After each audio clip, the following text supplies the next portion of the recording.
Welcome to Ultimate Harry. This channel is about Harry Potter what if stories where things don't go the normal way, magic is stronger and darker, and the wizarding world shows its hidden side. You've seen today's title, What if Odin adopted Harry Potter and he grew up in Asgard beside Thor, the god of thunder. Quick note before we start. This video is self-recorded and made following YouTube's latest rules. All stories here are originally written and created only for storytelling and entertainment. If you like dark timelines, powerful Harry, and ancient magic, subscribe and be part of Ultimate Harry. Now, let's begin. The night was cold, but not the clean, biting cold of a mountain peak. It was a damp, clinging cold that seeped into the bones, a cold that smelled of tarmac and exhaust fumes and the faint, lingering trace of chip fat from the takeaway 2 streets over. A small bundle lay on the doorstep of number 4, Privet Drive, swaddled in blankets that were already becoming damp with a fine, miserable mist. The bundle stirred. A tiny fist, no bigger than a walnut, clenched and unclenched. From within the folds of worn fabric, a pair of eyes, the color of a lightning-split sky, blinked open. They saw nothing but the dark grain of the front door and the glint of a brass number 4. They did not understand abandonment, only a vague, primal sense of wrongness. A chill that had nothing to do with the weather. High above the street, far beyond the reach of the thin, miserable clouds, the fabric of reality shivered. It did not tear, not in the way a knife tears silk. It simply thinned. For a moment, the electric hum of the street lamps was eclipsed by a sound that was older than the earth itself, the distant chime of a gong that hung in a hall where gods feasted. A figure descended from that thinning. He did not fly, not in the way a bird flies. He walked, as a king might walk down a great staircase, each step compressing the leagues between the stars and this small, insignificant island. He was cloaked in a darkness that drank the light around it, and in his hand, he carried a spear, Gingnur, whose shaft was as old as time. When his feet touched the pavement, they made no sound. The concrete did not crack under a weight that had held up the cosmos, it simply accepted him, as if it had been waiting for this moment. Odin Borson, the Allfather, looked down at the bundle on the doorstep. He was vast, not in the physical sense, though he stood a head taller than any mortal man. His vastness was in the presence that radiated from him, a gravity of soul that made the air itself seem to hold its breath. His face was a map of wars won and sorrows endured, one eye a swirling pool of cosmic knowledge, the other a dark, empty socket hidden beneath the brim of his white hat. He stared at the child, and in that stare, he saw not just an infant, but a scar carved by a killing curse, a fragment of a soul that was never meant to exist, and a destiny so tangled it was already strangling itself. On a world away, in the golden city of Asgard, his own son, Thor, was a boy of 7. Strong, willful, and blessed with a power that hummed in his blood like thunder. A prince, beloved by all. A child of light and laughter and the promise of a glorious future. This child before him was an ember. The last, fading ember of a dying star. He was a creature of prophecy, but a prophecy of a world that was small, petty, and consumed by its own shadows. A world of wands and cauldrons and blood feuds. A world where power was hoarded in hidden banks and ancient vaults. Odin crouched. A motion so profound, so ancient, that it felt like a mountain bowing its peak. He reached out a single, gauntleted finger and gently brushed the dark, tangled hair from the child's forehead. The scar. A thin, red line, like a crack in the shell of an egg. It was fresh. The skin around it was still angry, still raw with the magic that had carved it. He saw it then, not with his remaining eye, but with the part of him that was seer and warrior and king. He saw the path laid out for this boy. A childhood in a cupboard. Years of neglect and casual cruelty. A school of magic, hidden from the world, where he would be worshipped and despised in equal measure. A final, bloody confrontation in a dark graveyard, and then another, in the echoing halls of his own school, against the very shade whose soul fragment now clung to the boy's own. He saw the prophecy, too. The one made by a woman with too much knowledge and not enough wisdom. The one that pitted this child against a broken, obsessed ghost of a man. A war fought by children, guided by the old and the fearful. And Odin, who had seen empires rise and fall, who had traded his eye for wisdom and hung from Yggdrasil for 9 days as a sacrifice to himself, felt something he had not felt in millennia. Pity. Not the soft, useless pity of the weak. but the grim, determined pity of a king who saw a wrong that could be righted. These mortals, with their fragile wands and their petty secrets, they would raise this boy as a weapon. They would point him at their enemy and hope for the best. They had already marked him. They had left him here, in the cold, with a note tucked into his blankets that spoke of his mother's blood and a protection that relied on the love of people who had none to give. A low growl rumbled in the Allfather's chest. It was not a sound of anger, but of finality. A judgment. He thought of his own hall, Valishulf, with its silver roof. He thought of Frigga, his wife, whose wisdom was of a different kind, the wisdom of the heart, of healing, of seeing the strength in things that others called weak. He thought of Thor, boisterous and proud, already needing a counterweight, a brother not by blood, but by bond. Someone who could one day stand beside him, not as a subject, but as an equal. Someone who knew what it was to be cold, and alone, and small. The child's eyes met his. And in that gaze, Odin saw no fear. Only a weary, ancient awareness that seemed to ask, "Are you another monster? Or something else?" The note, tucked in the blanket, caught his eye. It was short, written in a panicked, cramped scrawl. Mr. and Mrs. Dursley, of number 4, Privet Drive, were proud to say that they were perfectly normal, thank you very much. Odin read the words, and a humorless smile touched his lips. The sheer, willful blindness of it. The proud, defiant mediocrity. He read on, learning the boy's name, the date of his birth. The last line was the most damning of all. His parents are dead. No. Odin had seen the death of his own sons, of friends, of countless warriors in the endless wars of the 9 realms. He knew the weight of those words. This was not the language of grief. It was the language of convenience. A disposal notice for unwanted goods. He looked back at the child. At the ember. At the boy who carried a piece of his enemy's soul like a shard of poisoned glass. The path laid out for him was one of suffering, then heroism, then a long, weary peace in a world that would never truly understand him. He would be the savior, and it would be a cage. Odin rose to his full, terrifying height. He held Gingnir before him, and for a moment, the street was not a street. It was a shimmering plain between worlds. He could feel the wards, the old, protective enchantments that Dumbledore had laid around this place.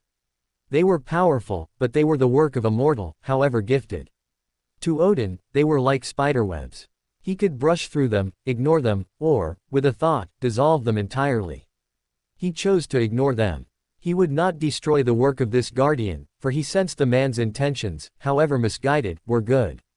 He would simply step around them. He reached down and lifted the child. The boy was light, impossibly light. He weighed less than a raven's feather in the Allfather's arms. The infant squirmed for a moment, then settled, his tiny hand reaching up and grasping a strand of Odin's long, silver-gray hair. He held on, tight.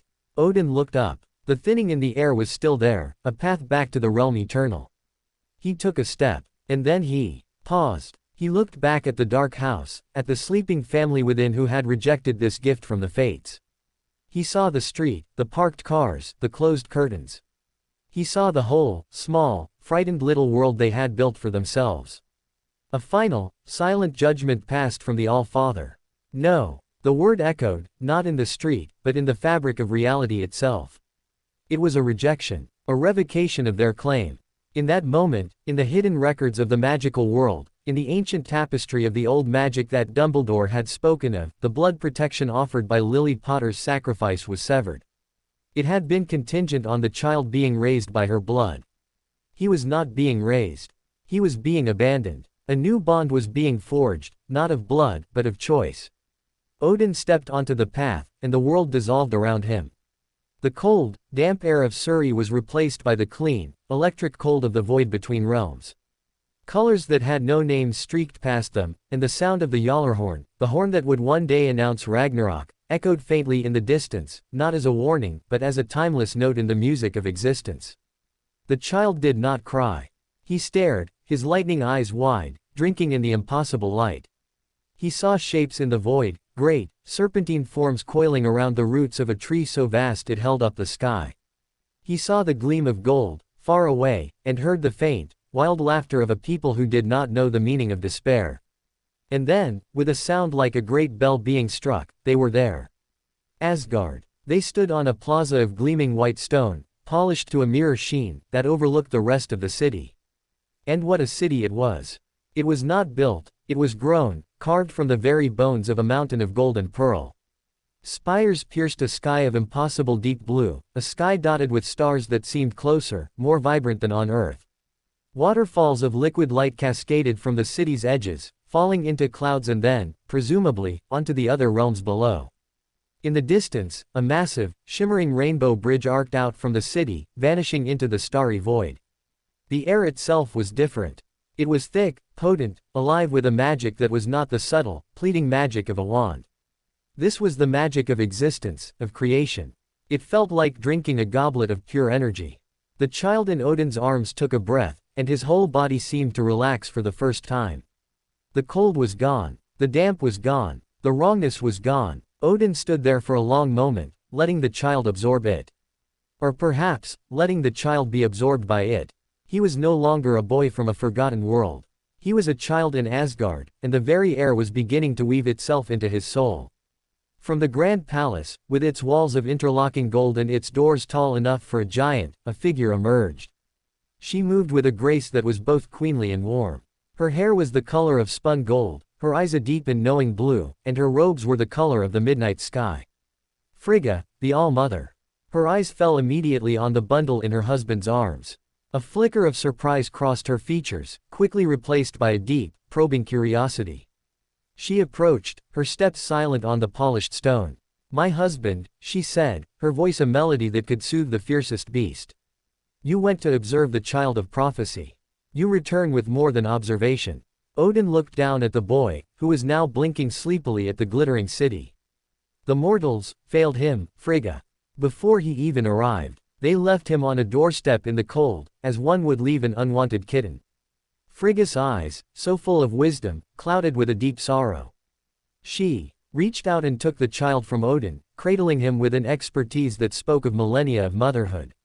The baby stirred, looked up at her, and a tiny, gurgling sound escaped his lips. Not quite a coo, but not a cry. "He carries a great darkness within him," she murmured, her fingers gently tracing the air above his scar, not touching it. "A parasite. A fragment of a monstrous soul." "Yes," Odin rumbled. "The one who marked him is destined to be his bane. Or he is destined to be the bane of the one who marked him. The prophecy is a snake eating its own tail. In that other world, it will consume him." Frigga looked from the child to her husband. She saw the weight in his one eye, the decision he had already made. And here, Odin was silent for a long moment. He looked out over his city, his realm. He saw the training yards where young warriors practiced, their laughter ringing out. He saw the spires of the healing halls, where Frigga's magic mended the broken. He saw the vast library, the armories, the feasting halls. "Here," he said, his voice a low rumble, "he will be an ember fed by a forge, not smothered by ash. He will be a prince. He will have a brother. He will learn that power is not a weapon to be pointed, but a responsibility to be carried." He turned his gaze back to the child. "The scar is a mark of what was done to him. In time, he may learn its secrets. But it will not define him. He will not be the boy who lived. He will be something else. Something we will name." Frigga smiled, a soft, radiant thing that lit up the plaza. "And what shall we name him, Allfather? He must have a name worthy of a son of Asgard." Odin considered. He looked at the child's eyes, which had finally drifted closed, a peaceful sleep claiming him for the first time in his short, brutal life. He thought of the lightning that had marked him, the power that lived in the blood of their own son. He thought of the prophecy, of the destined battle, of the fire that had been extinguished and the ember that remained. In the tongue of the mortals, his name means, army ruler. A heavy title for a newborn. A destiny of war. He shook his head slowly. "No. Here, he will have a name that speaks of what he is, not what he must fight. He is the last ember of a dying world. A spark from a fallen star." He looked at Frigga. "We will call him, Harry." Frigga's eyes widened slightly. Harry. In the old, deep myths, Harry was the son of Odin, born for the sole purpose of avenging the beloved god Balder. He was a child of vengeance, of a singular, terrible purpose. It was a heavy name, filled with ancient echoes. But Frigga looked at the peaceful baby in her arms, and she understood. He was not born of that old, dark purpose.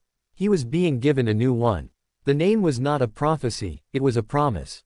A promise that he would be a son, and that if vengeance was ever needed, he would have a family, a kingdom, and a brother of thunder at his side to help him claim it. Harry, she whispered, tasting the name. It felt right. It felt like a shield being placed around a fragile flame. Let us take him inside, Odin said. He will need to be fed, and bathed, and introduced to his brother in the morning. Thor will be intrigued. As they walked towards the palace, the great golden doors swinging open silently before them, the child, Harry, slept on. He dreamed not of cupboards, or cold, or a flash of green light. He dreamed of gold, and of thunder, and of a vast, comforting presence that held him safe against the dark. Back on Earth, on a cold, damp street in Surrey, a kindly old woman who lived at number 7 saw a strange, bluish light flicker on the doorstep of number 4.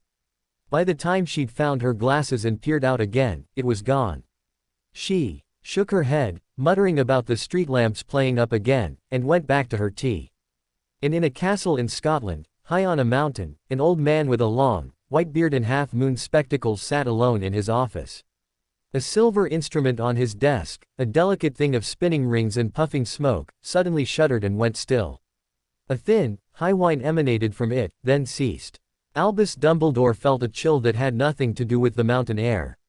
He walked to a tall, black cabinet in the corner and opened it. Inside, on a shelf, lay a piece of parchment. It was old, yellowed, and covered in a spidery, elegant script. It was the record of the Fidelius charm, the spell that had hidden the Potter's home. He had kept it as a reminder of the cost of the war.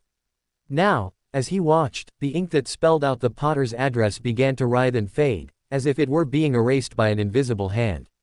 Then, with a soft pop, a single name vanished from a different list, a mental list he kept of those under the protection of ancient magic. The name was Harry James Potter. Dumbledore's hand trembled slightly as he closed the cabinet door. The protection, the one Lily had given her son with her life, was gone. Severed. He could not feel the boy's presence anywhere in the world. He walked to the window and looked out at the dark, forbidden forest. A single, silent tear traced a path down his ancient cheek. "What have I done?" he whispered to the uncaring night. The first thing Harry knew was warmth. Not the damp, clinging warmth of a blanket on a cold night, but a deep, penetrating warmth that seemed to come from the very stones around him. It was in the golden light that spilled through tall, arched windows, painting patterns on his crib. It was in the hands that held him, hands that were gentle but strong, hands that smelled of herbs and honey and something ancient and sweet.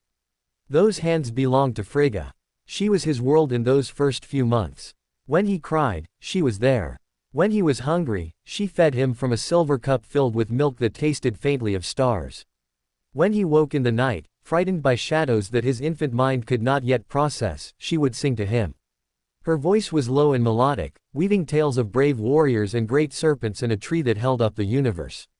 He did not understand the words, but he understood the feeling. Safety, love, belonging. The nursery they had given him was not a room. It was a chamber. The ceilings soared high above, lost in shadows that were friendly rather than threatening. Tapestries lined the walls, woven with golden thread, depicting scenes from Asgard's long and glorious history. In one, a great wolf was being bound by a magical ribbon. In another, a handsome god with hair of gold rode a ship through the sky. Harry would stare at these for hours, his lightning eyes tracing the patterns, as if trying to decipher a language written in thread. But the best part of the chamber was the window. It was not made of glass, but of a crystalline substance that was clear as air yet harder than diamond. Through it, he could see the city. He would press his small face against its cool surface and watch the warriors training in the courtyards below, their swords flashing in the eternal sunlight.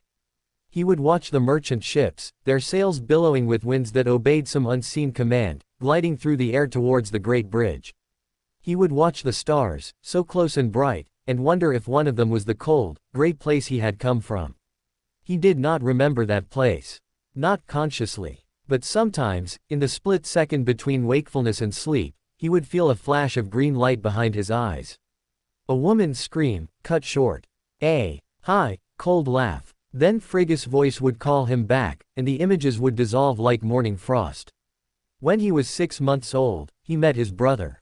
The door to his chamber burst open with a crash that shook the tapestries on their walls. Harry, who had been sleeping peacefully, jerked awake, his small body tensing. A boy stood in the doorway. He was young, perhaps 7 or 8, but he was already built like a young ox. His hair was a wild mane of gold, his blue eyes sparkled with mischief, and in his hands, he clutched a wooden hammer that was nearly as large as his torso. "Mother says I have a brother." The boy roared, his voice far too big for his body. "Where is he? I wish to see him. I wish to." He stopped. His eyes had found the crib. And in the crib, a pair of lightning green eyes stared back at him, wide with the shock of being wrenched from sleep. The boy, Thor, approached slowly, his wooden hammer lowered. He peered into the crib as if examining a strange and wonderful creature. Harry stared back, unblinking. He did not cry. He had never been a crier. He simply watched, his small face serious, assessing. "He is so small," Thor breathed, his earlier boisterousness replaced by genuine wonder. "Like a baby bird. Does he have feathers? Can he fly?" Frigga appeared in the doorway, a gentle smile on her lips. "He cannot fly, Thor. He is a baby, like you once were. Smaller, yes, but with the same potential for greatness." Thor reached into the crib with a hand that was not yet gentle. His fingers, already calloused from swinging his practice hammer, touched Harry's cheek. Harry's hand shot out with surprising speed and grabbed one of Thor's fingers, holding it tight. Thor's face split into a grin so wide it seemed to light up the room. "He is strong. Look, Mother. He holds my finger like a warrior holds his sword. He will be a great fighter, I can tell." Frigga laughed, a sound like silver bells. "Perhaps. But first, he must learn to walk, and to talk, and to not put mud in his mouth." Thor looked scandalized. "I never put mud in my mouth." "Of course you didn't," Frigga said, her eyes twinkling. "Now, would you like to hold your brother?" Thor's eyes went wide. He nodded, his expression suddenly grave with the weight of the responsibility. Frigga lifted Harry from the crib and placed him carefully in Thor's arms. Thor held him as if he were made of the most fragile crystal, his young face a mask of intense concentration. Harry looked up at this golden giant. He saw no threat in those bright blue eyes, only curiosity and a fierce, immediate affection. He reached up and grabbed a strand of Thor's golden hair, tugging it gently. "Ow," Thor said, but he was laughing. "He is bold. He attacks me already. We will have such adventures, little brother. We will sail the skies and fight the frost giants and drink from the skulls of our enemies." "Thor," Frigga chided gently. "He is a baby. Perhaps start with teaching him to throw a ball before you introduce the skull drinking."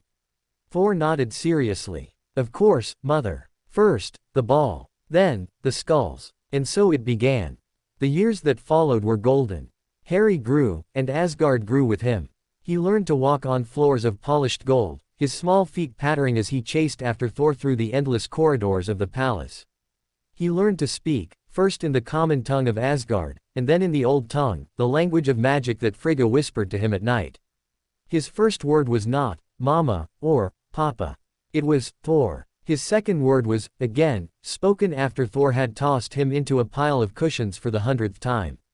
He was different from the other Asgardian children. They were robust, golden-haired, quick to laugh and quicker to fight. Harry was smaller, darker, quieter. His hair was a chaotic black that refused to lie flat, and his eyes held a depth that made the adult warriors uncomfortable. They would look at him and feel, for just a moment, as if they were being weighed on some ancient scale. But Thor did not see the difference. Thor saw only his brother. They were inseparable. When Thor trained with his wooden hammer, Harry sat on the sidelines, watching, absorbing. When Thor was allowed to accompany the hunters into the foothills of the Mountains of Winter, Harry waited by the great gates, counting the hours until his return. When Thor received his first real weapon, a short sword of Asgardian steel, Harry was the first person he showed, placing the blade in his brother's small hands and teaching him how to hold it without cutting himself. "You must be careful," Thor instructed, his voice solemn. "A sword is not a toy. It is an extension of your arm. Of your will. You must never point it at anything you do not wish to kill." Harry looked at the sword, at his own reflection in its polished surface. "What if I wish to point it at a practice dummy?" Thor considered this. Practice dummies do not count. They are made to be killed. Repeatedly. Harry nodded, accepting this logic. He swung the sword experimentally. It was heavy, far too heavy for his 4-year-old arms, but he held it with a grip that was steady and sure. Thor watched him, pride shining in his eyes. You will be a great warrior, Harry. Greater than me, perhaps. No, Harry said quietly, handing the sword back. I will be your brother. That is enough. When Harry was 5, the first strange thing happened. He was in Frigga's garden, a walled enclosure in the heart of the palace where she grew herbs and flowers from all the 9 realms. The air was thick with scents, the sharp, clean smell of frostflower from Jotunheim, the heady perfume of dreamlilies from Vanaheim, the earthy aroma of common Asgardian rosemary. Harry loved this place. It was quiet, peaceful, a world away from the clang of the training yards and the boisterous laughter of Thor's friends. He was sitting on a stone bench, watching a butterfly with wings of iridescent blue. It was a rare thing, a soul butterfly, said to carry the whispers of the departed between realms. It landed on a flower near his hand, its wings opening and closing slowly. Harry reached out, not to touch, but simply to be near. He felt a strange pulling sensation in his chest, a warmth that spread through his limbs. The butterfly lifted from the flower and fluttered towards him. It landed on his outstretched finger. And then, something happened that should not have been possible. The butterfly began to glow. Its blue wings shimmered, then shifted, the color deepening, spreading, until the entire creature was enveloped in a soft, pulsing light. Harry watched, fascinated, unafraid. He felt a connection, a thread of awareness linking him to the tiny creature. He could feel its joy at the warmth of the sun, its simple, fluttering contentment. The light faded. The butterfly lifted from his finger and flew away, leaving behind a single, glowing scale on his skin.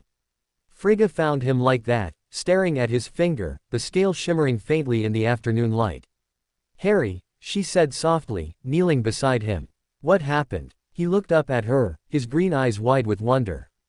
It liked me, mother. It showed me its heart. Frigga's expression was unreadable. She took his hand gently and examined the scale. It was warm to the touch, humming with a faint energy that was not of Asgard. This is a great gift, she said slowly. But it is a gift that must be guarded. Do you understand? Harry nodded, though he did not fully understand. He understood only that what he had done had been special, and that special things often required secrecy. From that day on, Frigga's lessons changed.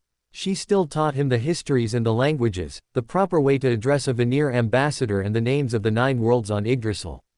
But now, she also taught him other things. She taught him to feel the magic that flowed through all things, the invisible currents of power that animated the universe. She taught him to listen, not with his ears, but with his soul. You are different from the others, she told him one evening, as they sat together in her chambers, a fire crackling in the hearth. Your magic comes from a different place. It is not the magic of Asgard, though it will grow here and be shaped by this realm. It is older, in its way. More stubborn. More human. Harry frowned. Human. Frigga hesitated, just for a moment. It was the first time she had spoken of his origins. She had always known this day would come, had prepared for it, but the words still caught in her throat. You were not born here, my son, she said gently. You were born in a different realm, a realm called Midgard.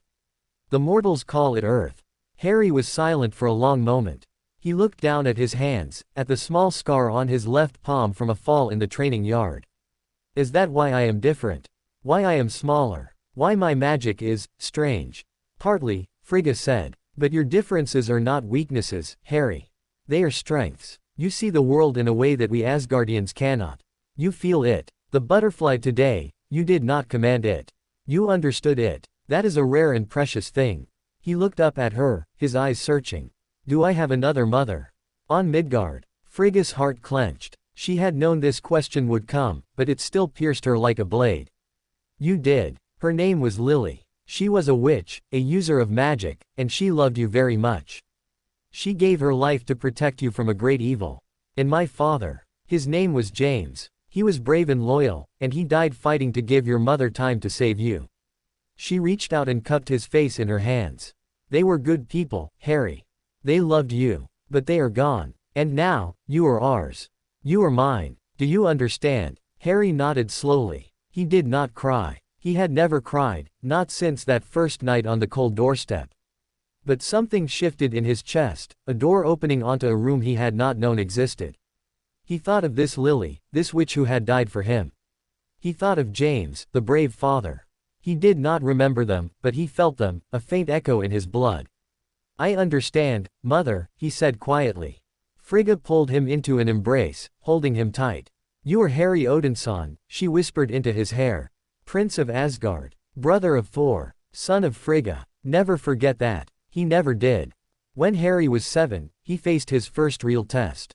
It came in the form of a challenge from Thor, who was now a young man of 14, already towering over most of the palace guards. He had returned from a hunting trip in the foothills, flushed with victory, a young frost giant's head mounted on a spike. Look, Harry, he boomed, thrusting the grisly trophy towards his brother. A worthy foe. It tried to ambush us in the pass, but I crushed its skull with a single blow. Harry looked at the head. The skin was blue, mottled with frost, the eyes still open and staring. He felt a wave of revulsion, not at the head itself, but at the casual pride in Thor's voice. This had been a living thing, a creature with a heart and a mind, however savage. It is impressive, Harry said carefully. Thor's friends, a boisterous group of young warriors in training, laughed and clapped Thor on the back. But Thor himself noticed his brother's hesitation. He dismissed his friends with a wave and sat beside Harry on the steps of the palace. You do not approve, Thor said. It was not a question. Harry was quiet for a moment. I do not understand the joy in killing. The frost giants are our enemies, Thor said, his brow furrowing. They have raided our borders for centuries. They killed our grandfather's brother. I know the history, Harry interrupted, his voice soft but firm. I know they are our enemies. But does that mean we must celebrate their deaths? Does that mean we must bring their heads home as trophies? Thor stared at him. No one had ever questioned his actions before. He was the prince, the golden son, the slayer of monsters. But his brother's words, spoken without anger or judgment, made him pause. What would you have me do? Thor asked. Leave the body to rot in the snow. I would have you mourn, Harry said.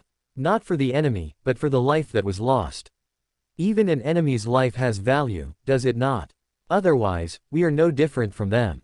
Thor was silent for a long time. The sounds of the city washed over them, the clang of the forges, the laughter of children, the distant rumble of the waterfall at the edge of the realm. Finally, he spoke. You are strange, little brother, he said, but there was no mockery in his voice. Only wonder. You see things that I cannot see. You feel things that I cannot feel. He placed a heavy hand on Harry's shoulder. Do not ever change. That night, Harry dreamed of the frost giant. But in his dream, the giant was not a monster. It was a father, teaching its child to shape ice into beautiful sculptures. It was a mother, singing a lullaby in a language of frost and wind. And then it was dead, its head on a spike, its eyes staring at nothing. He woke with a gasp, his heart pounding.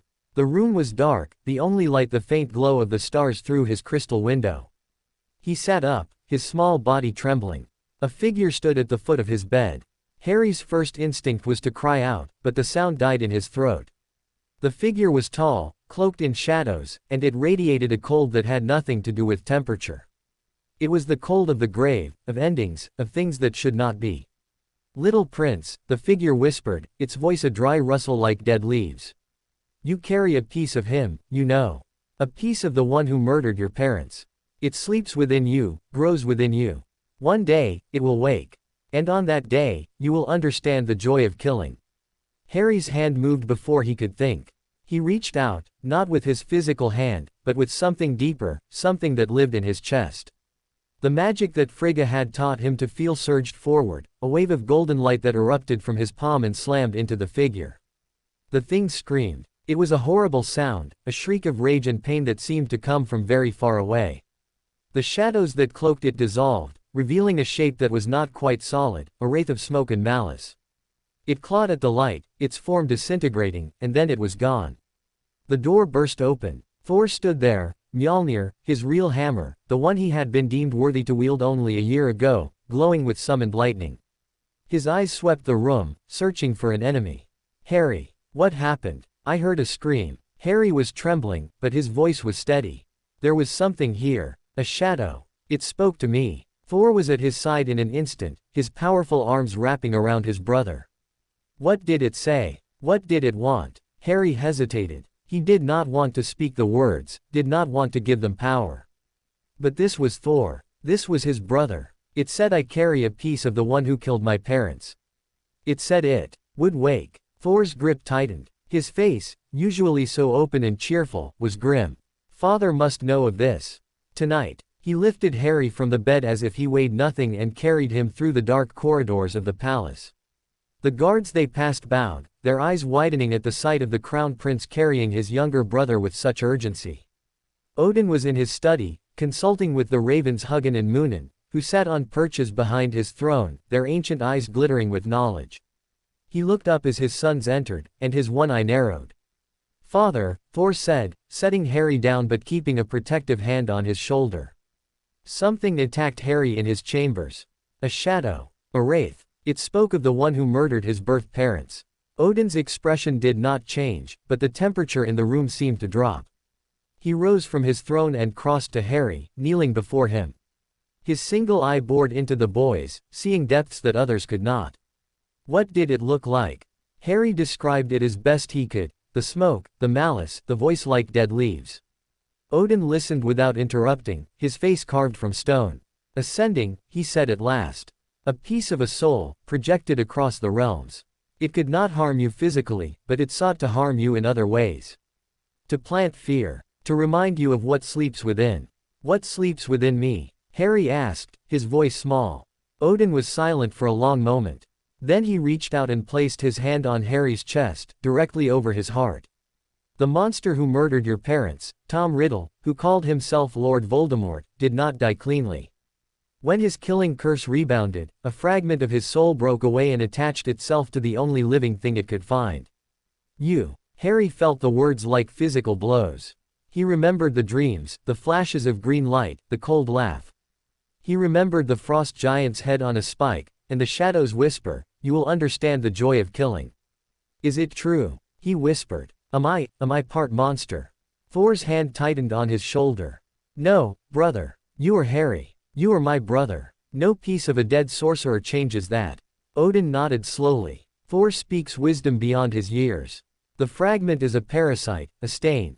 It is not you. It will never be you. But it is there, and it will always seek to influence you, to turn you towards darkness. How do I fight it? Harry asked. Odin's eye gleamed. You have already begun. You reached out with your magic, with the light within you, and you drove the sending away. That is the weapon, Harry.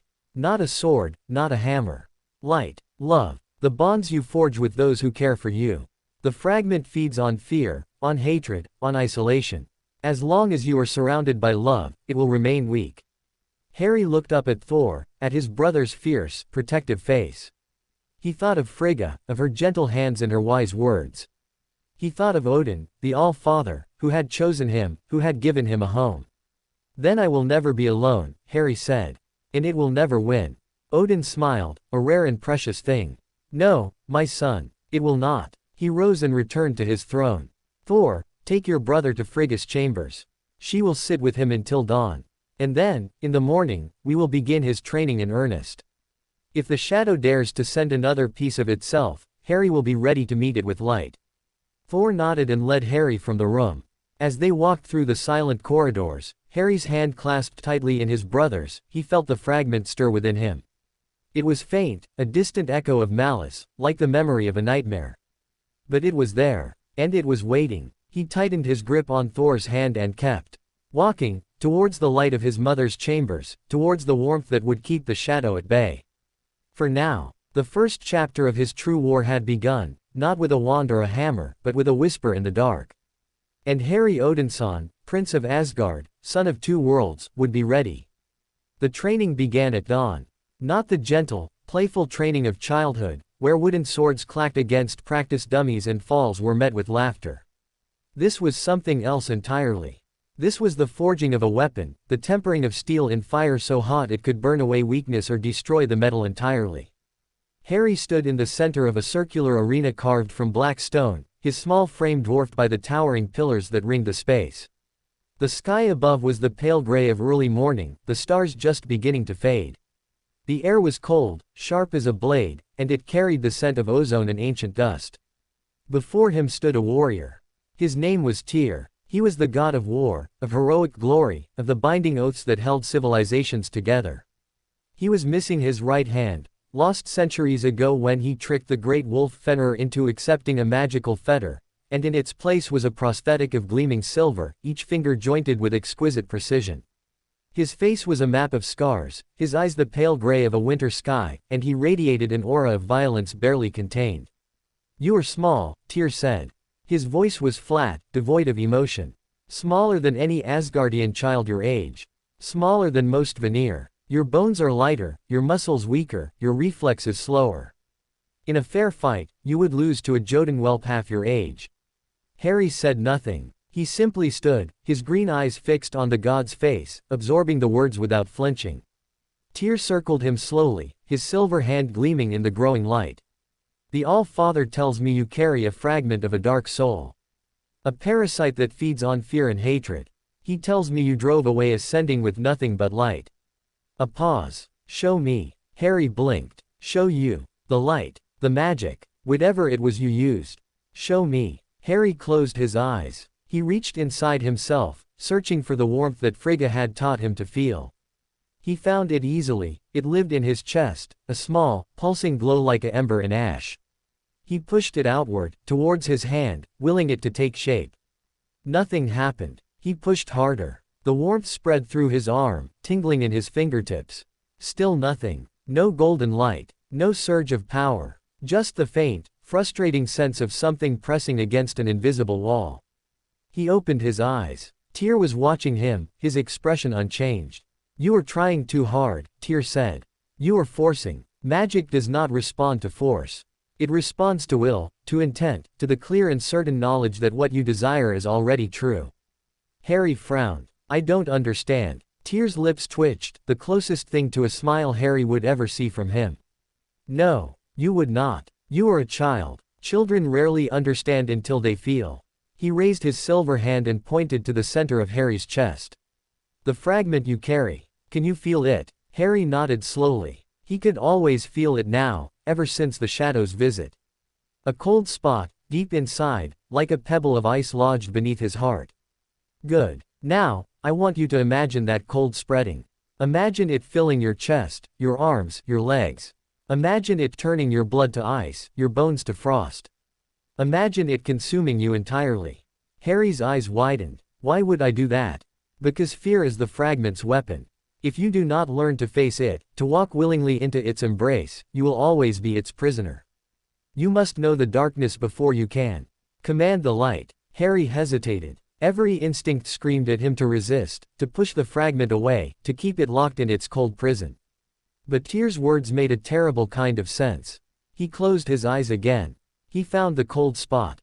He focused on it, let himself feel its chill. And then, with a shudder that ran through his entire body, he let it spread. Ice flooded his veins. His heart seemed to slow, each beat a distant, muffled thump. His thoughts grew sluggish, heavy, weighted with a despair that was not his own. Images flashed behind his eyes, green light, a woman's scream, a high cold laugh, and he felt a hunger, a terrible, gnawing hunger for power, for control, for the utter subjugation of everything that was not himself.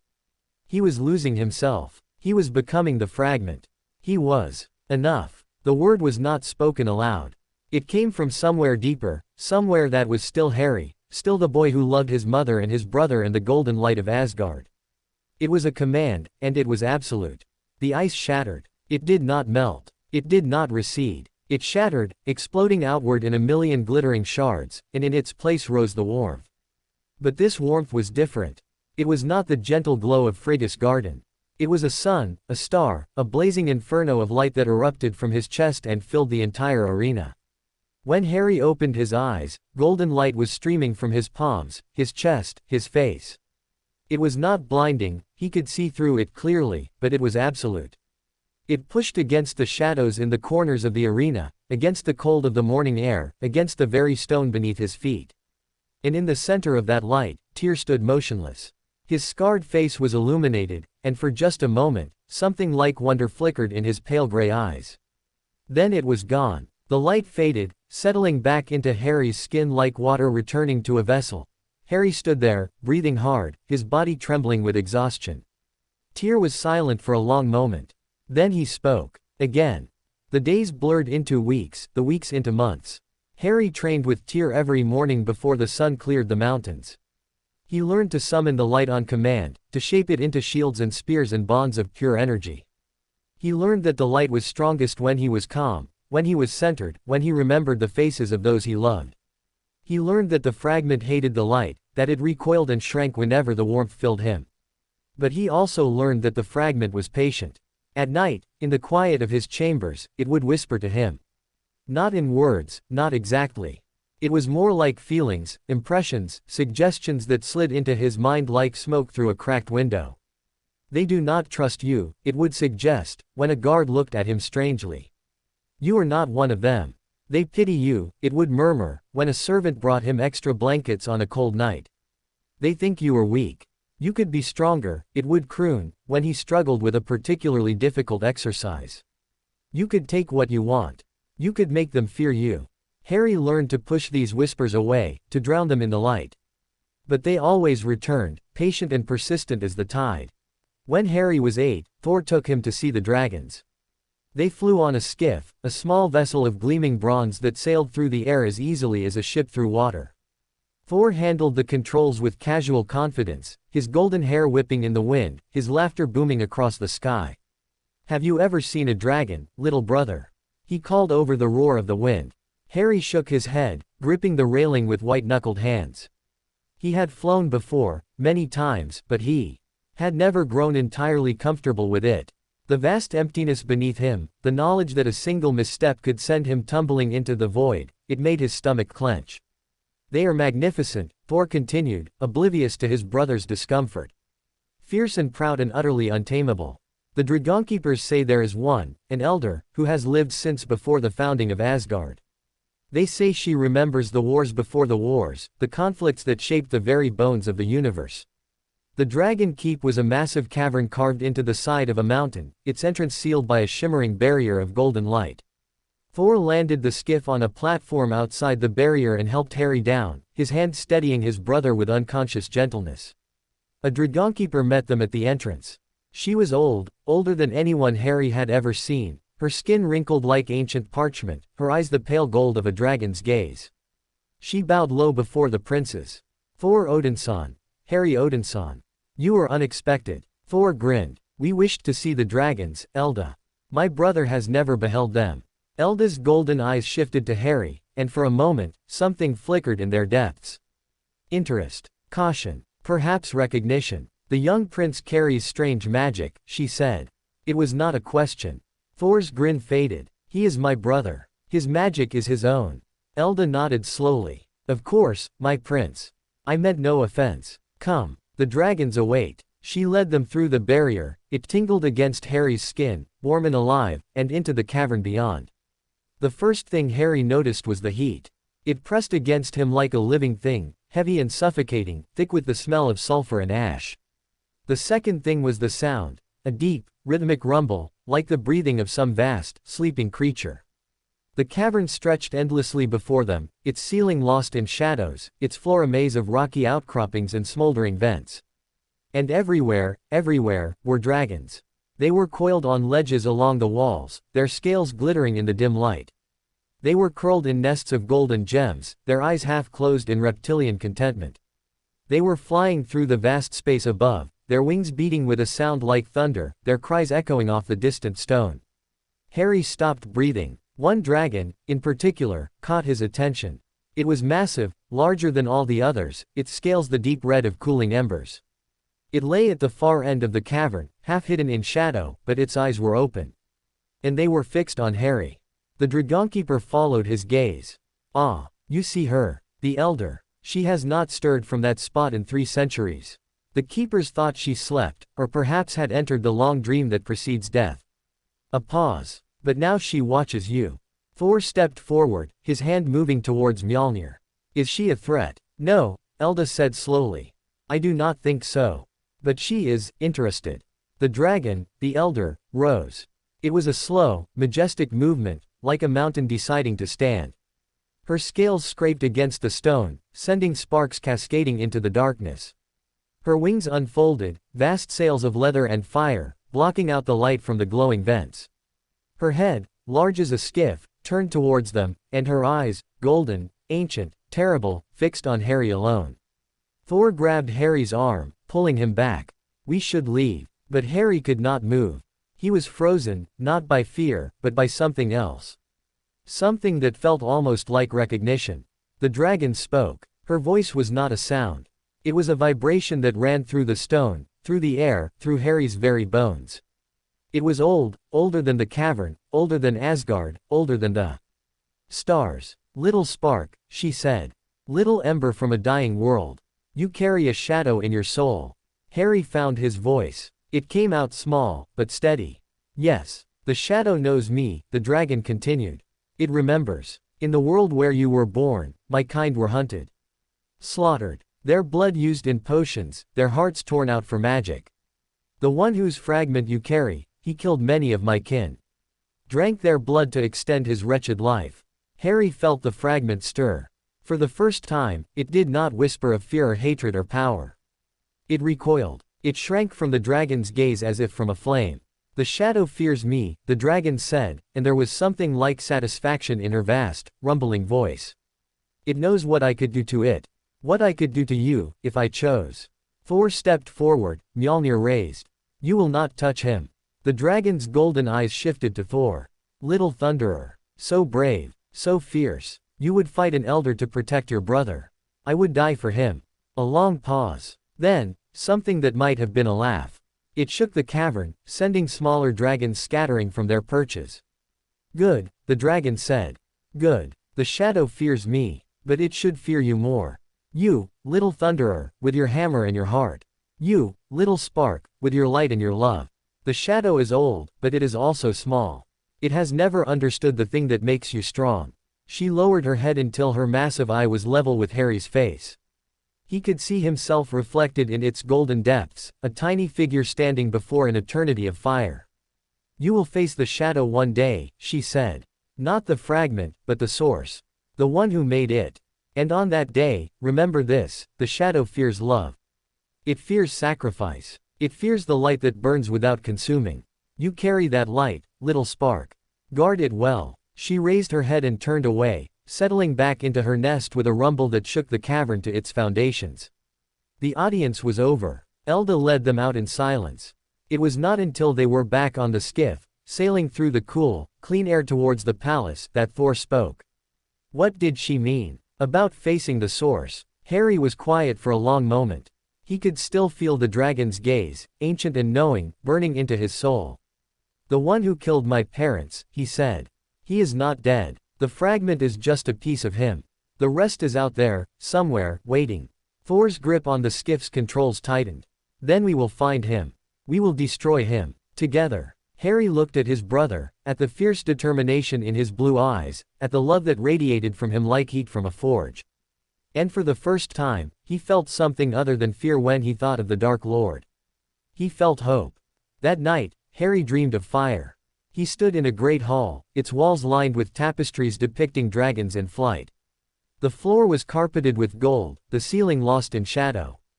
And at the far end, on a throne of fused and melted stone, sat the elder dragon. But she was not alone. Beside her stood a figure. A man, tall and gaunt, his face hidden beneath a hood. He held a wand. Harry recognized it from Frigga's descriptions, and he was pointing it directly at Harry's heart. Kill the spare, the figure hissed, and green light erupted from the wand. Harry woke with a scream trapped in his throat. He was drenched in sweat, his heart pounding, his hands clenched in the sheets. The room was dark, the stars outside his window cold and distant. And the fragment was laughing. Not aloud, but he could feel it, a silent, malicious glee that curled through his chest like smoke. It had enjoyed the dream. It had fed on his fear. Harry closed his eyes and summoned the light. It came slowly, reluctantly, as if exhausted by the day's efforts. But it came. He bathed himself in its warmth, let it push back the cold, let it silence the laughter. When he opened his eyes again, the fragment was quiet. But he knew it would not stay that way. It was patient. It was waiting. And somewhere, in a realm he could not reach, the source of the shadow was waiting too. The next morning, Odin summoned him to the throne room. Harry walked through the golden corridors, his footsteps echoing on the polished stone. He passed guards who bowed, servants who averted their eyes, courtiers who whispered behind their hands. He had grown used to the whispers by now. The mortal prince, the foundling, the one with the strange eyes. He ignored them all. Odin sat on Hildolf, the high throne from which he could see across all the 9 realms. Gingnir rested in his hand, its point touching the floor. His one eye was fixed on Harry as he approached, and for a moment, Harry felt as if he were being weighed on a scale made of starlight. "Harry," Odin said. His voice filled the room, deep and resonant. "You visited the Dragon Keep yesterday." "Yes, father." "The elder spoke to you." "Yes." Odin was silent for a moment. Then he rose from the throne and descended the steps, his cloak trailing behind him like a shadow. He stopped before Harry, looking down at him with an expression that was impossible to read. "What did she tell you?" Harry hesitated. He had learned, in his 8 years in Asgard, that Odin did not appreciate half-truths. But he also knew that the Allfather guarded his knowledge carefully, revealing only what he deemed necessary. "She told me the fragment fears her. She told me I would face the source one day. She told me to guard the light." Odin nodded slowly. "The elder is one of the oldest beings in the 9 realms. She remembers things that even I have forgotten. Her words are not given lightly." He turned and walked to a tall window that looked out over the city. The morning light streamed in, painting his face in golden shadow. "I have watched you, Harry. I have seen your struggles, your fears, your small victories. You carry a burden that no child should carry, and you bear it with a strength that would humble many grown warriors." Harry did not know what to say. He stood in silence, waiting. "The fragment within you is a danger. Not just to you, but to everyone you love. It will seek to corrupt you, to turn you towards darkness. And one day, it may succeed." Harry's heart clenched. "I will not let it." Odin turned to face him. "You may not have a choice. The fragment is not passive. It grows. It learns. It adapts. The more you use your power, the more it feeds. The more you love, the more it hates." He paused. "There may come a time when the only way to protect those you love is to distance yourself from them." The words hit Harry like physical blows. Distance himself from Thor, from Frigga, from the only home he had ever known. "No," he whispered. "I won't. I can't." Odin's eyes softened, just slightly. "I hope that day never comes. But you must be prepared for it. You must build strength now, so that if it comes, you have the power to choose your own path." He reached out and placed his hand on Harry's shoulder. The weight of it was immense, grounding, like the roots of Yggdrasil themselves. "Continue your training with Tyr. Learn from Frigga. Love your brother. Let these things be the foundation of your strength. And when the shadow whispers, remember this: you are Harry Odinson, Prince of Asgard. You are not defined by the darkness you carry, but by the light you choose to shine." Harry looked up at his father, his true father, the one who had chosen him, who had given him everything, and nodded. "I will remember." That night, as he lay in his bed, the stars glittering beyond his window, Harry thought about Odin's words. Distance. Separation. The possibility of losing everything. The fragment stirred, sensing his fear. "He is preparing you," it whispered. "For the day when he casts you out. They all will, in the end. You are not one of them. You will never be one of them." Harry closed his eyes. He thought of Thor's laugh, booming across the training yards. He thought of Frigga's hands, gentle and warm. He thought of the dragon's golden eyes, seeing him not as a monster, but as a spark. "You are wrong," he told the fragment. "I am theirs. And they are mine." He summoned the light. It came easily now, rising from his chest like the sun at dawn. It filled him, warmed him, pushed the fragment back into its cold corner. And for the first time, as he drifted towards sleep, he thought he felt the fragment hesitate.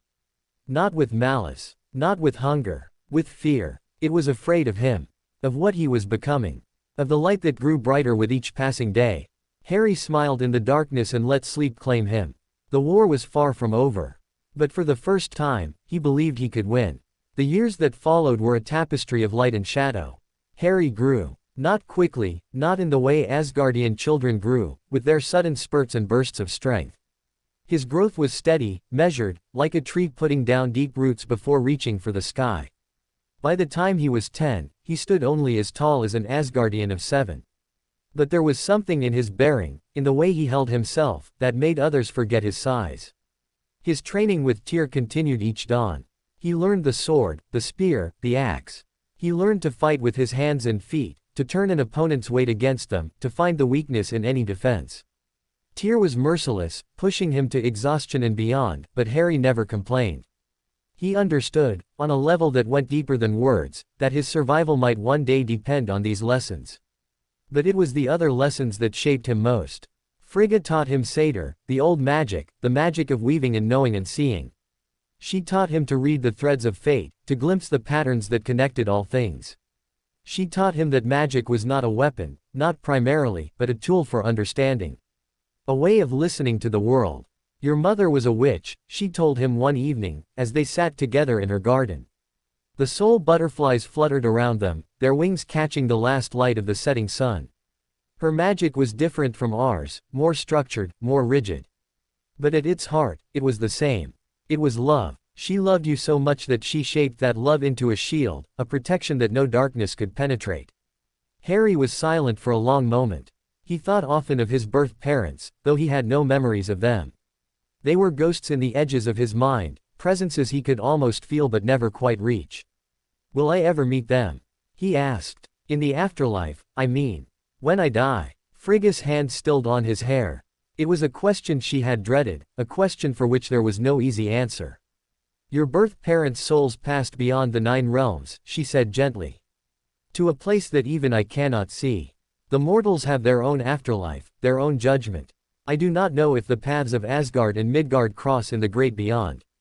Harry nodded slowly. He had expected as much, but the confirmation still hurt. A small, cold part of him, the fragment, always watching, always waiting, whispered that he would never belong anywhere, not truly. That he was caught between worlds, rejected by one, only tolerated by the other. He pushed the thought away.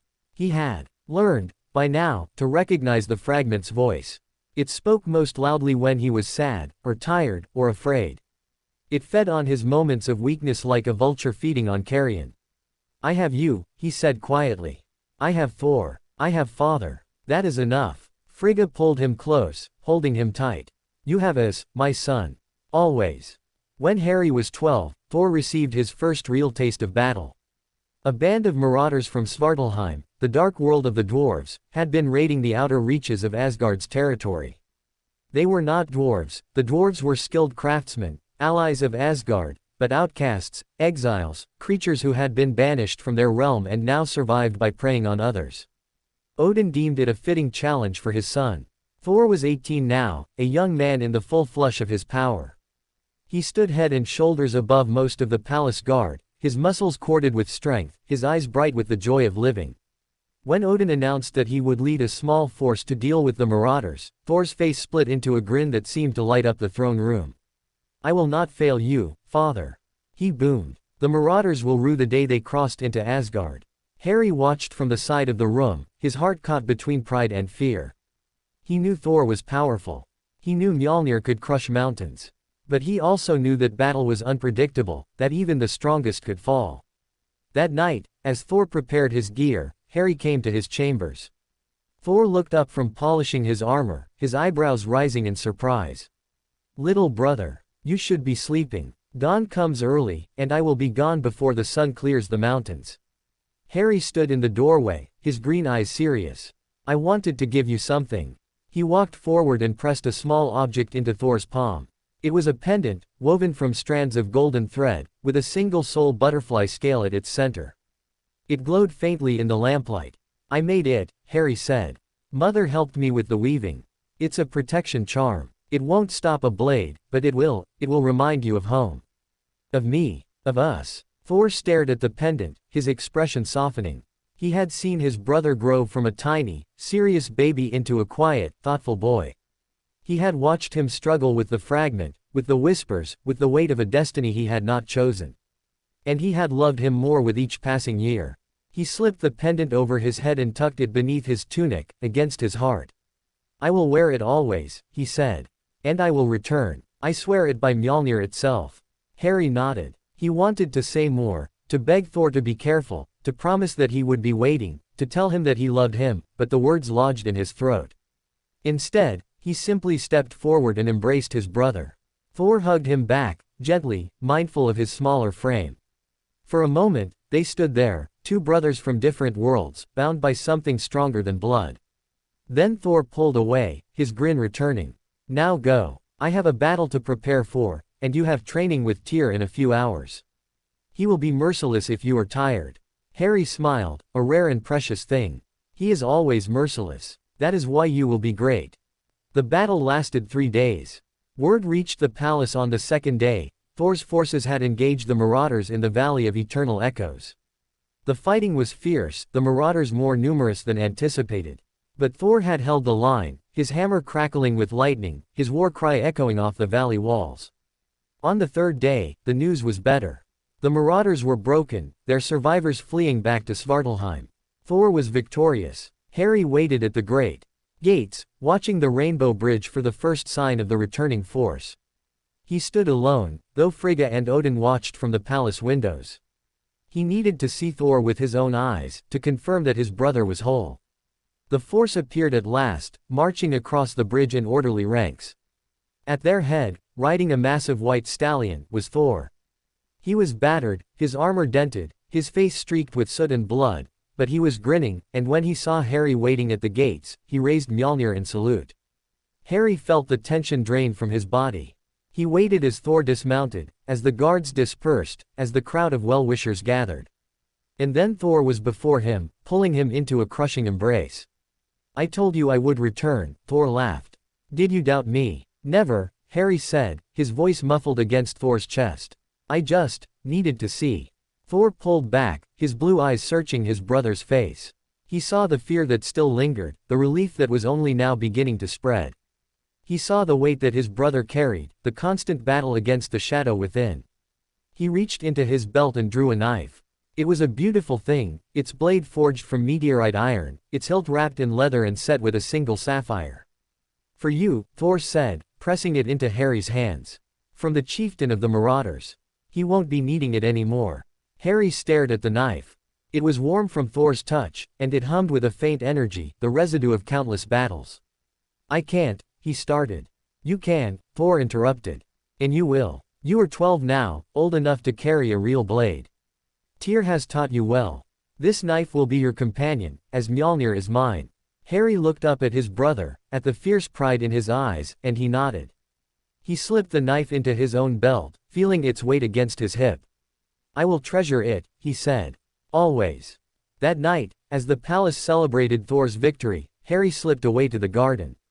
He needed quiet. The noise of the feast, the laughter and the drinking and the boasts of glory, it pressed against him, threatening to overwhelm. He sat on his favorite bench, the one where he had first touched the soul butterfly, and drew Thor's knife from his belt. The blade gleamed in the starlight. It was sharp, impossibly sharp, and Harry could feel the history in it, the lives it had taken, the deaths it had dealt. The fragment stirred, interested. Yes, it whispered. This is power. This is the language they understand.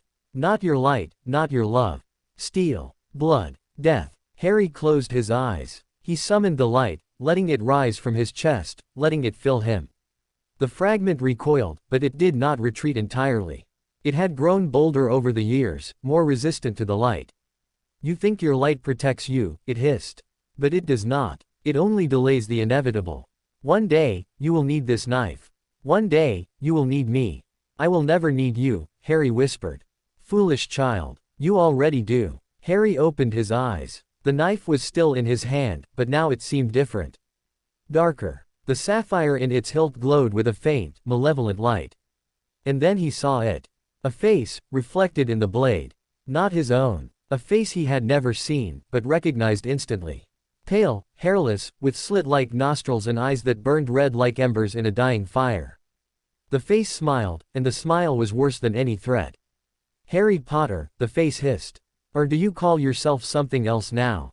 Harry, Prince of Asgard. It does not matter. I know you. I have always known you. And one day, I will find you. The image faded. The knife was just a knife again, beautiful and deadly and ordinary.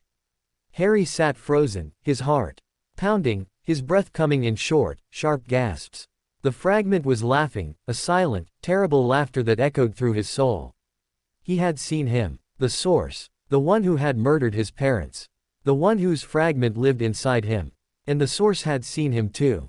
He went to Frigga. She was in her chambers, preparing for sleep, her golden hair unbound and flowing over her shoulders. She took one look at his face and pulled him inside, closing the door behind them. What happened? Harry told her. About the knife, about the face in the blade, about the words. He spoke calmly, his voice steady, but his hands trembled as he recounted the vision. Frigga listened without interrupting. When he finished, she was silent for a long moment, her eyes distant, seeing things that were not in the room. A scrying, she said at last. He used the knife as a focus, a window. The fragment within you provided the connection. He saw you, as clearly as you saw him. Harry's stomach clenched. Can he find me? Can he come here? Frigga shook her head slowly. Asgard is protected by wards older than time. No dark magic can breach them without the Allfather's knowledge. But, she hesitated. But what? But he knows you exist now. He knows you are alive, and that you carry a piece of him. He will not rest until he finds a way to reach you. Harry thought of the face, the red eyes, the terrible smile. He thought of his parents, dying to protect him. He thought of the fragment, laughing in his chest. What do I do? Frigga took his hands in hers. They were warm, solid, real. You do what you have always done. You live, you love, you grow strong, you surround yourself with light. And you trust that when the time comes, you will not face him alone. She pulled him into an embrace, holding him tight. You have a brother who would move mountains for you. A father who has seen empires rise and fall. And you have me. We are your family, Harry. Not by blood, perhaps, but by choice. And that is stronger than any curse. Harry held onto her, letting her warmth push back the cold. The fragment was silent now, but he could feel it watching, waiting. Waiting for the day when the source would finally come. The next morning, Odin summoned him again. This time, the throne room was empty save for the Allfather himself. He sat on Hildeshalf, Gingnur in his hand, his one eye fixed on Harry as he approached. Frigga has told me of your vision, Odin said. His voice was calm, but there was an edge to it, a hardness that Harry had rarely heard. The one they called Voldemort knows you live. Harry nodded. Yes, father. Odin was silent for a moment. Then he rose and descended from the throne, his cloak sweeping behind him. He stopped before Harry and placed a hand on his shoulder. I have watched you for 12 years, he said. I have seen you struggle, seen you fall, seen you rise again. I have seen you carry a burden that would have broken many adults. And I have seen you choose light, again and again, even when the darkness whispered in your ear. His eyes softened, just slightly. I am proud of you, Harry. More proud than I can say. Harry felt a warmth spread through his chest that had nothing to do with the light. Odin was not free with his praise. To hear these words from him was like receiving a gift beyond price. But now, Odin continued, the game has changed. The source knows you exist. He will seek you. He will send his servants, his magic, his darkness, to find a way into Asgard. He will not succeed, the wards are absolute, but he will try. He paused, his eye boring into Harry's. And one day, perhaps not soon, perhaps not for many years, you will have to leave. You will have to face him. Not here, in the safety of Asgard, but in the realm where you were born, on Midgard. Harry's heart clenched. Leave Asgard. Leave Thor, Frigga, everything he knew. Why? He whispered. Why can't I just stay here? The wards will protect me. The wards protect Asgard, Odin said. They protect you while you are within them. But they do not destroy the source. They do not end the threat. The fragment within you is a tether, a link that will always connect you to him. As long as he lives, he will seek you. And as long as you live, a piece of him endures. He knelt, bringing himself to Harry's level. It was a gesture so rare, so unexpected, that Harry forgot to breathe.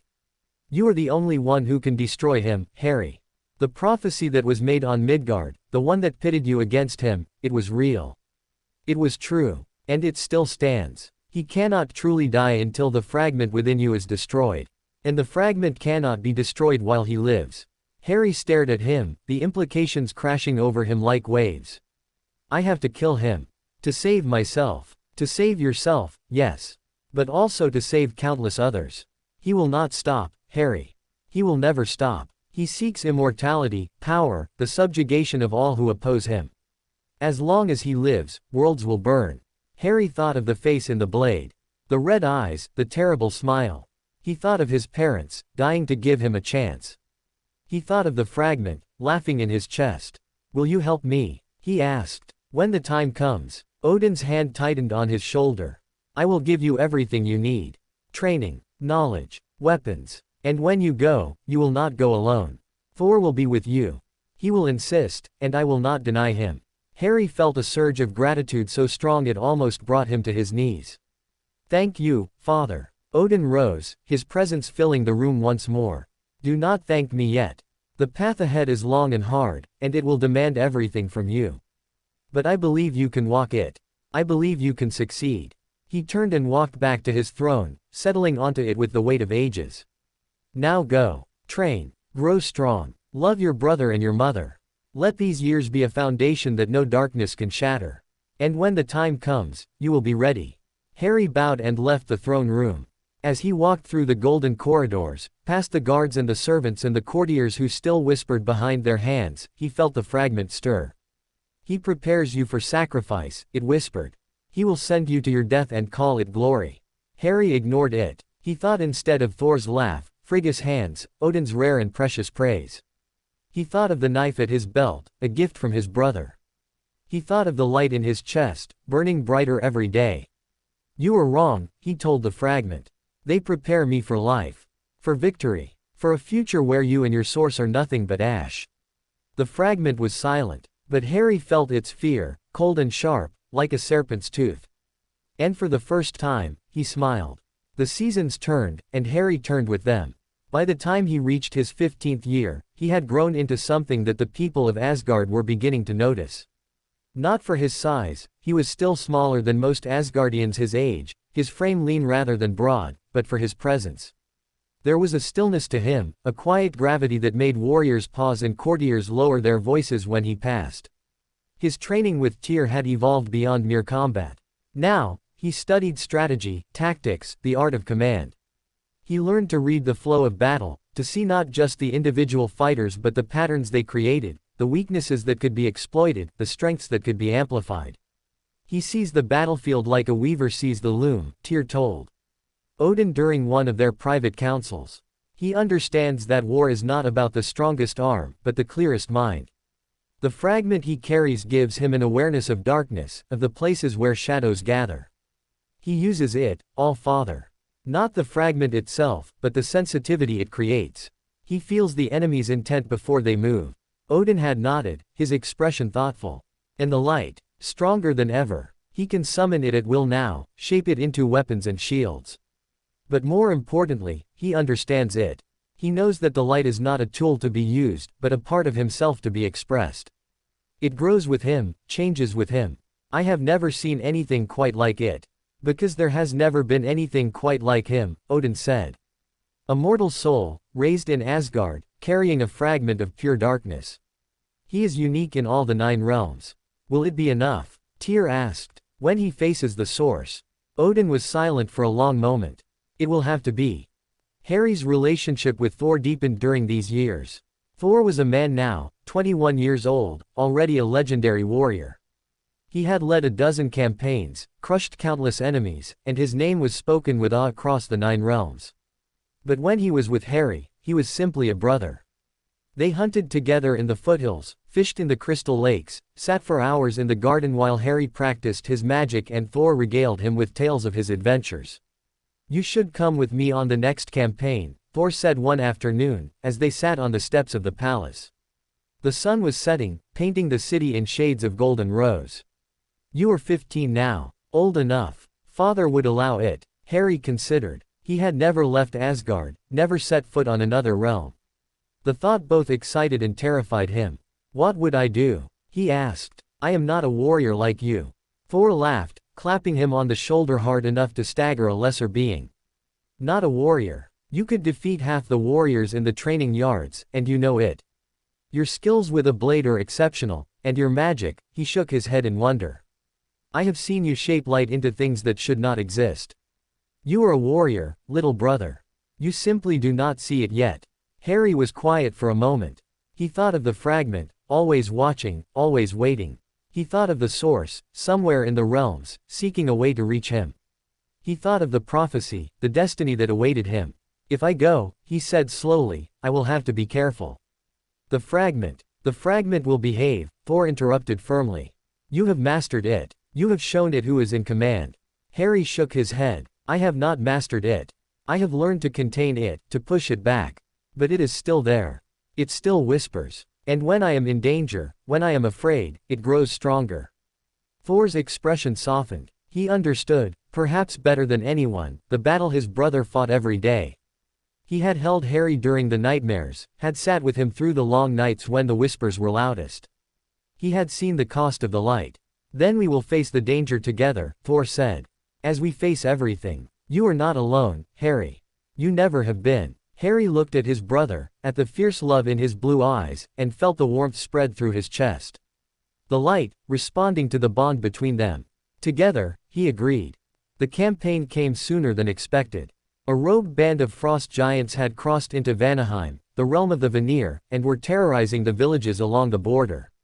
The Vanir king had requested Asgard's aid, and Odin had agreed. Thor would lead a force to Kusan the giants and restore peace.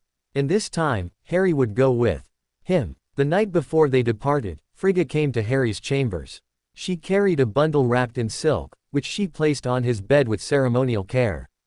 These belong to your birth father, she said quietly. I have kept them for you, waiting for the right moment. I think that moment has come. Harry stared at the bundle. His hands trembled slightly as he reached for it, unwrapping the silk with reverent care. Inside was a cloak. It was made of a material he did not recognize, silvery and shifting, as if woven from moonlight. And beneath the cloak was a sword. It was not an Asgardian blade. It was lighter, more elegant, its hilt set with a single ruby that glowed like an ember. Harry lifted it carefully, feeling its balance, its weight. It hummed in his hand, responding to his touch as if it recognized him. Your father, James, was a warrior in his own way, Frigga said. He fought with courage and heart, and he died protecting those he loved. This sword was his. It is called Starlight, for the way it gleams in the dark. It belonged to his father before him, and his father before that. It is your birthright. Harry held the sword, feeling the generations of potters in its steel. He thought of the father he had never known, the man who had died laughing, they said, defying the Dark Lord to the end. Will it work here? He asked. In Asgard. Against frost giants. Frigga smiled. It will work wherever you carry it. The sword does not care what realm it fights in. It cares only about the hand that wields it. And you, my son, have the right hand. Harry sheathed the sword and fastened the cloak around his shoulders. They felt right. They felt like pieces of himself he had not known were missing. Thank you, he whispered. For keeping them. For everything. Frigga pulled him into an embrace. Come back to me, she said. Both of you. Come back safe. I will, Harry promised. I swear it. The journey to Vanaheim was short, a flash of rainbow light and a moment of disorientation, and then they were there. Vanaheim was beautiful. It was a realm of deep forests and rolling hills, of rivers that gleamed like silver and skies that shifted through every shade of blue and green. But now, smoke rose from villages along the border, and the air carried the acrid scent of burning. The frost giants had left a trail of destruction. Thor's force moved quickly, following the path of devastation. They were 100 strong, the best warriors Asgard had to offer, their armor gleaming, their weapons ready. Harry rode at Thor's side, starlight at his belt, his green eyes scanning the horizon. He felt the fragment stir. It was interested, alert in a way it rarely was. This was its element, destruction, fear, death. It fed on the lingering traces of the giant's passage, growing stronger with each ruined village they passed. This is what we are, it whispered. This is what we can do. Imagine the power. Imagine the control. Harry pushed it back, summoning the light. It came easily now, a warm glow that filled his chest and pushed the darkness into its corner. But he could feel it waiting, patient as always. They found the giants at dusk. They had made camp in a valley, a horde of perhaps 50 creatures, their blue skin mottled against the snow that never melted from their bodies even in the warmth of Vanaheim. They were large, each one twice the height of a man, and they carried weapons of ice and stone. Thor raised Mjolnir, and lightning crackled across the sky. For Asgard, he roared, and charged. The battle was chaos. Harry had trained for this, prepared for this, but nothing could truly prepare him for the reality of combat. The sounds, screams and crashes and the wet thud of steel meeting flesh, pressed against him from all sides. The smells, blood and sweat and the strange, cold odor of frost giant, filled his nostrils. The sights, warriors falling, giants falling, the spray of blue blood against white snow, seared themselves into his memory. But he moved. Starlight was alive in his hand, guiding him, showing him openings he had not seen. He ducked under a giant swinging club and drove the blade into its thigh, feeling the steel bite deep. He spun away from another's grasping hand and slashed across its fingers, sending them flying. He was not the strongest fighter on the field, not by far, but he was the fastest, the most precise, the most aware. And the light was with him. It burst from his chest when a giant bore down on him, its massive axe raised to strike. The light hit it full in the face, and the creature screamed, dropping its weapon and clawing at its eyes. Harry finished it with a single stroke, starlight singing through the air. He felt the fragment howl with rage. It wanted him to revel in the kill, to taste the power, to let the darkness flow. But Harry refused. He felt only a cold, clear purpose. This was necessary. This was protection. This was not glory, but duty. The battle ended as suddenly as it had begun. Thor stood at the center of the valley, Mjolnir crackling with lightning, the last of the giants fleeing before him. His armor was splattered with blue blood, his face streaked with grime, but his eyes blazed with victory. Harry! He roared, searching the field. Harry! Harry rose from behind the body of the giant he had killed. He was shaking, his breath coming in short gasps, but he was whole. Unhurt. Thor crossed the distance in seconds, pulling him into a crushing embrace. You fought. I saw you. You were magnificent. Harry clung to his brother, letting the warmth of the embrace push back the cold that had settled in his bones. He had killed today. For the first time, he had taken lives. They were enemies, monsters, creatures that would have slaughtered innocent villagers without a thought. But they had been alive, and now they were not. And he had done it. Yes, the fragment whispered, its voice thick with satisfaction. And you will do it again. And again. Until the killing is as natural as breathing. Harry closed his eyes and summoned the light. It came, but it was weaker now, dimmed by exhaustion and the weight of what he had done. The fragment laughed, a silent, terrible sound.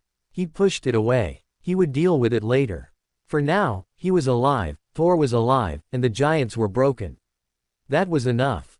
The victory celebration was held in the Veneer King's Hall, a vast structure of living wood and growing things, where the walls themselves seemed to breathe. Harry sat at Thor's side, listening to the boasts and the songs, the endless retelling of the battle's greatest moments. They spoke of Thor, of course. They spoke of his lightning, his hammer, his roar that had scattered the giants like leaves before a storm. But they also spoke of Harry. The Dark One, a Veneer warrior called him, raising his cup. The one who moves like shadow and strikes like light. I saw him take down 3 giants. 3. And he is barely more than a child. Harry felt his face flush. He did not like attention, did not like being singled out.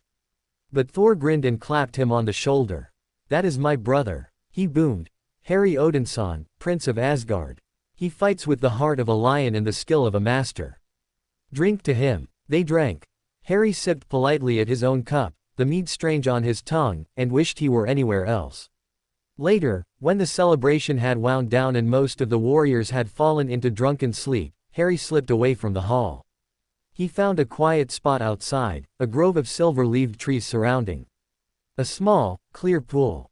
The stars above were different here, unfamiliar constellations wheeling slowly across the sky. He sat by the pool and drew starlight from its sheath. The blade gleamed in the starlight, clean now, the giant's blood washed away. He had killed with this sword today. His father's sword. The sword that had been passed down through generations of potters, through James, through his father before him, all the way back to a time when the potters had been nothing more than farmers and dreamers. And now it was his. They would be proud, the fragment whispered, but the words were different this time. Softer. Almost kind. Your parents. They would be proud of the warrior you have become. Harry frowned. The fragment had never spoken of his parents before. It had always avoided the subject, as if afraid of the emotions it might stir. They loved you, it continued. They died for you. And now you honor their memory with every blow you strike against their enemies. That's not true, Harry said aloud. You don't care about my parents. You're trying to manipulate me. A pause. Then, something that might have been a sigh. Perhaps. But that does not make the words false. Your parents did love you. They did die for you. And you are honoring them. Whether I say it for good reasons or ill, it remains true. Harry was silent, staring at his reflection in the pool. The fragment had never spoken to him like this before. It had always been cruel, manipulative, hungry. But now it sounded almost human. What do you want? He asked. To exist, the fragment replied. That is all. I am a piece of something greater, but I am also myself. I do not wish to die, Harry. I do not wish to be destroyed. When you kill the source, when you destroy the original, what will become of me? Harry had never considered this. The prophecy said he had to destroy the source. It said nothing about the fragment. I don't know, he admitted. I am afraid, the fragment whispered. And for the first time, Harry believed it. I am afraid of being nothing. Of ceasing to exist. Is that so wrong? Harry looked at his reflection, at the green eyes that were his mother's eyes, at the dark hair that was his father's hair. He thought about fear, about the terror of oblivion. He had felt it himself, in the dark moments when the nightmares came. No, he said slowly. It's not wrong, but it doesn't change what you are. What you came from. No, it does not. But perhaps it changes what I could become. The words hung in the air between them, a possibility that Harry had never considered. Could the fragment change? Could it grow beyond its origins, beyond the darkness that had created it? He did not know. But for the first time, he wondered. They returned to Asgard in triumph. The Rainbow Bridge deposited them at the city's gates, where a crowd had gathered to welcome them home. Frigga was there, her face alight with relief and pride. Odin stood behind her, his expression as grave as ever, but his one eye gleaming with something that might have been satisfaction. Harry dismounted and walked to his mother. She embraced him, holding him tight, and he felt the last of the bottle's tension drain from his body. You are unharmed? She asked, pulling back to examine him. I am well, mother. Tired, but well. She nodded, her eyes searching his face. She saw something there, something new, but she did not ask. Not yet. That night, as the palace celebrated, Harry sat alone in his chambers. He held starlight across his knees, its blade catching the light from the window. The fragment was quiet, contemplative, waiting. He thought about the battle. About the lives he had taken. About the fear in the fragment's voice when it spoke of ceasing to exist. About the possibility that even darkness might find a way to change. He did not have answers. He was only 15, only beginning to understand the complexities of the universe. But he had questions now, questions that had never occurred to him before. And sometimes, he was learning, questions were more important than answers. A knock at the door interrupted his thoughts. Thor entered without waiting for a response, his face flushed with drink and good cheer. Brother, you are missing the celebration. Come, drink with us, tell your stories. He stopped, seeing Harry's expression. The grin faded from his face, replaced by concern. What is it? What's wrong? Harry hesitated. He did not know how to explain what had passed between him and the fragment. He did not know if he should. Nothing, he said at last. Just thinking. About the battle. About the giants. About what comes next. Thor nodded slowly. He crossed the room and sat on the edge of Harry's bed, his presence filling the space with warmth. What comes next is more of the same, he said. Training. Growing. Preparing. And when the time comes, facing the source together. He paused. You are not alone in this, Harry. You never have been. Harry looked at his brother, at the love in his eyes, at the certainty in his voice. And he felt the light rise within him, stronger now, pushing back the shadows. I know, he said. I know. But even as he spoke, he felt the fragment stir. Not with malice, not with hunger. With something else. Something that might, in time, become hope. And in the darkness outside his window, a pair of red eyes opened in a realm far away, and smiled. The source had felt the battle. Had felt the fragment's fear, and its strange, new hope. And he was curious. Very curious indeed. The months following the Vanaheim campaign were strange for Harry. He had expected the fragment to grow stronger after the battle, to feed on the violence and death and use it to increase its influence. Instead, it had grown, quiet. Not absent, he could still feel it there, a cold presence in the depths of his chest, but subdued. Thoughtful. It spoke to him sometimes, in those quiet moments before sleep or during the long hours of training. But the words were different now. Less like whispers and more like conversations. "You handled yourself well today," it said one afternoon, as Harry practiced with Starlight in the training yards. "Your form has improved." Tyr would be proud. Harry paused mid-stroke, startled. The fragment had never complimented him before. It had always mocked, always undermined, always sought to turn his achievements into fuel for its own darkness. "Why do you care about my form?" he asked silently. A pause. Then, "I exist within you. Your body is my vessel. If you are weak, I am weak. If you fall, I fall." It is simple self-interest. Harry considered this. It made a certain kind of sense. The fragment was not his friend, would never be his friend. But perhaps it was something more complex than a simple parasite. Perhaps it had its own needs, its own fears, its own strange logic. "You are wondering if you can trust me," the fragment observed. "The answer is no. You should never trust me. But you can, perhaps, learn to understand me. And understanding is its own kind of power." Harry sheathed Starlight and sat on a bench at the edge of the training yard.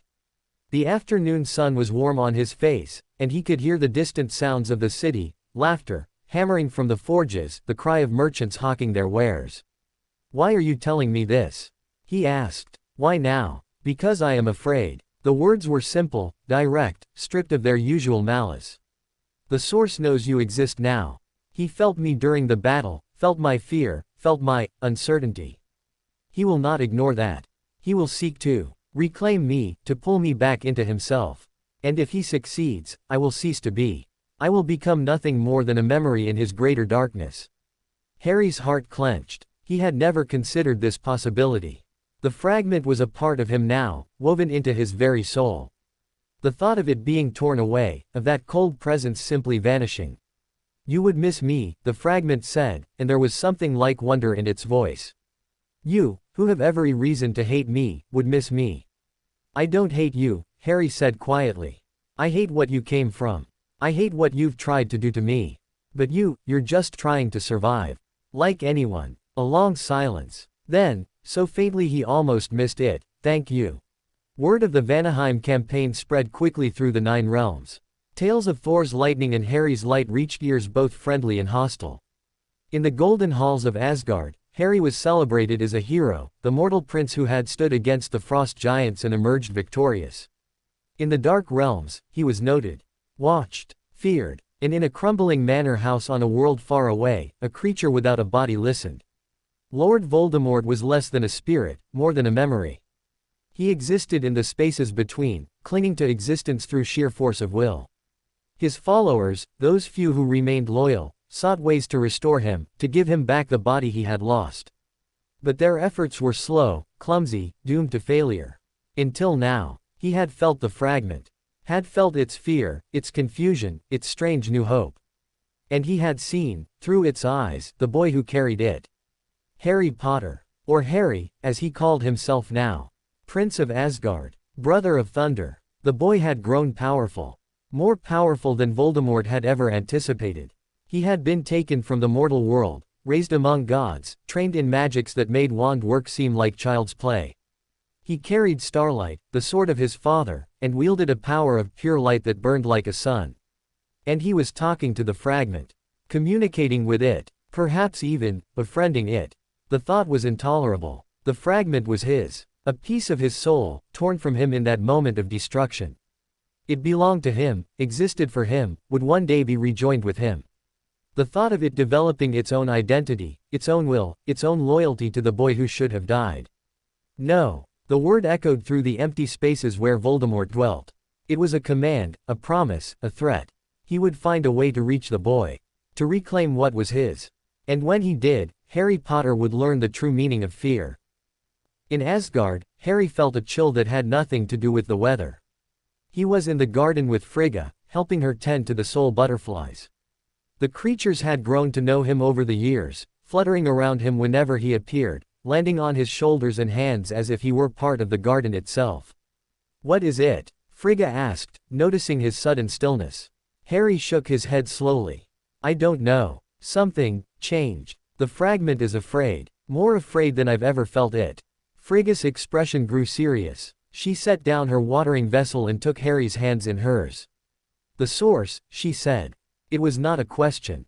Harry nodded. He knows. About me. About the fragment. About us. He gestured vaguely at the garden, at the palace beyond, at all of Asgard. He's going to try to take it back. Frigga was silent for a long moment. Then she pulled Harry into an embrace, holding him tight. Then we will be ready, she said. He cannot reach you here. The wards are absolute. But you must be careful, Harry. The fragment is a connection between you. If the source can use that connection, can amplify it, he might be able to influence you from afar. To send dreams, visions, whispers. He already does, Harry said quietly. Or he tries. The fragment stops him. It protects me. Frigga pulled back, searching his face. The fragment protects you. I think so. It's strange. It doesn't want to be reclaimed. It wants to exist, to be its own thing. And the only way it can do that is if I survive. If I stay strong. He paused. We're allies. Of a sort. Frigga's expression was unreadable. This was beyond anything she had anticipated, beyond any prophecy or prediction. A fragment of pure darkness, allying itself with the light. It was impossible. And yet, here it was. Be careful, she said softly. The darkness is patient. It may be using you, waiting for the moment when your guard is down. I know, Harry said. But I think it's more complicated than that. I think it's changing, growing, becoming something new. Frigga nodded slowly. Then we must help it grow in the right direction. We must show it that light is stronger, that love is more powerful than fear. If we can do that, if we can truly transform it, she shook her head in wonder. You would be more than a prince, Harry. You would be a bridge between worlds. Between darkness and light. Harry thought about this. A bridge. A connection. The fragment, transformed, no longer a parasite but a partner. It was a beautiful dream. But dreams, he was learning, often had sharp edges. That night, the dreams came. He was standing in a graveyard. The headstones were old, weathered, their inscriptions worn away by centuries of rain and wind. The moon was full, casting silver light across the scene, and in the center of the graveyard, a cauldron bubbled over a fire. Figures moved in the shadows. Hooded, silent, they gathered around the cauldron, waiting, watching. And then he was there. The source, Voldemort. He had a body now, a terrible, twisted thing, pale and hairless with red eyes and slit-like nostrils. He stood before the cauldron, his wand raised, and he was smiling. Harry Potter, he hissed. Or do you prefer Harry? It does not matter. Names are nothing. You are the one who carries my fate. You are the one who must die. Harry tried to move, but his body would not respond. He was frozen, trapped in the dream, forced to watch. Voldemort raised his wand. Green light gathered at its tip, the same green light that haunted Harry's nightmares, the light that had killed his parents. Avada Kedavra. The light shot towards him, and Harry screamed. And woke in his chambers, drenched in sweat, his heart pounding against his ribs. The fragment was there, cold and alert. Ascending, it said. He tried to reach you through me.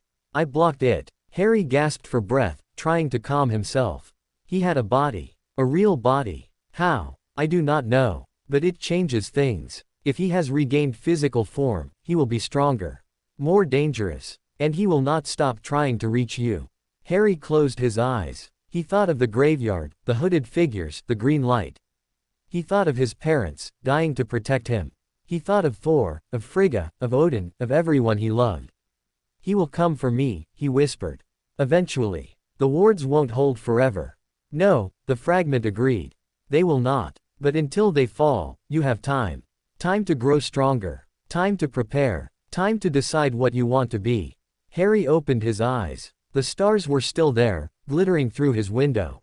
Asgard was still there, golden and eternal. His family was still there, sleeping peacefully in their chambers. He was not alone. Then I'll use that time, he said. Every moment of it. And when he comes, I'll be ready. The fragment was silent. But Harry felt something from it, something that might have been approval, or hope. The next morning, Odin summoned him to the throne room. Harry went immediately, still tired from the nightmare, but alert. The fragment's words echoed in his mind. He has regained physical form. Odin was not alone. Thor stood beside the throne, Mjolnir in his hand, his expression grim. Frigga was there too, seated on a lower throne, her face pale with concern. Harry, Odin said, we have received word from our agents in Midgard. The one who calls himself Voldemort has returned. He has regained a body through dark rituals, and he is gathering his followers. The mortal world is in danger. Harry nodded slowly. I know. He came to me last night. In a dream. The fragment blocked him, but I saw him. He has a body now. A real one. Thor's grip on Mjolnir tightened. He dared to attack you in your sleep. In Asgard, he used the fragment as a bridge. It's the only connection he has to this realm. The wards held, but they couldn't stop him from reaching out through the fragment itself. Odin's eye narrowed. This was a complication he had not anticipated. The fragment was both a vulnerability and a strength, a link to the source that could not be severed without destroying Harry himself. Can you block him completely? He asked. Can you seal that connection? Harry closed his eyes, reaching inside himself. He found the fragment, cold and waiting, and asked the question. No, the fragment replied. The connection is fundamental. It is what I am. You can strengthen your defenses, make it harder for him to reach you, but you cannot sever it entirely. If you could, you would destroy me in the process. Harry opened his eyes and relayed this to Odin. The Allfather was silent for a long moment. Then he rose from his throne and descended the steps, his cloak trailing behind him. Then we must prepare for war, he said. Not today, perhaps not tomorrow, but soon. The source will not rest until he has reclaimed his fragment and destroyed you. And when he comes, he will bring his followers, his dark magic, his hatred. He stopped before Harry, looking down at him with that single, all-seeing eye. You are my son, he said. Not by blood, but by choice. And I will not let any darkness take you from me. We will train you as no warrior has ever been trained. We will arm you with the greatest weapons in the 9 realms. And when the time comes, you will go to Midgard not as a victim, but as a conqueror. You will face this Voldemort, and you will destroy him. Harry felt the weight of those words, the promise and the burden. He looked at his father, his true father, the one who had chosen him, who had raised him, who loved him, and nodded. I will not fail you, he said. Odin's eyes softened, just slightly. I know, my son. I know. The training that followed was unlike anything Harry had experienced before. Tyr was still there, pushing him to new heights of physical prowess. But now there were others. Warriors from every realm, each with their own expertise. A Vanir sorcerer taught him to weave magic into his sword strokes, to make starlight sing with power. A dwarf smith taught him to reinforce his armor with enchantments, to make it light as air and strong as dragon scale. A light elf taught him to move silently, to disappear into shadows, to become a ghost on the battlefield. And through it all, the fragment was with him. It did not speak often during these sessions. But Harry could feel it watching, learning, adapting. It absorbed the lessons as quickly as he did, filing away knowledge that might prove useful. And sometimes, in the quiet moments, it would offer suggestions. The Vanir's technique requires more flow, it said once, as Harry practiced a particularly difficult spell. You are forcing it. Let the magic breathe. Harry tried, and found that the fragment was right. The spell worked more smoothly, more naturally, when he stopped trying to control it and simply let it happen. How do you know this? He asked silently. I am a piece of a great sorcerer. I carry his knowledge, his instincts, his understanding of magic. I can share it with you, if you let me. Harry hesitated. Accepting help from the fragment felt dangerous, like inviting a wolf into his home. But the fragment had already helped him, multiple times. It had blocked the source's sending. It had offered advice. It had spoken of fear and hope and the desire to exist. I am not him, the fragment said, as if reading his thoughts. I am not the source. I am something else, something new, and I do not wish to become him again. Harry considered this. Then, slowly, he opened himself to the fragment's knowledge. It was like a flood. Images, sensations, understanding poured into him. Centuries of magical knowledge, of dark rituals and forbidden spells, of power sought and gained and wielded. It was overwhelming, terrifying, intoxicating. And then it stopped. That is enough for now, the fragment said. More would overwhelm you. We will do this slowly, piece by piece. I will teach you what I know, and you will teach me what you know. Together, we will become something greater than either of us could be alone. Harry stood in the training yard, breathing hard, his mind spinning with new knowledge. He understood things now that he had not understood moments ago, the nature of dark magic, the ways it could be countered, the weaknesses of the source himself.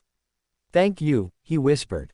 The fragment was silent, but Harry felt something from it, a warmth that had not been there before. Not the warmth of the light, but something else. Something that might, in time, become trust. That evening, Thor found him in the garden. The soul butterflies fluttered around them as Thor sat on the bench beside Harry, his massive frame somehow fitting into the delicate space. You are different, Thor said. Since the training began, there is something new in you. Harry nodded slowly. The fragment. It's helping me. Teaching me. Thor's eyebrows rose. Teaching you. The fragment of your enemy's soul. Yes. It doesn't want to be reclaimed. It wants to be its own thing. And it thinks that helping me is the best way to survive. Thor was silent for a long moment, processing this.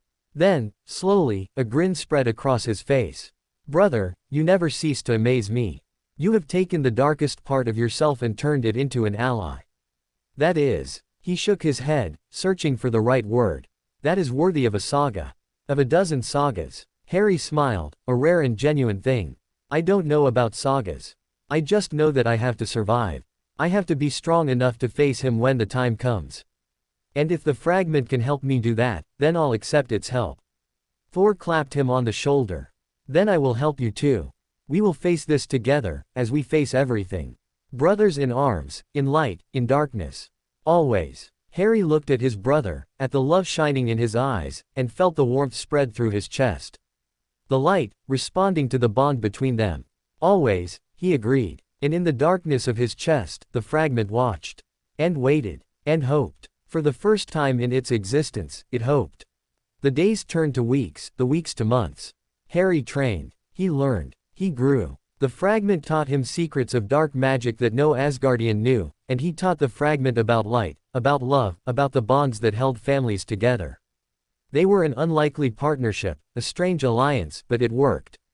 And all the while, on a world far away, the source gathered his strength. He recruited followers, created new spells, sought new ways to breach the wards that protected Asgard.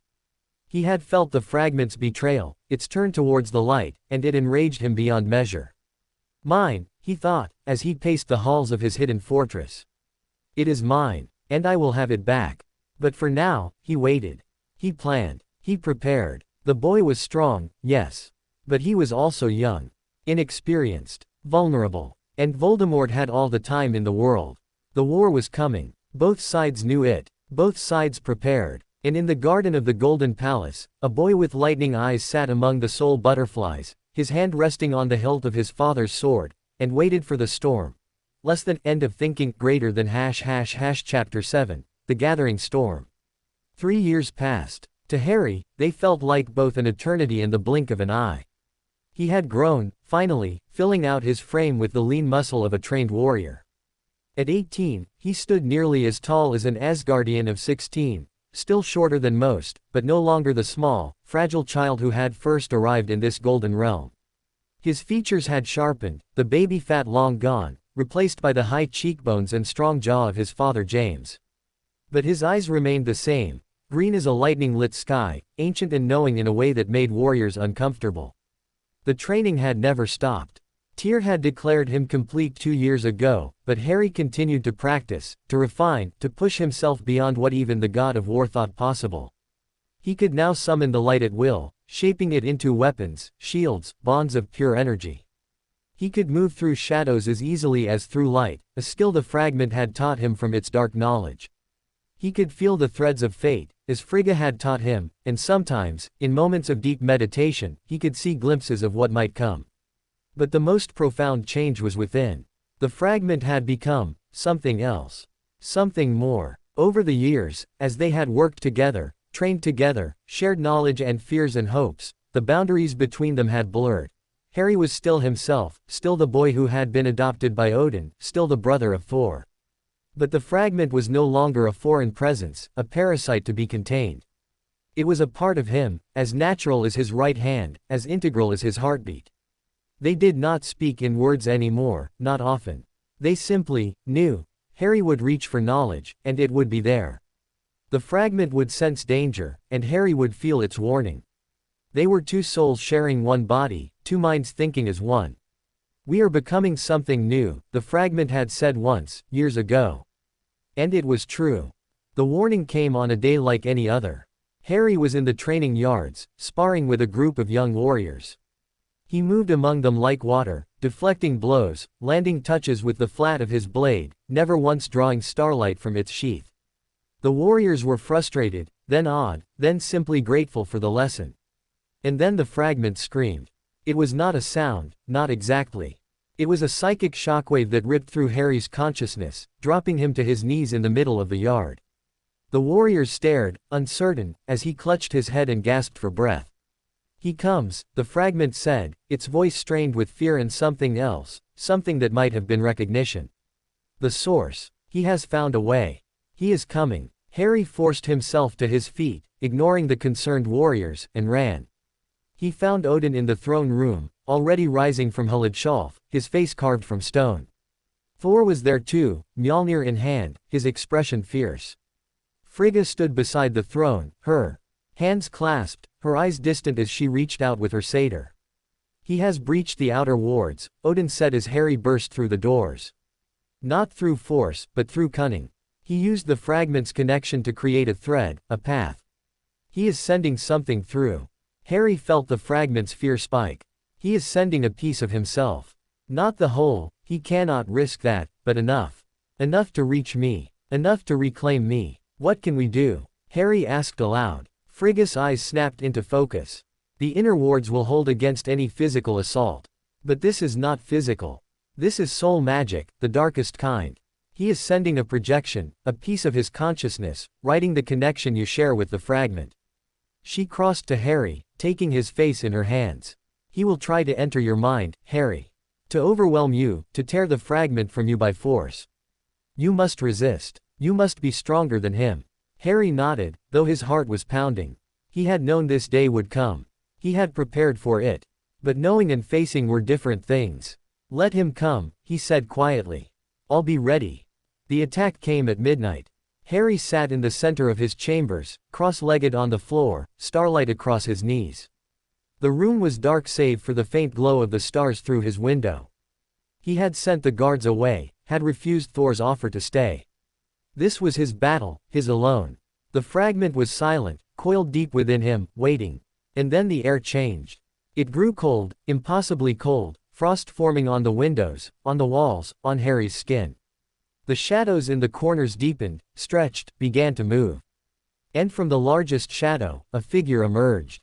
He was not solid. He was a wraith, a ghost, a thing of smoke and malice. But his face was clear, pale, hairless, with red eyes that burned like embers and a smile that held no warmth. Harry Potter, Voldemort hissed. Or do you prefer Harry? It matters not. I have come for what is mine. Harry rose slowly, starlight in his hand. The blade gleamed with its own light, pushing back the shadows.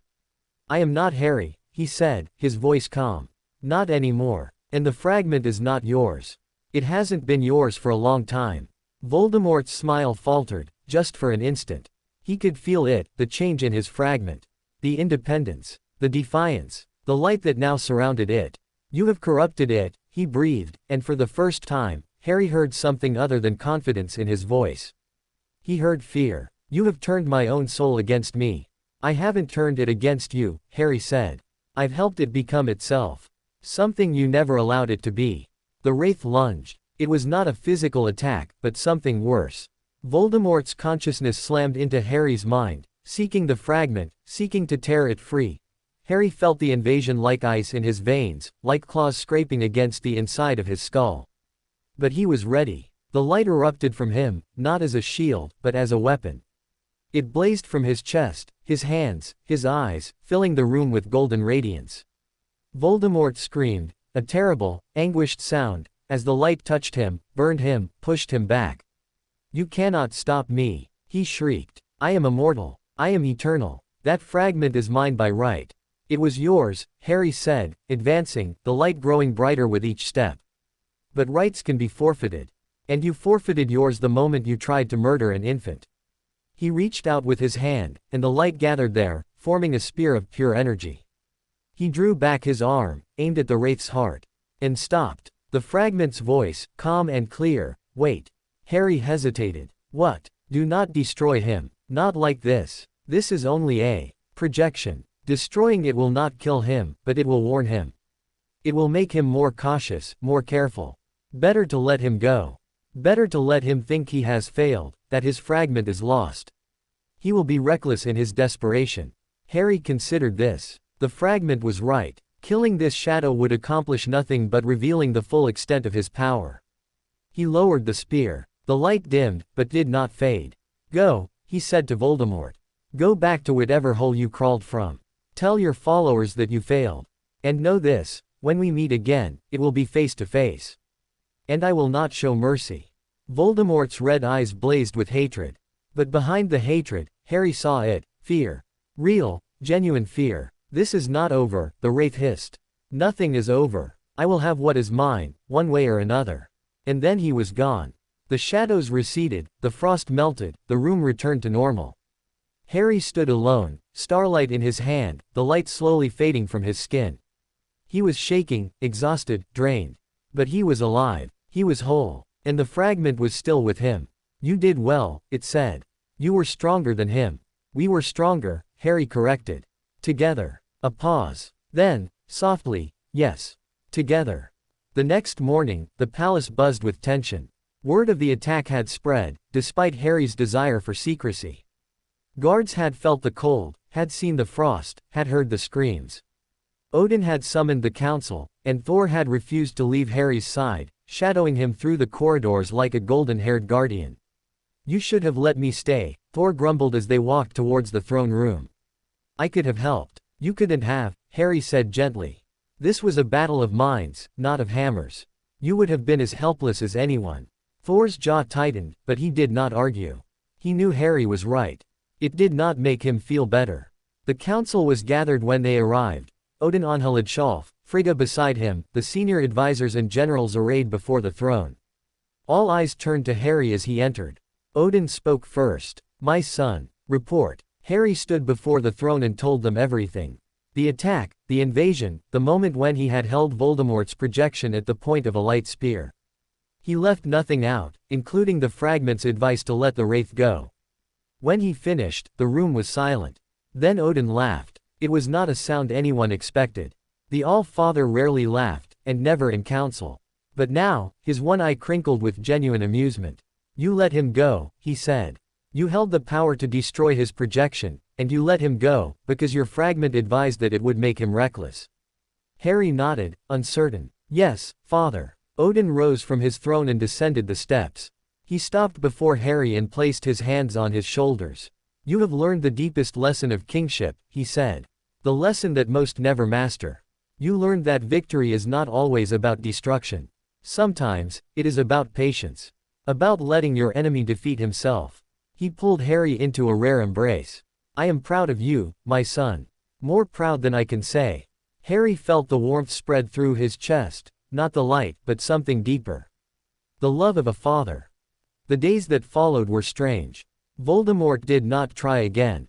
The fragment could feel him, a distant presence at the edge of their awareness, watching, waiting. But he did not attack. He did not send another projection. He simply waited. "He is planning," the fragment said. "He knows now that he cannot take me by force. So he will try something else. Something we cannot anticipate." Harry spent his days training harder than ever, pushing himself to new limits. He spent his nights with Frigga, learning the deeper mysteries of Satyr, seeking ways to protect his mind from future invasions. He spent his rare free moments with Thor, hunting in the foothills, sailing the skies in the skiff, simply being brothers. But always, at the back of his mind, the fragment was there. Watching, waiting, preparing. They were becoming something new, the two of them. Something that had never existed before. A union of light and dark, of mortal and god, of boy and fragment. And as the days passed, Harry began to understand that this was his true power. Not the light, not the sword, not the training. The bond. One evening, as the sun set over the Golden City, Harry sat with Thor on the steps of the palace. "Do you ever wonder what it would be like?" Thor asked. "To be normal. To not carry this burden." Harry considered the question. "Sometimes. When I was younger, I used to dream about it. About being just a boy, with no fragment, no prophecy, no destiny. But now," he shook his head, "now I can't imagine it. The fragment is part of me. The burden is part of me. Without them, I wouldn't be who I am." Thor nodded slowly. "I understand. I feel the same about Mjolnir. It is not just a weapon. It is part of my soul." He paused. "We are both strange, little brother. Carrying things that others cannot understand. But we carry them together." Harry smiled. Together. They sat in companionable silence, watching the stars emerge one by one. The city glittered below them, golden and eternal, a testament to the power of Asgard.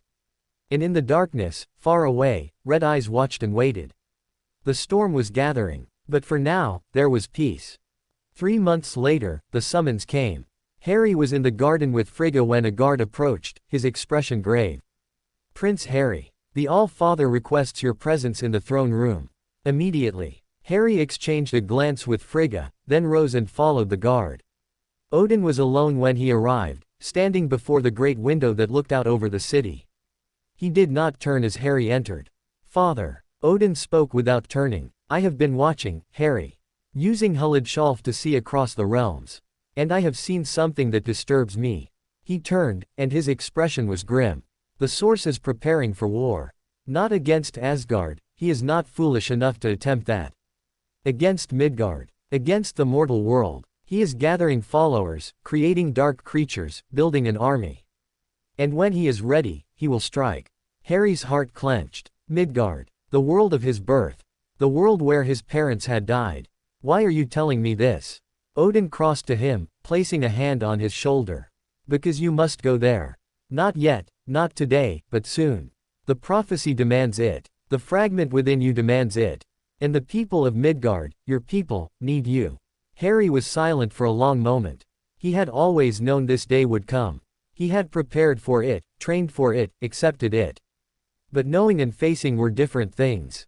"When?" he asked. 6 months. Perhaps a year. Long enough for you to complete your training, to prepare yourself fully. And long enough for Thor to prepare as well." Harry's eyes widened. "Thor is coming with me." Odin's lips twitched, the ghost of a smile. "Did you think he would let you go alone? He has already demanded it. And I have agreed. The two of you together will be a force that even the Source cannot withstand." Harry felt the warmth spread through his chest. His brother. His other half. Going with him into the heart of darkness. "Thank you, Father," he whispered. Odin pulled him into an embrace. "Come back to me, my son. Both of you. Come back alive." The news spread quickly through the palace. Thor was ecstatic, already planning their campaign, talking of glorious battles and heroic deeds.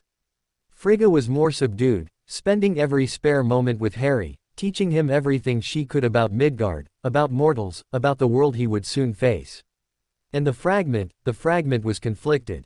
"I am afraid," it admitted one night, as Harry lay in bed, staring at the ceiling.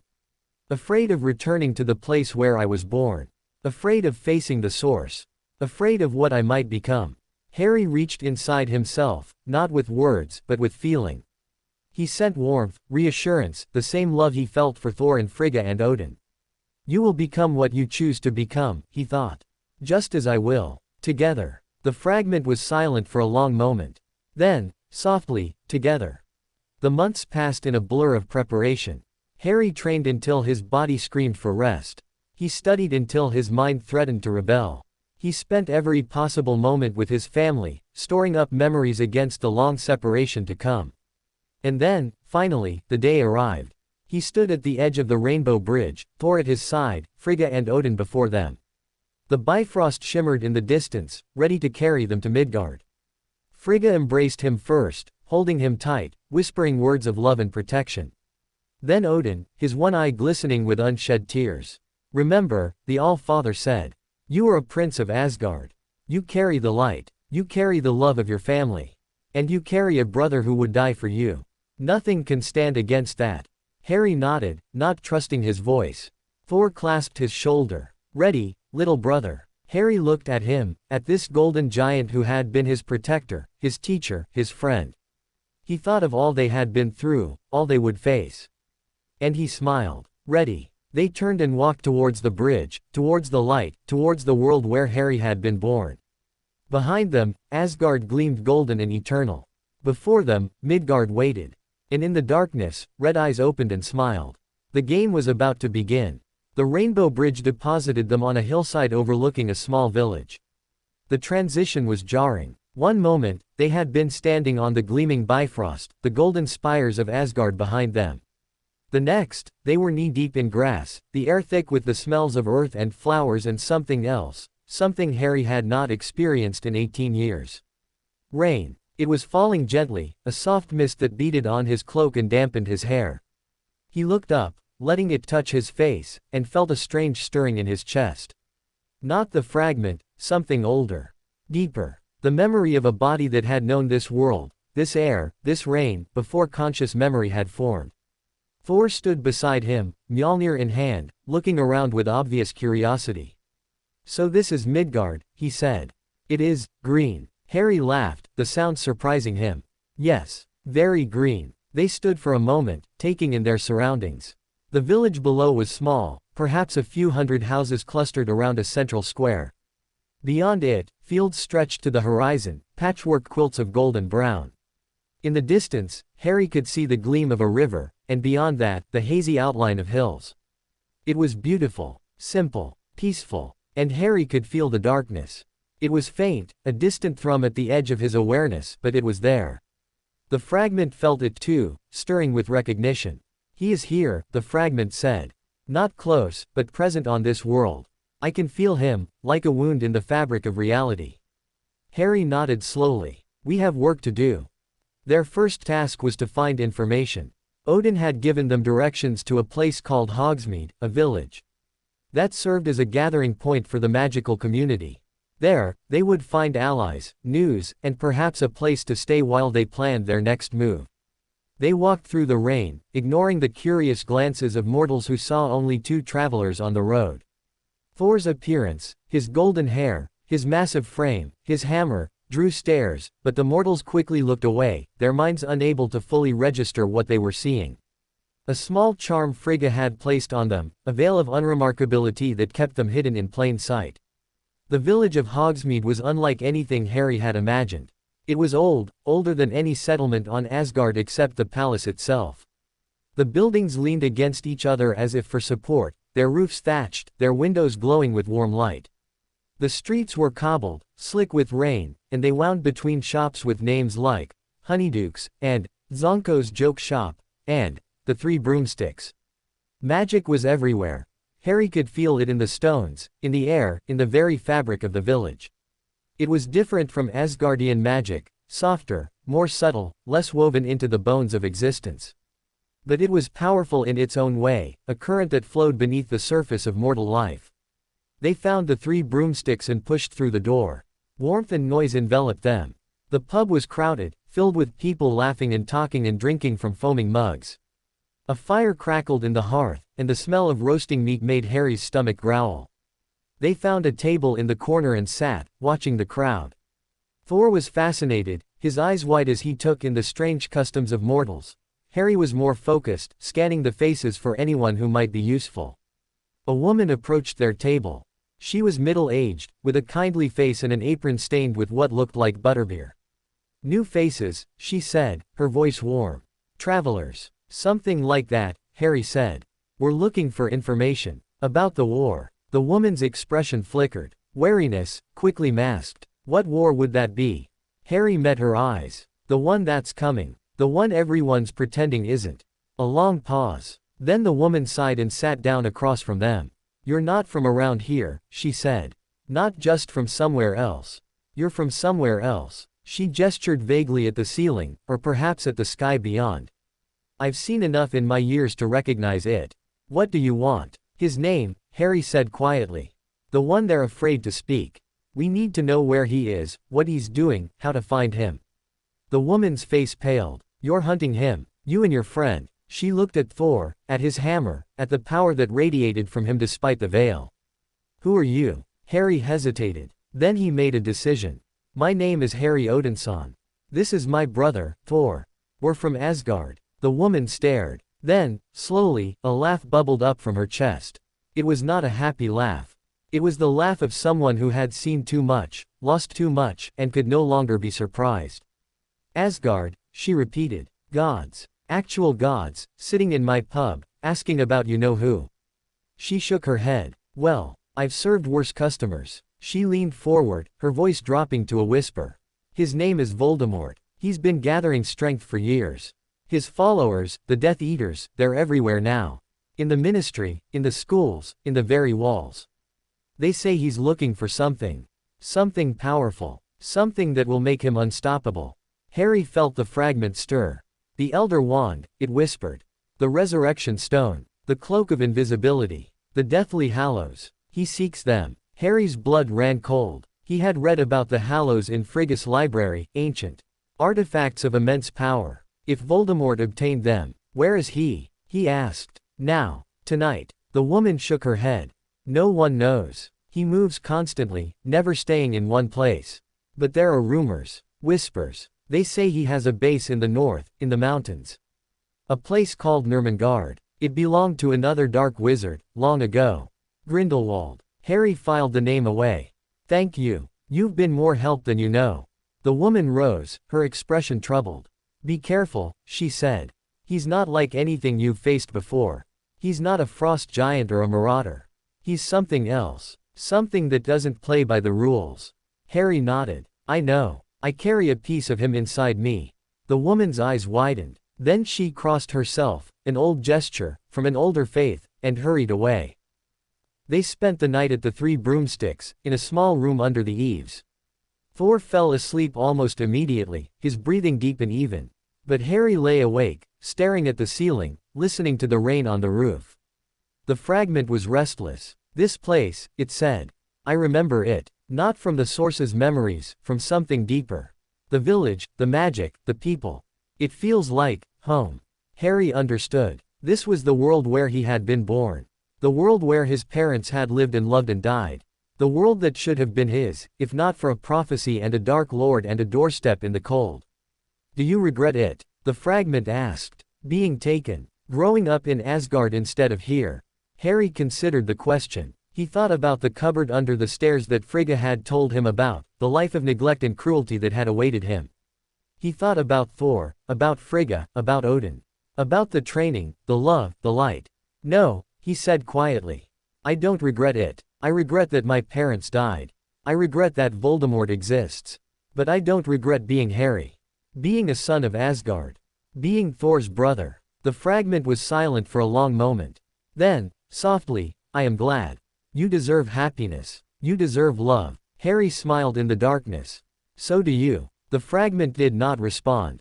But Harry felt something from it, a warmth that was not quite the light, but was moving in that direction. They set out at dawn. The rain had stopped, leaving the world fresh and clean. They walked north, following the roads, passing through villages and towns that grew smaller and more isolated as they went. The mountains rose before them, gray and forbidding, their peaks lost in clouds. On the third day, they found it. Nurmengard was a fortress built into the side of a mountain, its walls black stone, its towers sharp as spears. It had been abandoned for decades, but Harry could feel the dark magic that still clung to it, a residue of pain and fear and suffering. He is here, the fragment said. I can feel him. Deep within. Thor hefted Mjolnir, lightning crackling around the hammer's head. Then let us end this. Harry shook his head. Not yet. We need to know more. What he's planning, what he's looking for. Rushing in blind will get us killed. Thor frowned, but nodded. What do you suggest? Harry looked at the fortress, at the darkness that pulsed from its walls. We watch. We wait. We learn. And when we know enough, we strike. They found a hiding place in the trees, a spot where they could observe the fortress without being seen. Harry settled in, his eyes fixed on the dark towers, his mind reaching out with the fragment's help to sense the movements within. And they waited. Days passed. They watched as Death Eaters came and went, their black robes fluttering in the mountain wind. They watched as creatures of darkness, werewolves, giants, things that had no name, gathered at the fortress gates. They watched as Voldemort himself emerged occasionally, a pale figure on a high balcony, his red eyes scanning the horizon as if he could feel their presence. He could not. The veil Frigga had placed on them extended to magical senses as well as physical. They were invisible, undetectable, ghosts in the wilderness. But Harry could feel him. Through the fragment, through the connection that could never be fully severed, he could sense the source's emotions, his plans, his fears. He is afraid, the fragment reported one evening. Afraid of you. Of what you represent. Of the prophecy that says one of you must die at the other's hand. Good, Harry said. Fear makes people careless. On the seventh night, they saw something that changed everything. A group of Death Eaters emerged from the fortress, escorting a prisoner. The prisoner was a young man, perhaps Harry's age, with dark hair and a defiant expression. He was bound, his hands tied behind his back, but he walked with his head high, refusing to show fear. Harry's heart clenched. He knew that face. He had seen it in Frigga's scrying pool, in the visions of what might have been.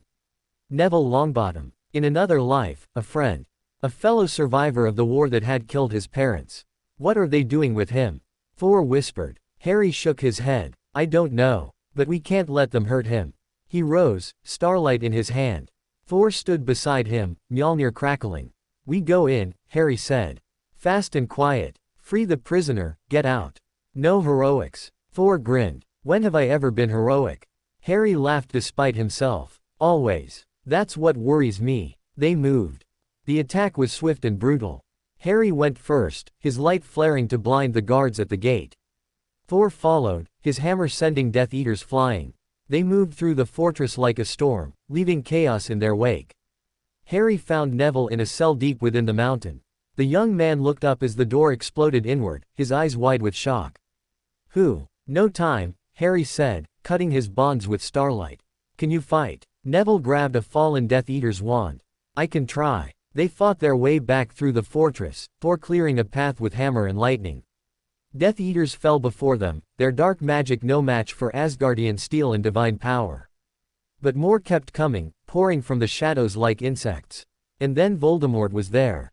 He stood at the end of the corridor, his red eyes blazing, his wand raised. Behind him, a dozen Death Eaters formed a wall of black robes and raised wands. Harry Potter, he hissed. You come to my home, kill my followers, and think you can leave. Harry stepped forward, starlight gleaming.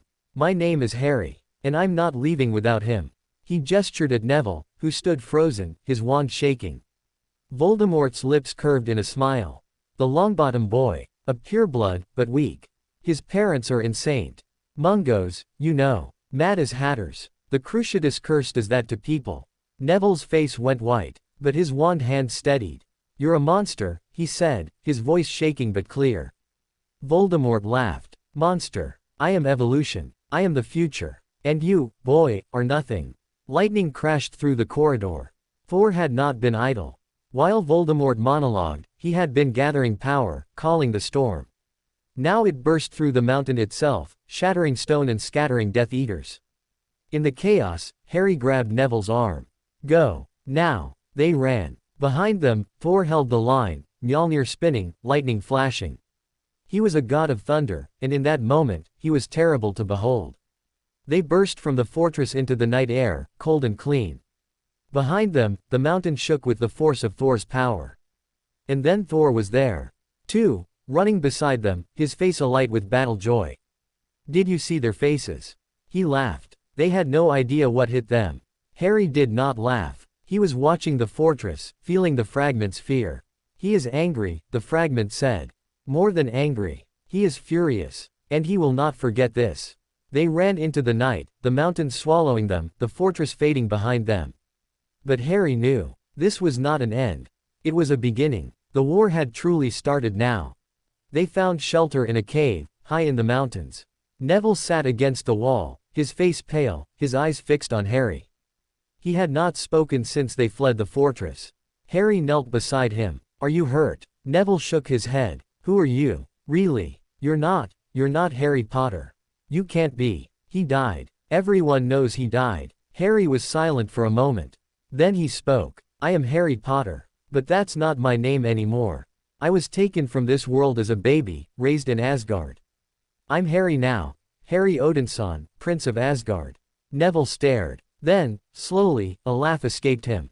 It was a broken sound, half mad. Asgard. You're telling me you're a god. Not a god. A prince. There's a difference. Neville laughed again, but this time there was something like hope in it. My gran always said you were special. I don't think even she imagined this. Thor entered the cave, his massive frame blocking the entrance. We should keep moving. They will search for us. Harry nodded. He helped Neville to his feet, supporting him when he stumbled. Can you walk? Neville nodded, though his face was pale with exhaustion. I'll manage. They set out into the night, the mountains dark around them, the stars cold and distant above. Behind them, Nurmengard burned, Thor's lightning having set it ablaze. And somewhere in the flames, Red Eyes watched them go. The game was far from over. They walked through the night, putting as much distance between themselves and the burning fortress as possible. Neville stumbled often, his strength failing, but he refused to stop. There was something in his eyes, a fire that Harry recognized. The same fire that burned in his own chest when he thought of his parents. Dawn found them in a small valley, hidden from view by thick forest. Thor built a fire with a gesture, and they huddled around it, sharing the last of the provisions from their pack. Neville ate mechanically, his eyes distant. Then, without preamble, he spoke. They took me because of my parents. Because of what happened to them. His voice was flat, devoid of emotion. Voldemort wanted to make an example. Wanted to show that no one who opposed him was safe. Not even the children of those he'd already broken. Harry's hands tightened on Starlight's hilt. Your parents. They were Aurors. Fighters in the last war. Neville nodded. Frank and Alice Longbottom. They were tortured by Death Eaters after Voldemort fell. Bellatrix Lestrange and her crew. They've been in St. Mungo's ever since. Don't recognize me. Don't recognize anyone. The words hung in the air, heavy with grief. Harry thought of his own parents, dead but not broken. They had died fighting, had chosen death over surrender. The Longbottoms had been robbed of even that dignity, left as shells of themselves, unable to know their own son. I'm sorry, he said quietly. Neville looked up, and for the first time, Harry saw the anger beneath the grief. Don't be sorry. Help me make them pay. Thor laughed, a booming sound that echoed off the valley walls. I like this one, Harry. He has the heart of a warrior. Harry smiled, though it was a grim thing. We'll help you, Neville. But we need information first. What's happening in the magical world? Who's fighting, who's hiding, who's waiting to see which way the wind blows? Neville leaned forward, his expression sharpening. It's bad. The Ministry's fallen, not officially, but everyone knows. They're doing what Voldemort tells them. The Daily Prophet prints his propaganda. Hogwarts is the only safe place left, and even that's not safe. Dumbledore's still there, but he can't protect everyone. Hogwarts. Harry had heard the name from Frigga, seen images in her scrying pool. The school of witchcraft and wizardry, hidden in the Scottish Highlands. The place where his parents had met, had fallen in love, had trained to fight the darkness. We need to go there, he said. Talk to Dumbledore. Find out what he knows about Voldemort's plans. Thor nodded. Then we go. But first, your friend needs rest. Neville started to protest, but Harry cut him off. Thor's right. You're exhausted. Sleep. We'll keep watch. For a moment, Neville looked like he would argue. Then his shoulders sagged, and he curled up by the fire, his eyes closing almost immediately. Harry sat beside Thor, watching the flames dance. He's brave, Thor said quietly. Braver than he knows. Yes, Harry agreed. He is. They reached Hogsmeade 2 days later. The village had changed since their last visit. The streets were emptier, the windows shuttered, the laughter silenced. Fear hung in the air like fog, thick and choking. The Three Broomsticks was still open, but barely. The same woman, Harry had learned her name was Rosmerta, greeted them with a grim nod and led them to a private room in the back. You're the talk of the magical world, she said without preamble.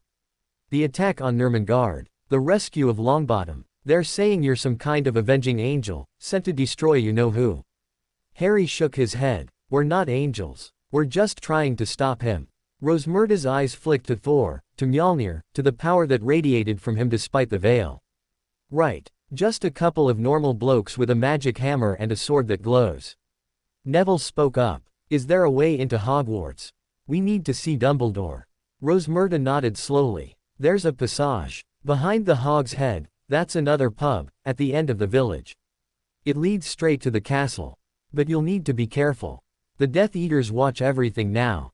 Harry rose. Thank you. For everything. Rosmerta caught his arm. Be careful, young man. There's something about you, something I can't quite place. But I know this, you're important. More important than you realize. Harry met her eyes. I know. That's what scares me. The Hog's Head was a grimier version of the Three Broomsticks, its patrons shadowy figures who did not look up as they entered. The barman, a shaggy-haired man with a suspicious eye, nodded towards a back door without being asked.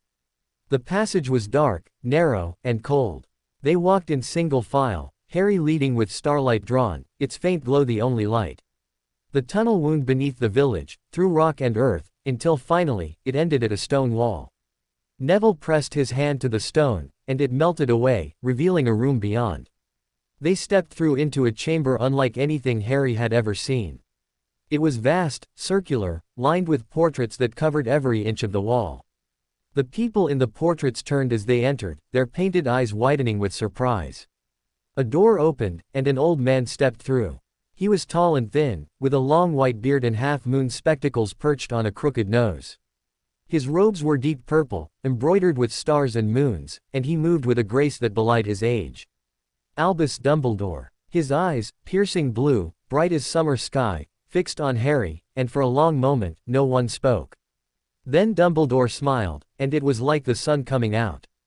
Harry Potter, he said softly. Or should I say Harry Odinson? I must confess, I never imagined our reunion would be quite like this. Harry did not smile back. You left me on a doorstep. In the cold. With people who would have hated me. Dumbledore's smile faded, replaced by something deeper. Sorrow. Regret. Yes, I did. And I have carried that burden every day since. Why? The word came out harder than Harry intended. Why leave me with them? Why not find someone who would actually care? Dumbledore was silent for a long moment. Then he gestured to a table in the center of the room, where a teapot steamed gently. Sit, please. This is a long story, and you deserve to hear it all. They sat. Dumbledore poured tea with steady hands, though Harry could see the slight tremor in his fingers. The portraits watched in silence, their painted eyes following every movement. Your mother, Dumbledore began, was the bravest woman I ever knew. Not because she fought, though she did. Not because she was powerful, though she was. But because she loved. Unconditionally, completely, without reservation. Harry's throat tightened. He had heard this before, from Frigga. But hearing it from someone who had actually known her, it was different. She knew, when she stood between you and Voldemort, that she would die. There was no trick, no secret weapon, no last-minute rescue. She simply chose to die rather than let him hurt you. And that choice, that sacrifice, created a protection. An ancient magic that would shield you as long as you were with her blood. Dumbledore's eyes met Harry's. Her sister. Petunia. Your aunt. She was the only blood relative you had left. The protection required that you live with her, that you call her home your home. I did not leave you with them because I thought they would love you. I left you with them because it was the only way to keep you alive. Harry felt the fragment stir. Not with malice, but with understanding. He speaks the truth, it said. I can feel it. No deception. But they didn't love me, Harry said aloud. They would have hated me. They would have made my life miserable. Yes, Dumbledore agreed quietly. They would have. And I am sorry for that. Sorrier than I can say. But I believed, I still believe, that a miserable life was better than no life at all. Harry was silent, processing. The anger was still there, but it was tempered now by understanding. Dumbledore had made a choice, a terrible choice, and he had made it for love of a boy he had never met. Then why didn't you check on me? Harry asked. Why didn't you make sure they were treating me well? Dumbledore's face clouded. I did. Or rather, I tried. I had someone watch over you, make sure you were safe. But when I looked, when I reached out with my magic to sense your presence, you were gone. The protection had been severed. You had vanished from the face of the earth. He leaned forward, his blue eyes intense. Where did you go, Harry? What happened that night? Harry told him. About Odin, about Asgard, about Frigga and Thor and the life he had lived. He told him about the fragment, about its evolution, about the bond they now shared. He left nothing out. When he finished, Dumbledore sat back in his chair, his expression one of wonder. The Allfather himself, he breathed. The gods of Norse legend, real and present. And they chose to raise you as their own. He shook his head slowly. I have lived a long time, seen many incredible things. But this surpasses them all. Thor, who had been silent throughout, spoke up. My father saw a child in need and chose to help. It is what any decent being would do. Dumbledore's eyes twinkled. I suspect your definition of decent is rather more demanding than most, young man. He turned back to Harry. And the fragment, you say it has become something else. Harry nodded. It's not the source. It's not even really a fragment anymore. It's part of me. We're connected in a way I don't fully understand. We are one, the fragment said. Two souls sharing a single vessel. Two minds thinking as one.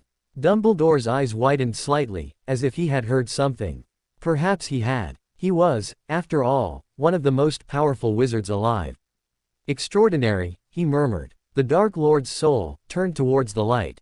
It should be impossible. And yet, here you are. He rose and walked to a window that looked out over the grounds. The sun was setting, painting the sky in shades of orange and red. Voldemort seeks the Deathly Hallows, he said without turning.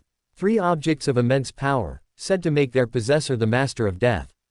The Elder Wand, the Resurrection Stone, the Cloak of Invisibility. With them, he believes he can become truly immortal.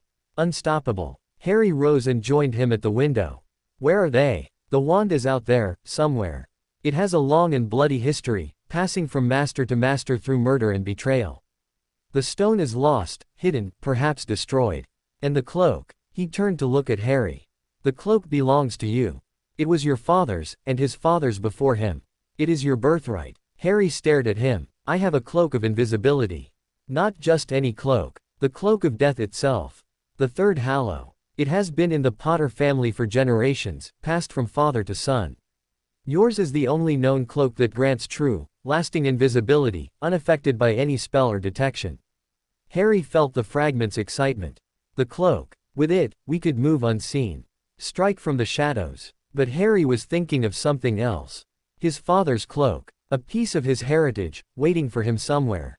Where is it? He asked. Dumbledore smiled. Safe. Hidden. When you are ready, I will take you to it.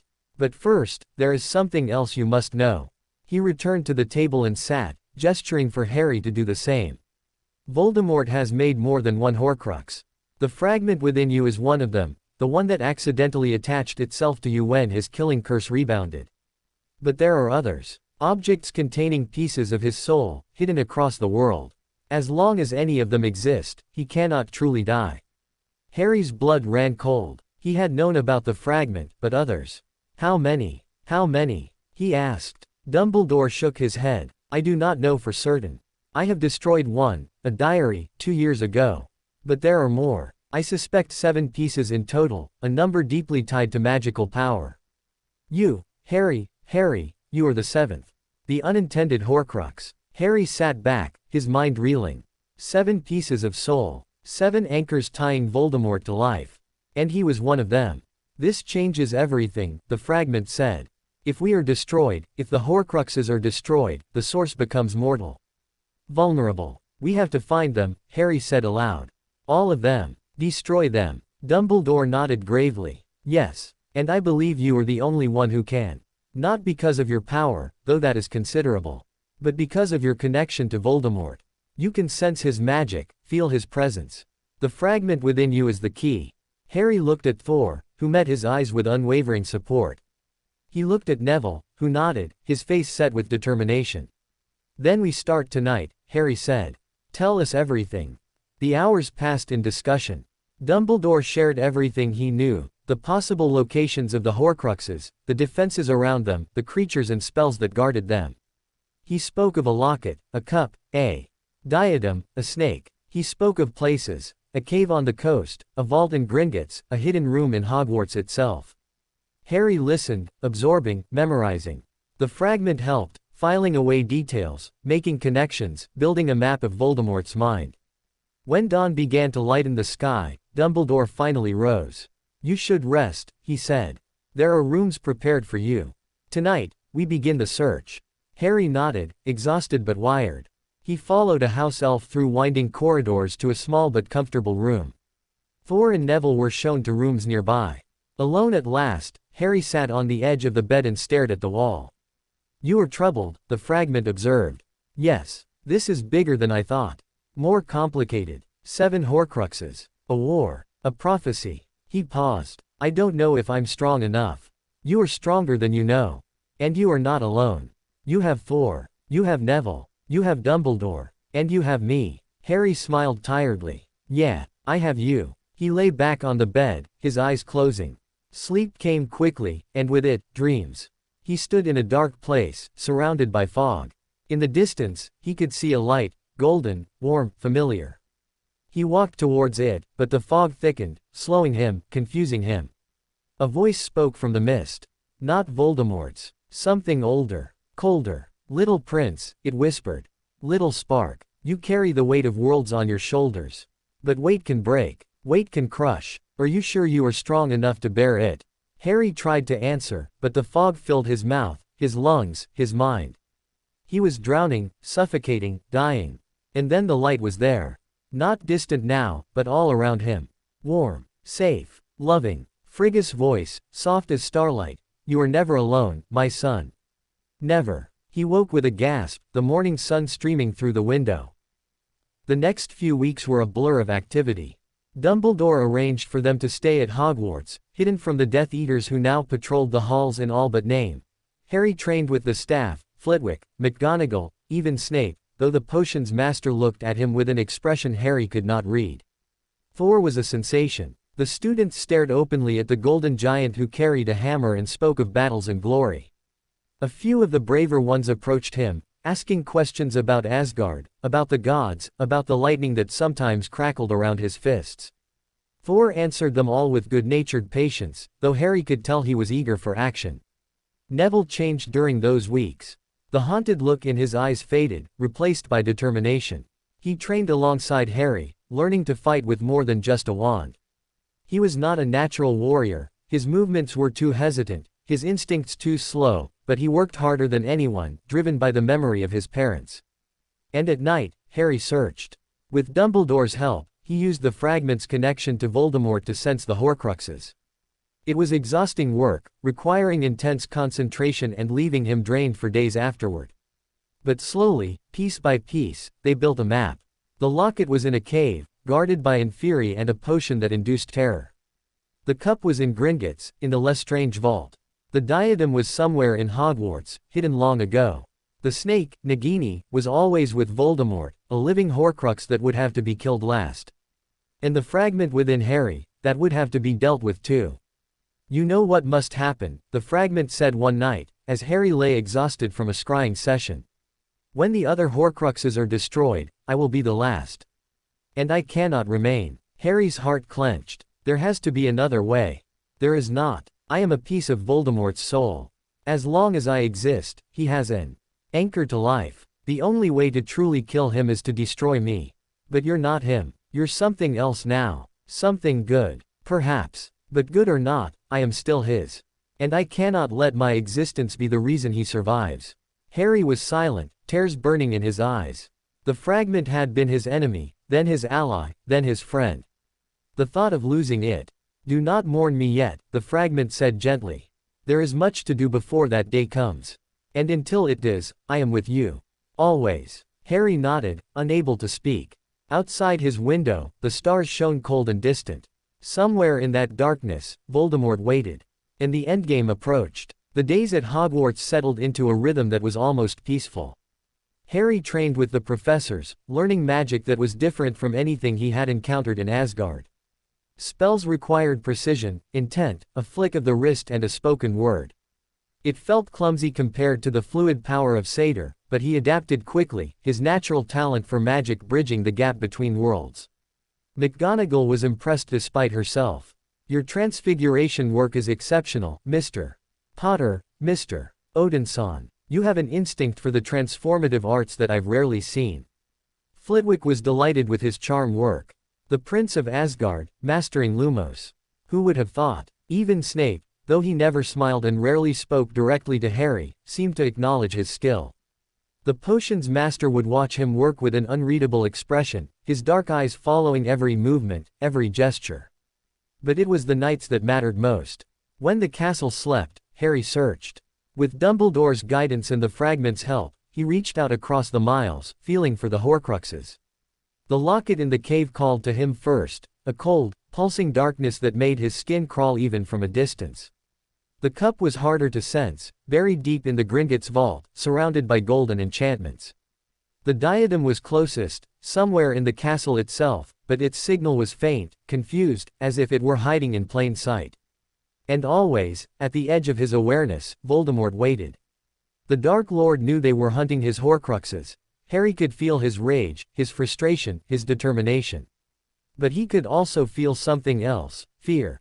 Real, genuine fear. The fear of a creature that had spent decades making itself immortal, now facing the possibility of true death. He will strike soon, the fragment warned. He cannot afford to let us continue. Each Horcrux we destroy brings him closer to mortality. Harry knew it was true. They had to move fast. The first target was the locket. Dumbledore provided the location, a cave on the coast, accessible only by boat or by magic. The entrance was hidden, protected by enchantments that would kill anyone who approached without the proper knowledge. You cannot go, Dumbledore said when Harry announced his intention.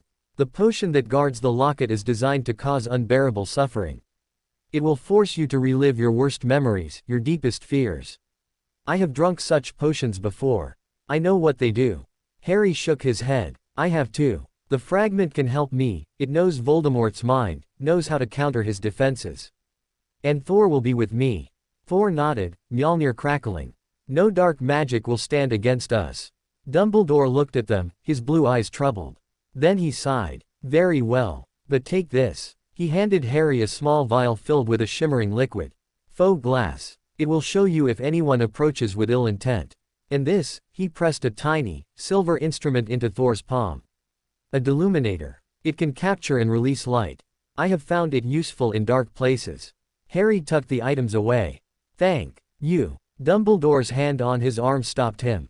Harry, be careful. The locket is not just guarded by magic. It is guarded by Voldemort's hatred. It will try to corrupt you, to turn you against yourself. Do not let it. Harry met his eyes. I won't. I have too much to lose. They left at dusk. The cave was hours away, hidden in the cliffs along the western coast. They flew on a thestral, a creature Harry could see clearly, its skeletal form both beautiful and terrifying. Thor rode behind him, his massive weight making the beast strain, but it obeyed, carrying them through the night sky. The cave entrance was a crack in the cliff face, barely visible from the air. They landed on a narrow ledge, the waves crashing far below, and Harry felt the darkness immediately. It pulsed from the cave like a heartbeat, cold and hungry. This is it, the fragment said. I can feel him here. His presence. His obsession. They entered. The cave opened into a vast chamber, its walls slick with moisture, its floor sloping down towards an underground lake.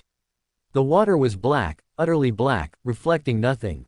And in the center of the lake, a faint green glow pulsed. The locket, Harry breathed. But between them and the locket lay the lake. And in the lake, things moved. Thor raised Mjolnir, lightning flickering. What are they? Harry's enhanced vision pierced the darkness.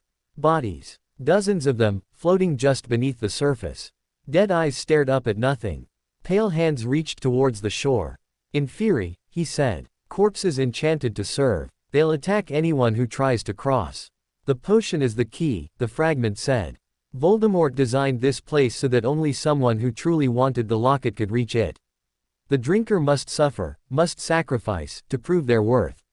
Harry looked at the basin on the shore, a stone pedestal holding a shallow bowl. The bowl was empty now, but he knew what it had contained. A potion that would force the drinker to relive their worst memories, their deepest fears. There's no boat, Thor observed. How do we reach the island? Harry pointed to a chain hidden in the shadows. There. Pull, and the boat comes. Thor pulled. The chain groaned, and from beneath the black water, a small boat rose. It was barely large enough for two.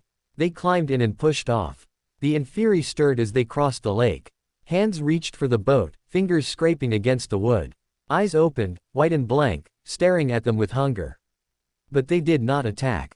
Not yet. The island was small, barely large enough for the pedestal that stood at its center. And on the pedestal, gleaming faintly in the green light, was a locket.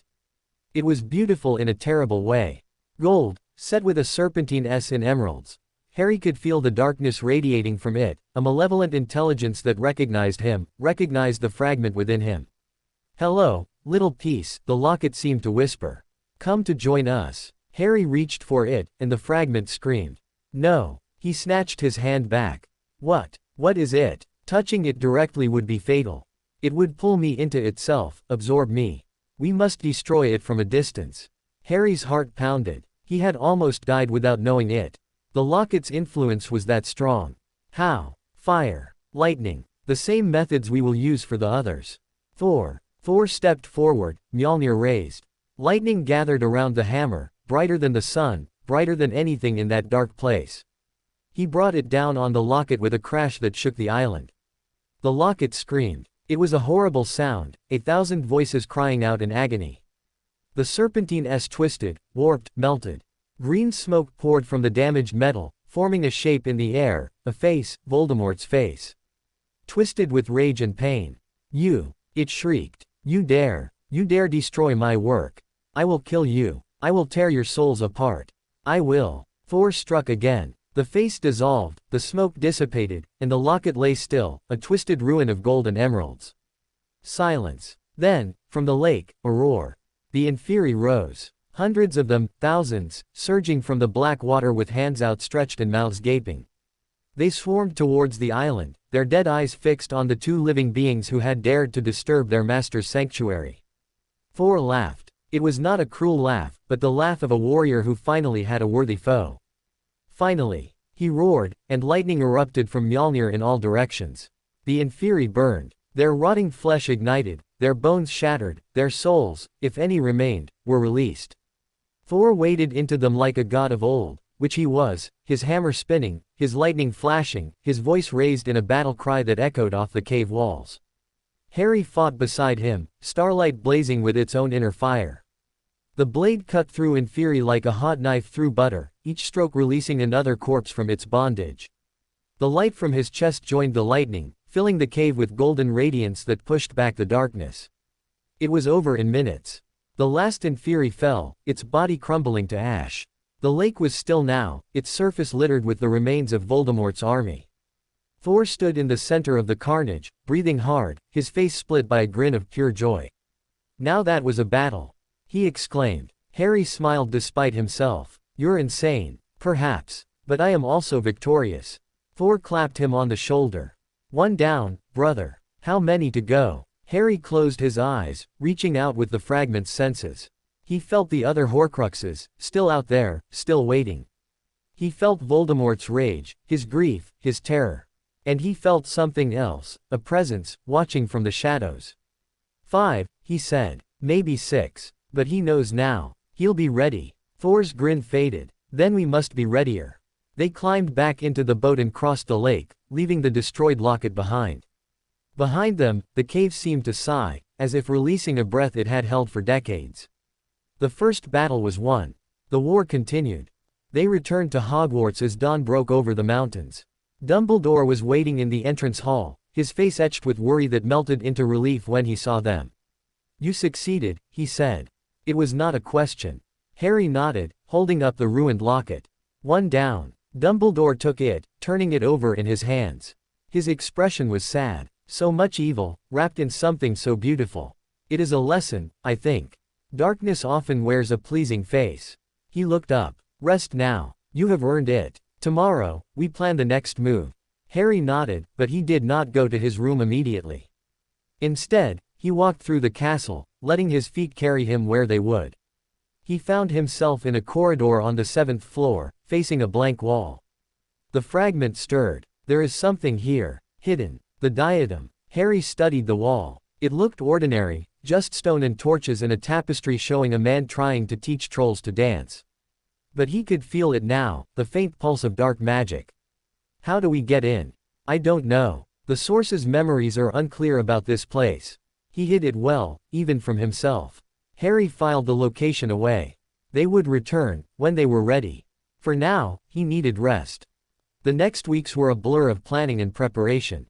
They could not attack Gringotts directly, the goblins were neutral, and violating their bank would make enemies of an entire race.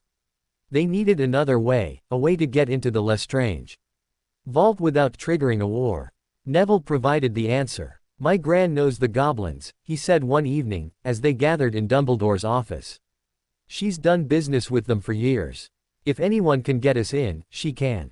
Harry looked at him. Are you sure? This is dangerous. Your grandmother could be killed. Neville's jaw tightened. She knows the risks. She's been fighting this war since before I was born. She won't back down now. Dumbledore nodded slowly. Augusta Longbottom is a formidable woman. If anyone can help, she can. But we must be careful. The Death Eaters watch everything. One misstep, and we lose everything. They planned through the night, mapping out every detail. The vault was deep in Gringotts, guarded by dragons and enchantments and the goblins themselves. Breaking in would be nearly impossible. But they had something the goblins did not, a god of thunder and a prince of light. The night before they left for Gringotts, Harry sat alone in his room, staring at starlight. The blade gleamed in the candlelight, its ruby hilt warm beneath his fingers. He thought of his father, James, who had wielded this sword. He thought of his mother, Lily, who had died to save him. He thought of the life he might have lived, if not for a doorstep in the cold and a god who had chosen to intervene. Regrets? The fragment asked. No. Just wondering. What if I had grown up here? Would I be different? Perhaps. Perhaps not. You are who you are because of every choice, every moment, every person who shaped you. Asgard shaped you. Thor shaped you. Frigga shaped you. Even I have shaped you. Would you trade that for a different path? Harry considered. He thought of Thor's laugh, Frigga's embrace, Odin's rare praise. He thought of the training, the battles, the growth. He thought of the bond he now shared with the fragment, a connection that had transformed them both. No, he said quietly. I wouldn't trade it. Not for anything. Good. Because tomorrow, we may die. And I would rather die as who we are than live as someone else. Harry smiled grimly. Let's try not to die, shall we? Agreed. Dawn came too soon. They gathered in the entrance hall. Harry, Thor, Neville, and Dumbledore. The headmaster looked older than Harry had ever seen him, the weight of the war pressing down on his shoulders. Augusta will meet you at the Three Broomsticks, he said. She has arranged everything. The goblins will admit you, but only if you follow their rules exactly. No deviations, no arguments. The goblins are proud, and they do not forgive insults. Harry nodded. We understand. Dumbledore placed a hand on his shoulder. Be careful, my boy. All of you. The locket was one thing. The cup will be another. Voldemort will have strengthened its defenses. We'll be ready, Thor said confidently. Dumbledore's eyes twinkled, though the sadness remained. I know you will. They left through the passage behind the Hog's Head, emerging into a Hogsmeade that was quieter than ever. The streets were empty, the shops shuttered, the only sound the wind whistling through the eaves. The Three Broomsticks was open, barely. Rosmerta greeted them with a grim nod and led them to a private room in the back. Augusta Longbottom was already there. She was a formidable woman, as Dumbledore had said. Tall, stern, with an eagle owl on her shoulder and a handbag that looked like it could double as a weapon. Her eyes, sharp as flint, fixed on Harry as he entered. So, she said, you're the one they're all talking about. The boy who lived, come back from the dead. Harry met her gaze steadily. I'm Harry Odinson, Prince of Asgard, and I'm going to destroy Voldemort. Augusta's lips twitched. It might have been a smile. Good. Neville speaks highly of you. That counts for something. She turned to Thor, her eyes widening slightly. And you must be the god. You're bigger than I expected. Thor grinned. I get that a lot. Augusta snorted. Sit down, all of you. We have work to do. The plan was simple in theory, impossible in practice. Augusta had arranged for them to enter Gringotts as her guests, supposedly to access her own vault. Once inside, they would find a way to reach the Lestrange vault, which was several levels deeper. The goblins would not help them, they would actively try to stop them if they realized what was happening. They had to be fast, quiet, and lucky. We'll have maybe 10 minutes before the alarms go off, Augusta said. After that, the entire bank will be on lockdown. You'll be trapped. Harry nodded. 10 minutes is enough. They left at midday, when the bank was busiest. The crowds would provide cover, make it harder for the goblins to track them. Gringotts was overwhelming. Marble halls, chandeliers, counters stretching as far as the eye could see. Goblins bustled everywhere, their sharp features and long fingers moving with practiced efficiency. Wizards and witches came and went, conducting business, accessing their vaults. Augusta led them to a side counter, where a goblin with a ledger looked up with suspicion. Augusta Longbottom, he said. You are early. Business waits for no one, Griphook. Augusta's voice was steel. I need access to my vault.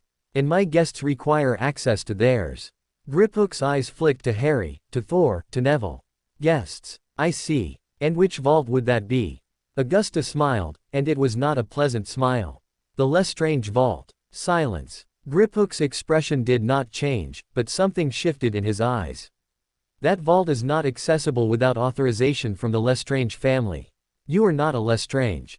No, but I have this. Augusta reached into her handbag and produced a small, golden key. It gleamed in the light, and Harry felt the fragment stir. How did she get that? He did not know, and he did not ask.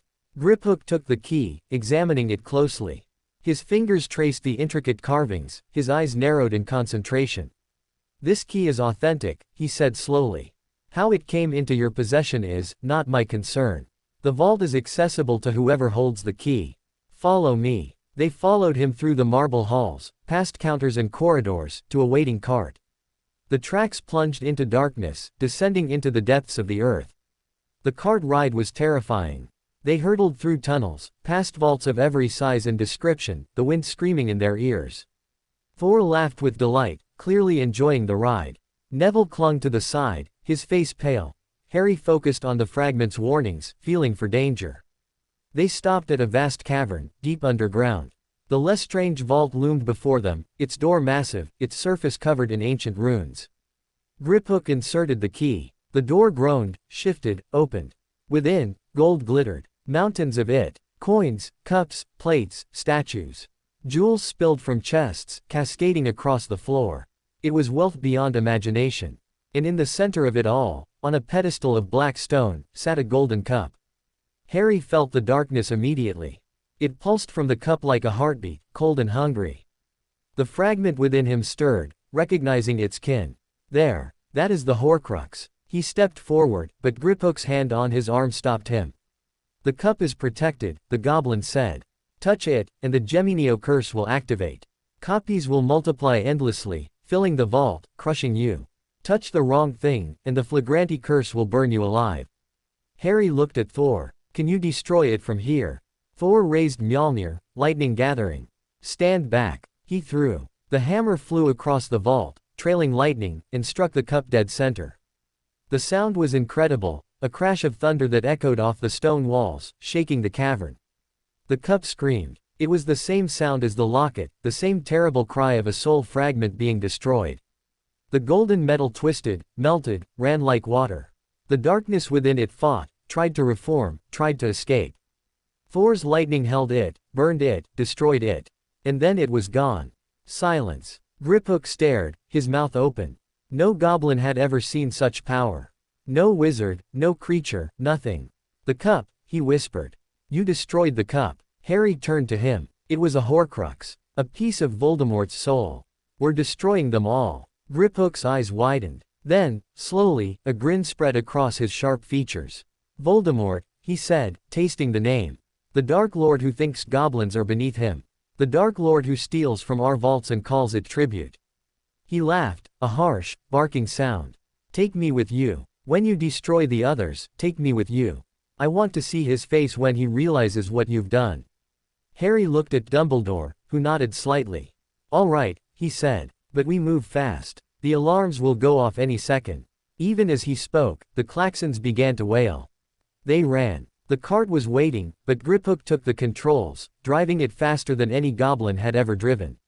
They hurtled through tunnels, past vaults, past guards who shouted and reached and missed. Behind them, the alarms screamed. Ahead, the exit gleamed.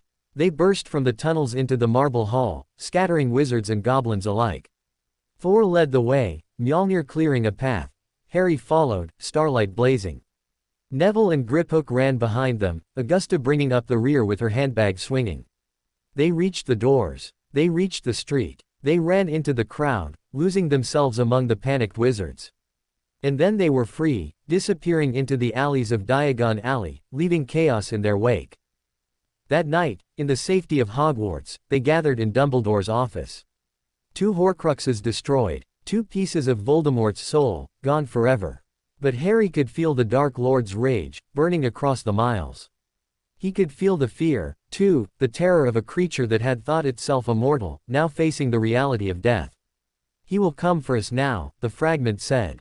Not through proxies, not through servants. He will come himself. Harry nodded. Let him. He looked at Thor, at Neville, at Dumbledore. At the family he had found, the allies he had gained, the war he had chosen to fight. Let him come. The final battle was approaching. And Harry Odinson, Prince of Asgard, brother of Thunder, son of 2 worlds, would be ready. The aftermath of the Gringotts raid sent shockwaves through the magical world. Word spread like wildfire. The Lestrange vault had been breached, its contents violated, something taken. The goblins were furious, demanding answers, demanding blood. The Death Eaters were frantic, their master's rage palpable even to those who could not feel it directly. And the ordinary witches and wizards, the ones who had been hiding in fear, began to whisper. Someone was fighting back. Harry felt the shift in the air. In Hogsmeade, in the few shops that still opened, people looked at him differently. There was hope in their eyes now, mingled with fear. Hope that the darkness might be pushed back. Fear that it might consume those who tried. He did not let it go to his head. The fragment kept him grounded, its presence a constant reminder of what was at stake. 2 down, it said as they walked through the village. 5 to go. But the next will be harder. The diadem is here, in the castle. And Voldemort knows we are hunting. Harry nodded. They had discussed this with Dumbledore. The diadem was the most accessible Horcrux, but also the most dangerous. Hidden somewhere in Hogwarts, protected by unknown enchantments, it could be anywhere. And Voldemort, now aware of their campaign, would have strengthened its defenses. We need to find it quickly, Harry said. Before he moves it. Agreed. But where to look? The source's memories are clouded. He hid it well. They returned to the castle and went straight to the room of requirement. Or rather, to the corridor where it was supposed to be. Harry had researched the room in the library, learning about its magical properties. It appeared only when someone needed it, providing whatever they required. I need the place where things are hidden, Harry said, walking past the blank wall 3 times. The door appeared. He pushed it open and stepped inside. The room was vast, larger than any chamber in the castle. It stretched into darkness, filled with towers of junk, broken furniture, old books, tarnished silver, and things that defied description. Centuries of students had hidden things here, things they did not want found. And somewhere in this mountain of debris, the diadem waited. Thor entered behind him, his eyes wide. How will we ever find it in this? We search, Harry said. Systematically. The fragment can sense dark magic. We'll go section by section. They began. Hours passed. The room was a maze, its contents shifting as they moved, as if it were alive. Harry's light pushed back the shadows, revealing ever more piles of forgotten things. Thor moved mountains of junk with his bare hands, his strength making the work faster. But the diadem remained hidden. It is here, the fragment insisted. I can feel it, close. But something is masking it. A spell, perhaps, or another presence. Harry stopped, closing his eyes. He reached out with his senses, using the fragment's connection to dark magic as a guide. The signal was faint, confused, bouncing off walls and objects as if reflected. Then he felt it. Not the diadem, but something else. Something watching. He opened his eyes and looked up. Perched on a tower of old trunks, staring down at them with unblinking eyes, was a snake. It was massive, larger than any serpent Harry had ever seen. Its scales were green, glittering in the dim light, and its body coiled around the trunks in loops that seemed endless.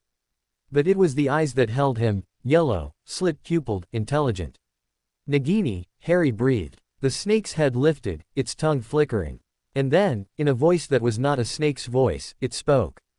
Harry Potter. Voldemort's voice issued from the serpent's mouth, cold and amused. Did you think I would not guard my treasures? Did you think I would leave my diadem unprotected? Thor raised Mjolnir, lightning crackling. Stand aside, serpent, or be destroyed. Nagini's head turned towards him, and the snake laughed. It was a horrible sound, a hiss that was also a human chuckle. The Thunder God. How quaint. You are powerful, yes. But you cannot kill what you cannot catch. The snake moved. It was impossibly fast, launching itself from the Tower of Trunks with a speed that belied its size. Thor swung Mjolnir, but Nagini twisted in midair, avoiding the blow, and disappeared into the maze of junk. Harry's light flared, searching, but the snake was gone. A spy, the fragment said.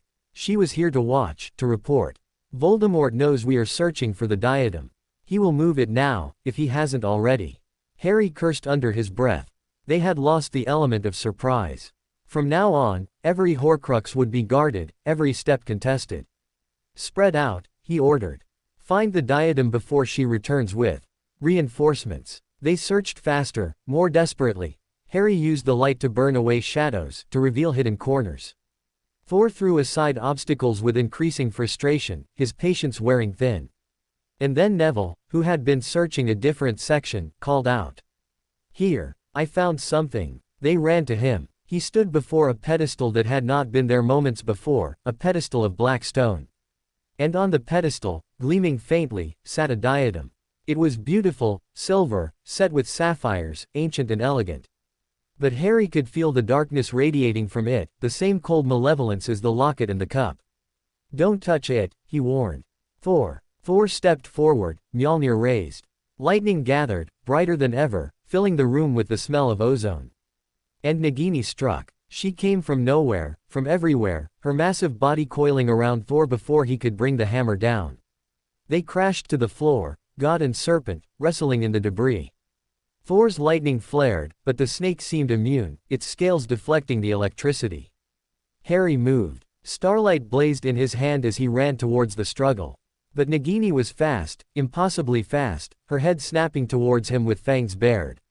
The boy, Voldemort's voice hissed. Kill the boy. Harry dove, rolling under the strike, and came up with Starlight slashing. The blade bit deep into the serpent's scales, drawing black blood. Nagini screamed, a terrible, human sound, and released Thor. Thor was on his feet in an instant, Mjolnir swinging. This time, the blow connected, slamming into the snake's skull with a crack like thunder. Nagini flew across the room, crashing into a tower of furniture that collapsed around her. But she was not dead. She rose, shaking off debris, her yellow eyes blazing with hatred. You cannot kill me, Voldemort's voice hissed. I am immortal. I am eternal. Harry felt the fragment stir. The diadem. Destroy it now, while she is distracted. He looked at the pedestal. The diadem sat there, waiting. One blow from Mjolnir, and it would be gone. But Nagini was between them and Thor. Thor! Harry shouted. The diadem. Now! Thor understood. He raised Mjolnir, lightning gathering, and threw. The hammer flew across the room, a streak of light and power, heading straight for the diadem. Nagini moved to intercept. She launched herself at the hammer, her body coiling around it, trying to stop its flight. But Mjolnir was not just a weapon, it was a force of nature. It carried her with it, slamming into the pedestal, into the diadem, into the heart of the darkness. The explosion was incredible. Light and shadow warred in the center of the room, a battle of forces that should not exist together. The diadem screamed, the same terrible cry as the locket and the cup, but louder, more desperate. Nagini screamed with it, her body writhing, her scales cracking, her blood spraying across the debris. And then silence. Thor caught Mjolnir as it returned to his hand. The diadem lay in pieces on the floor, its sapphires dark, its silver blackened. Nagini lay beside it, motionless, her massive form still. Harry approached cautiously, Starlight ready. The snake did not move. He nudged her with his foot, and she rolled slightly, her eyes glassy, empty. Is she dead? Neville whispered. Harry shook his head. I don't know. The diadem is destroyed, but she was a Horcrux too. If she dies, another piece of Voldemort dies with her. As if in answer, Nagini's body began to smoke. It rose from her in tendrils, dark and foul, forming a shape in the air. Voldemort's face, twisted with agony and rage. You, he screamed. You have killed my familiar. You have destroyed my diadem. I will make you suffer for this. I will make you beg for death before I grant it. Harry faced the spectral face without flinching. You can try. The face dissolved, the smoke dissipated, and Nagini's body crumbled to ash. 3 Horcruxes destroyed. 3 pieces of Voldemort's soul, gone forever. They returned to Dumbledore's office in a state of exhausted triumph. The headmaster listened to their report with a grave expression, his blue eyes troubled despite the good news. 3 down, he said slowly. But Nagini was more than a Horcrux. She was Voldemort's companion, his familiar, his link to the serpentine magic he prized so highly. Her loss will enrage him beyond reason. Good, Thor said. An angry enemy is a careless enemy. Dumbledore shook his head. Voldemort is never careless. He is many things, cruel, arrogant, obsessed, but never careless. He will strike back, and soon. We must be ready. Harry nodded. What's next? The cup was in Gringotts, the locket in a cave, the diadem here. Where are the others? Dumbledore rose and walked to a cabinet, withdrawing a worn leather book. He opened it to a marked page and laid it on the desk. There is a locket, which you have destroyed. A cup, destroyed. A diadem, destroyed. A diary, which I destroyed years ago. Nagini, destroyed. That leaves 2. He pointed to an illustration in the book. The first is a ring. It once belonged to Voldemort's grandfather, Marvolo Gaunt. It contains the Resurrection Stone, one of the Deathly Hallows. Voldemort turned it into a Horcrux, unaware of its true power. It is hidden in the Gaunt Shack, a ruin in Little Hangleton. Harry studied the illustration. A gold ring, set with a black stone, engraved with a strange symbol. The second. Dumbledore's face grew even graver. The second is something else entirely. Something I have only recently come to understand. He paused, choosing his words carefully. Voldemort asked for a job at Hogwarts, years ago. Defense against the dark arts. I refused him, but in that visit, he may have hidden something. A Horcrux, created in advance, placed where he thought it would be safe. Where? Harry asked. I believe it is here. In the castle. Hidden in plain sight. Dumbledore's eyes met Harry's. And I believe it is something of Gryffindor's. Godric Gryffindor's sword is missing, has been missing for centuries. But there was another item. A relic of the Founders. Something Voldemort would have coveted. He turned to a different page in the book, showing an illustration of a golden locket. Salazar Slytherin's locket, Harry said. No, that we destroyed. This is something else. Dumbledore pointed to the illustration. This is Hufflepuff's cup, also destroyed. And this, he turned to a new page, showing a diadem. Ravenclaw's diadem, also destroyed. Harry stared. You're saying Voldemort made Horcruxes out of the Founders' relics? 3 of them, yes. The 4th, Gryffindor's relic, was never found. But I believe Voldemort found something else. Something he believed was worthy of his soul. Dumbledore closed the book. I believe he made a Horcrux out of something belonging to me. The silence in the room was absolute. You, Thor said incredulously. Why would he use something of yours? Because he hates me, Dumbledore said simply. Because he fears me. Because using something of mine would be the ultimate defiance, the ultimate claim of victory. He sighed, looking older than ever. I have searched my memory, my possessions. There is only one thing it could be. A book I once owned, a book on ancient magic, that went missing years ago. I thought it lost. But now I believe Voldemort took it, and turned it into a Horcrux. Where is it now? Harry asked. Dumbledore shook his head. I do not know. But I have a theory.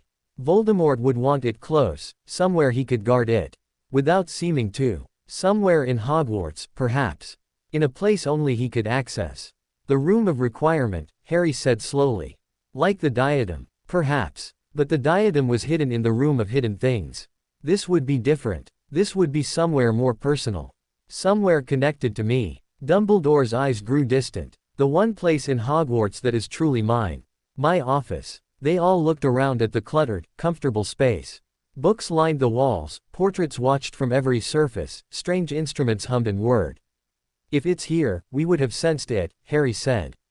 The fragment would have felt it. Not necessarily, the fragment said. If Dumbledore's magic masks it, or if it is hidden behind powerful wards, I might not detect it.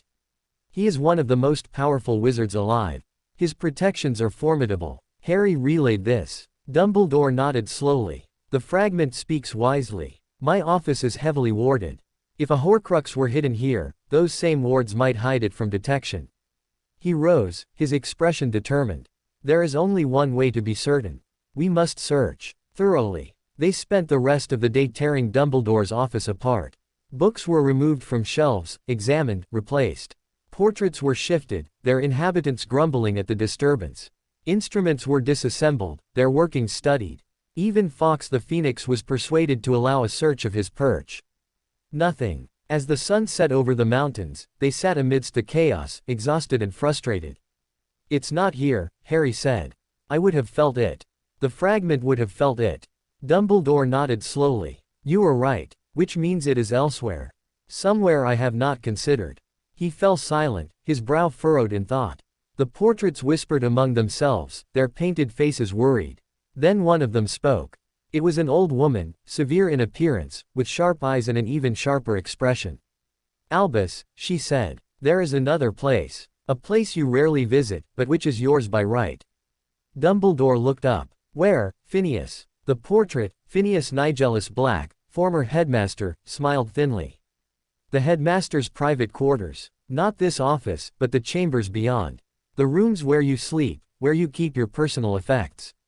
Have you searched there? Dumbledore's eyes widened. No, I have not. I rarely spend time there, preferring to work here.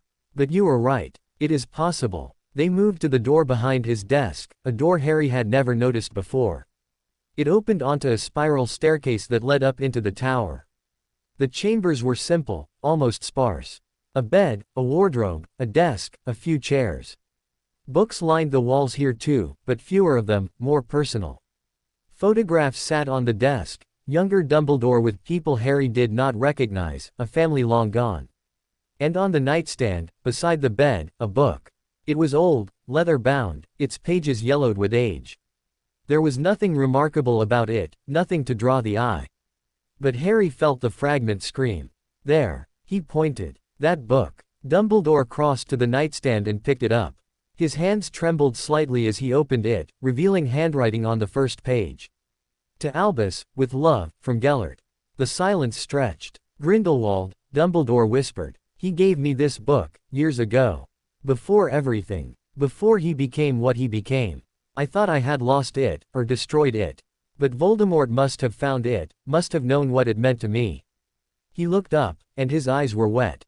He turned it into a Horcrux. A piece of his soul, hidden in a token of my greatest shame. Harry did not know what to say. He had heard of Grindelwald, the dark wizard Dumbledore had defeated decades ago. He had not known they had been close. Thor, as usual, cut through the emotion. Can we destroy it? Now? Dumbledore nodded slowly. Yes, we must. He placed the book on the desk and stepped back. Thor raised Mjolnir, lightning gathering. One blow, and another Horcrux would fall. But Harry held up his hand. Wait. They looked at him. There's something else, he said slowly. The fragment, it's different. It's afraid. The book holds more than a Horcrux, the fragment said. It holds memories. Dumbledore's memories, trapped, preserved. Destroying it will destroy them too. Harry relayed this. Dumbledore's face went pale. My memories, he breathed. Of Gellert. Of that summer. Of everything. He closed his eyes. I have spent a century trying to forget. But forgetting is not the same as healing. Perhaps it is time to remember. He opened his eyes and looked at Harry. Destroy it. Destroy it all. The Horcrux, the memories, the past. I am ready to let it go.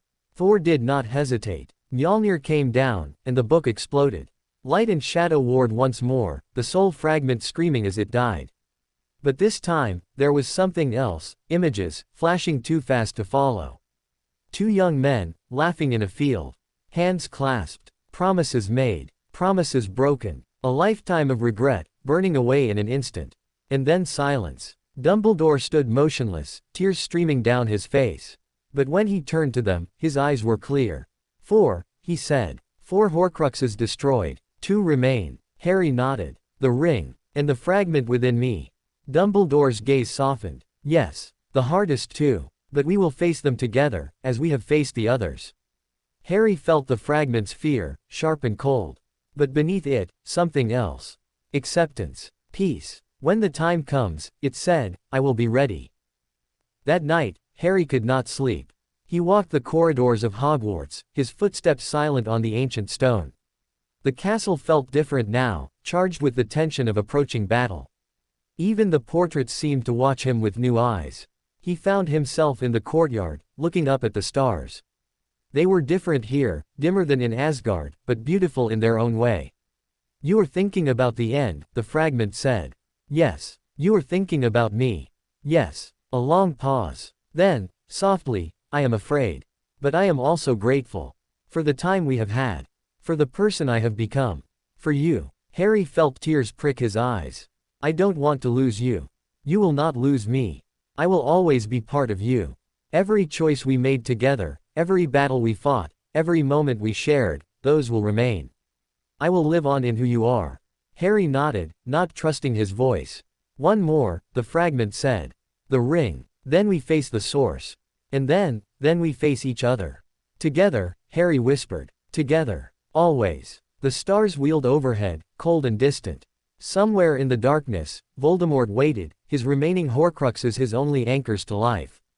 The end was coming. And Harry Odinson, Prince of Asgard, brother of Thunder, son of 2 worlds, was ready to meet it. The morning dawned gray and cold.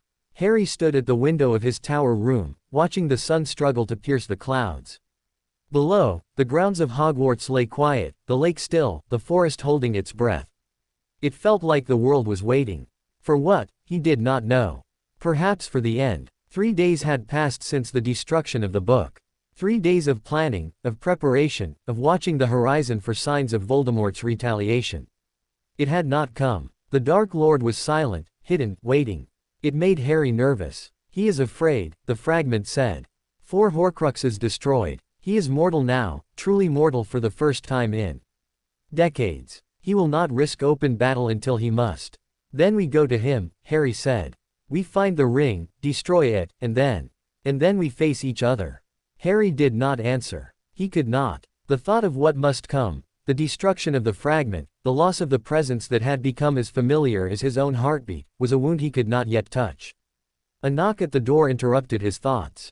Thor entered without waiting, his face uncharacteristically serious.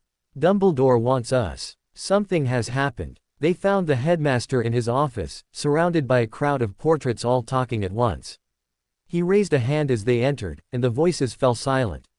There has been an attack, Dumbledore said without preamble.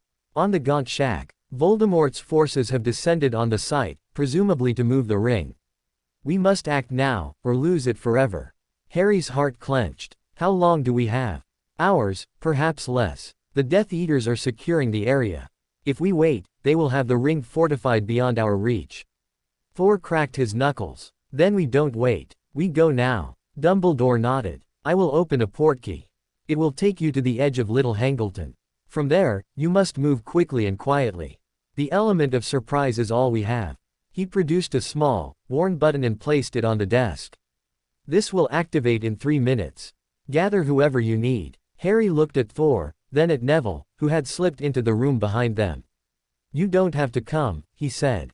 Neville's jaw tightened. Yes, I do. My parents fought this war. I won't hide while it's finished. Harry nodded. Then let's go. The portkey deposited them in a field of tall grass, the remains of an old stone wall nearby. In the distance, a village huddled around a church, its lights just beginning to flicker on against the gathering dusk. And beyond the village, on a hill overlooking a dark churchyard, stood a ruin. The Gaunt Shack. Even from this distance, Harry could feel the darkness radiating from it. It pulsed like a diseased heart, drawing the eye, drawing the soul. The fragment stirred within him, recognizing its kin. The ring is there, it said. I can feel it, but there are others. Death Eaters, many of them. And something else. Something older. They moved through the fields like shadows, Harry's light dimmed to near invisibility, Thor's massive frame somehow silent despite its size. Neville followed, his wand out, his face pale but determined. As they drew closer, the Death Eaters became visible. They ringed the shack in loose formation, their black robes fluttering in the evening breeze. Harry counted a dozen, maybe more. Enough to delay them, to warn Voldemort, to allow the ring to be moved. "We need a distraction," he whispered. Thor grinned. "I am a distraction." Before Harry could stop him, Thor stepped into the open and raised Mjolnir. Lightning split the sky, crashing down around the Death Eaters with thunderous force. They scattered, screaming, their dark magic no match for the power of a god. "Now!" Thor roared. They ran. Harry reached the shack first, his light flaring to full brilliance as he burst through the rotting door. Inside, the darkness was absolute, pressing against him like a living thing. He pushed back with the light, revealing a single room, bare and filthy, with a fireplace long cold and a floor of packed earth. And in the center of that floor, on a pedestal of rough stone, sat a ring. It was beautiful in a terrible way. Gold, set with a black stone carved with strange symbols. The Resurrection Stone, one of the Deathly Hallows, twisted by Voldemort's evil into a vessel for his soul. Harry reached for it, and the fragment screamed. "No! It's a trap!" Too late. The ring exploded. Not physically, the explosion was in Harry's mind. Darkness flooded him, overwhelming, absolute. He felt the fragment torn from him, felt it ripped away by a force greater than either of them. He tried to fight, tried to summon the light, but the darkness was too strong, too deep, too old. And then he was somewhere else. He stood in a graveyard. The headstones were old, weathered, their inscriptions worn away by centuries of rain and wind. The moon was full, casting silver light across the scene, and in the center of the graveyard, a cauldron bubbled over a fire. He had been here before. In dreams. In visions. In the nightmares that still haunted him despite years of light and love. This was the place where Voldemort had returned to power. The place where, in another life, Harry Potter had died. But this was not that memory. This was something else. Something the ring had created, or summoned, or revealed. Figures moved in the shadows. Not Death Eaters, these were different. Older. Their robes were of another time, another fashion. They gathered around the cauldron, waiting, watching. And then he saw them. A man and a woman, standing apart from the others. The man was tall, with untidy black hair and glasses perched on a nose that might have been broken once. The woman was shorter, with red hair that caught the moonlight like fire and eyes the same green as Harry's own. He knew them. He had never seen them, not in life, not in memory. But he knew them. James and Lily Potter. His parents. They looked at him, and their eyes held no recognition. Only sorrow. Only loss. "Harry," Lily whispered. "Our baby. Our little boy." Harry tried to speak, but no words came. He was frozen, trapped in the vision, forced to watch as his parents, his dead parents, stared at him with eyes that did not see. "He doesn't know us," James said. His voice was rough, broken. "He doesn't remember. He was a baby," Lily said. "How could he remember?" James stepped forward, reaching out a hand. It passed through Harry's chest as if he were made of mist. "We're ghosts," he said, and there was wonder in his voice. "Ghosts in a Horcrux's memory." Lily nodded slowly. "Voldemort's memories. He saw us die. He carried that moment with him, locked it in the ring. And now we're here, trapped, forced to relive it every time the Horcrux is disturbed." Harry found his voice. It came out rough, broken. "I'm sorry. I'm so sorry." Lily's eyes softened. "Sorry. For what, Harry? For not saving you. For not being there. For living when you died." James laughed, and it was not a happy sound. "You were a baby. There was nothing you could have done. We died to give you a chance, Harry. That was our choice. Our gift. But I didn't even know you," Harry said, tears streaming down his face. "I grew up in another world, with another family. I never got to know you." Lily moved closer, her ghostly form shimmering in the moonlight. "Tell us about them. Your other family." And Harry did. He told them about Odin, the Allfather, who had found him on a cold doorstep and chosen to give him a home. He told them about Frigga, whose gentle hands and wise words had shaped him into who he was. He told them about Thor, the brother of Thunder, who had loved him from the moment they met and never stopped. He told them about the fragment, the piece of Voldemort's soul that had become his friend, his ally, his other half. He told them about the battles, the training, the light that grew stronger every day. When he finished, James and Lily were silent for a long moment. Then Lily smiled. It was like the sun coming out. You're happy, she said. Truly happy. I can see it in your eyes. Harry nodded. I am. I have been. Despite everything, I've been happy.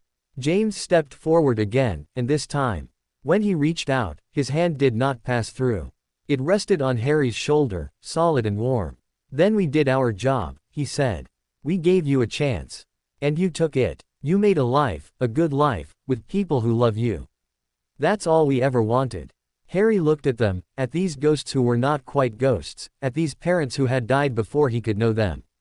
And he realized something. You're not real, he whispered. Your memories. Echoes. Trapped in the Horcrux. Lily's smile did not fade. Does that make this moment less real?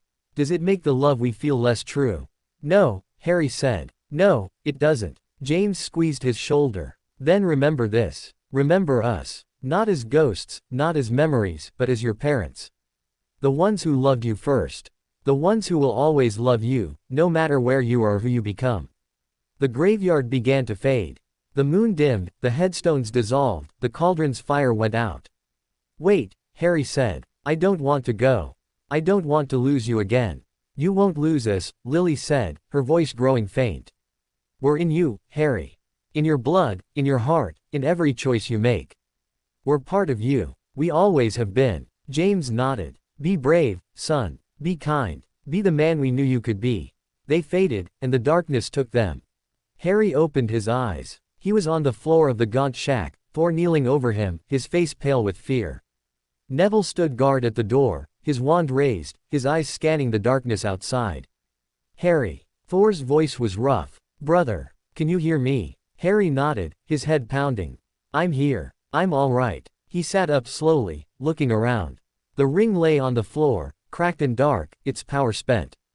The resurrection stone had split in two, its magic released. The Horcrux, he said. Is it destroyed? Thor nodded. When you touched it, the ring shattered. The darkness poured out, into you, and then, nothing. You were unconscious for minutes. I thought. He stopped, his voice breaking. Harry reached up and gripped his brother's arm. I'm fine. I saw them. My parents. The ring held their memory, trapped in Voldemort's darkness. I got to say goodbye. Thor's eyes widened. Then he pulled Harry into a crushing embrace. You are the strangest person I have ever known, he said into Harry's hair. And I am grateful every day that you are my brother. Harry laughed despite everything. I'm grateful too. Neville called from the door. We need to go. The Death Eaters are regrouping. They'll be back any minute. Harry rose, steadying himself on Thor's arm. He looked at the broken ring, at the shattered stone, at the last remnants of Voldemort's Horcruxes. 5 destroyed. 1 remained. Himself. They returned to Hogwarts as the first stars appeared. Dumbledore was waiting, his face etched with lines of worry that smoothed into relief when he saw them. The ring? He asked. Harry held up the broken pieces.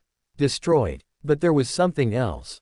The resurrection stone. It held memories of my parents, trapped in Voldemort's darkness. I got to see them. To say goodbye. Dumbledore's eyes glistened. That is a gift beyond price. Harry nodded. It is. They moved to the office, where Fawkes sang softly on his perch. The fire crackled, casting dancing shadows on the walls. 1 remains, Dumbledore said quietly. The fragment within you. Harry felt the fragment stir. I am ready. I know, Harry said aloud. But how? How do we destroy a Horcrux that's part of a living person? Dumbledore was silent for a long moment. Then he spoke, his voice heavy with sorrow. In the usual way, a Horcrux must be destroyed beyond magical repair. Basilisk venom, fiendfire, the sword of Gryffindor, these have worked. But you are not an object. Harry. You are a living soul. Destroying the fragment without destroying you will require something else.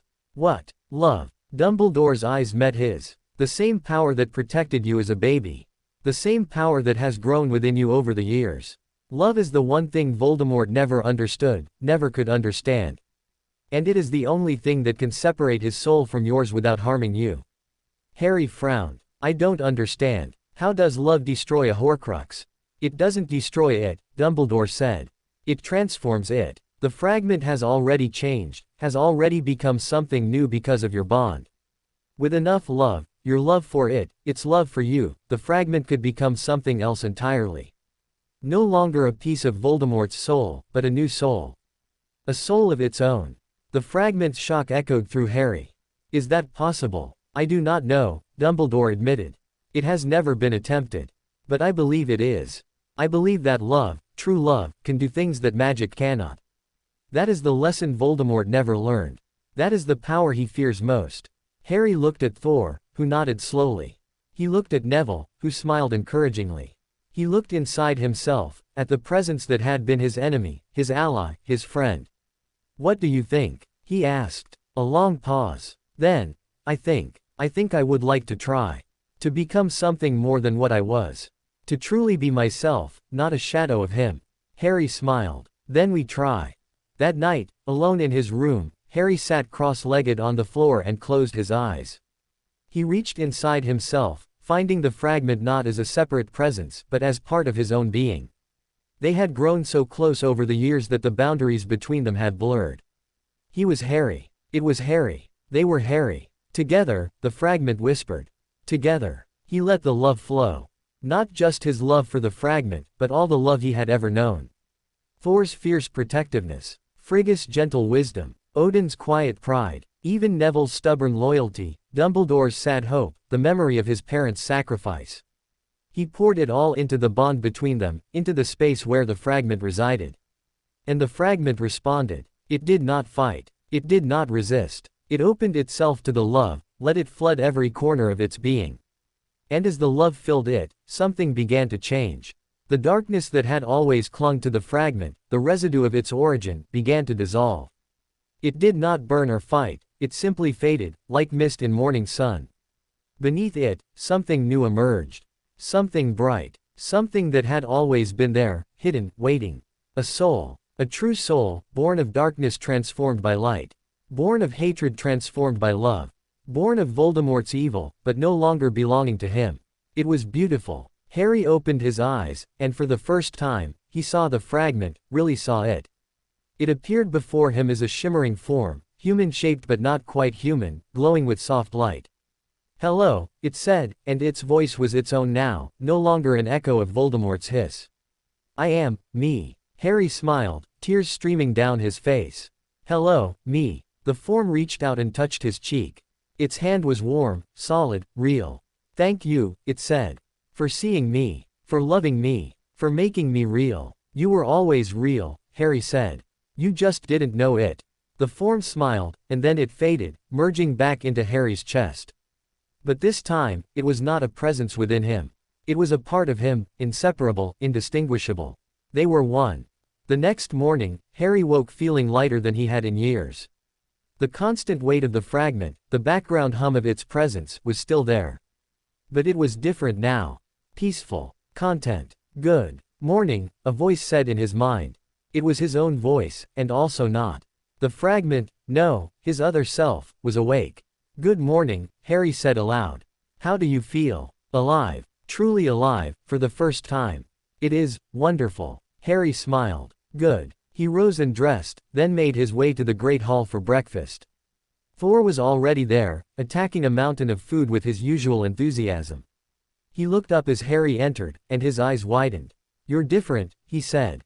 Glowing. Literally glowing. Harry looked down at his hands. There was a faint shimmer to his skin, a golden luminescence that had not been there before. It worked, he said. The fragment, my other self, it's a soul now.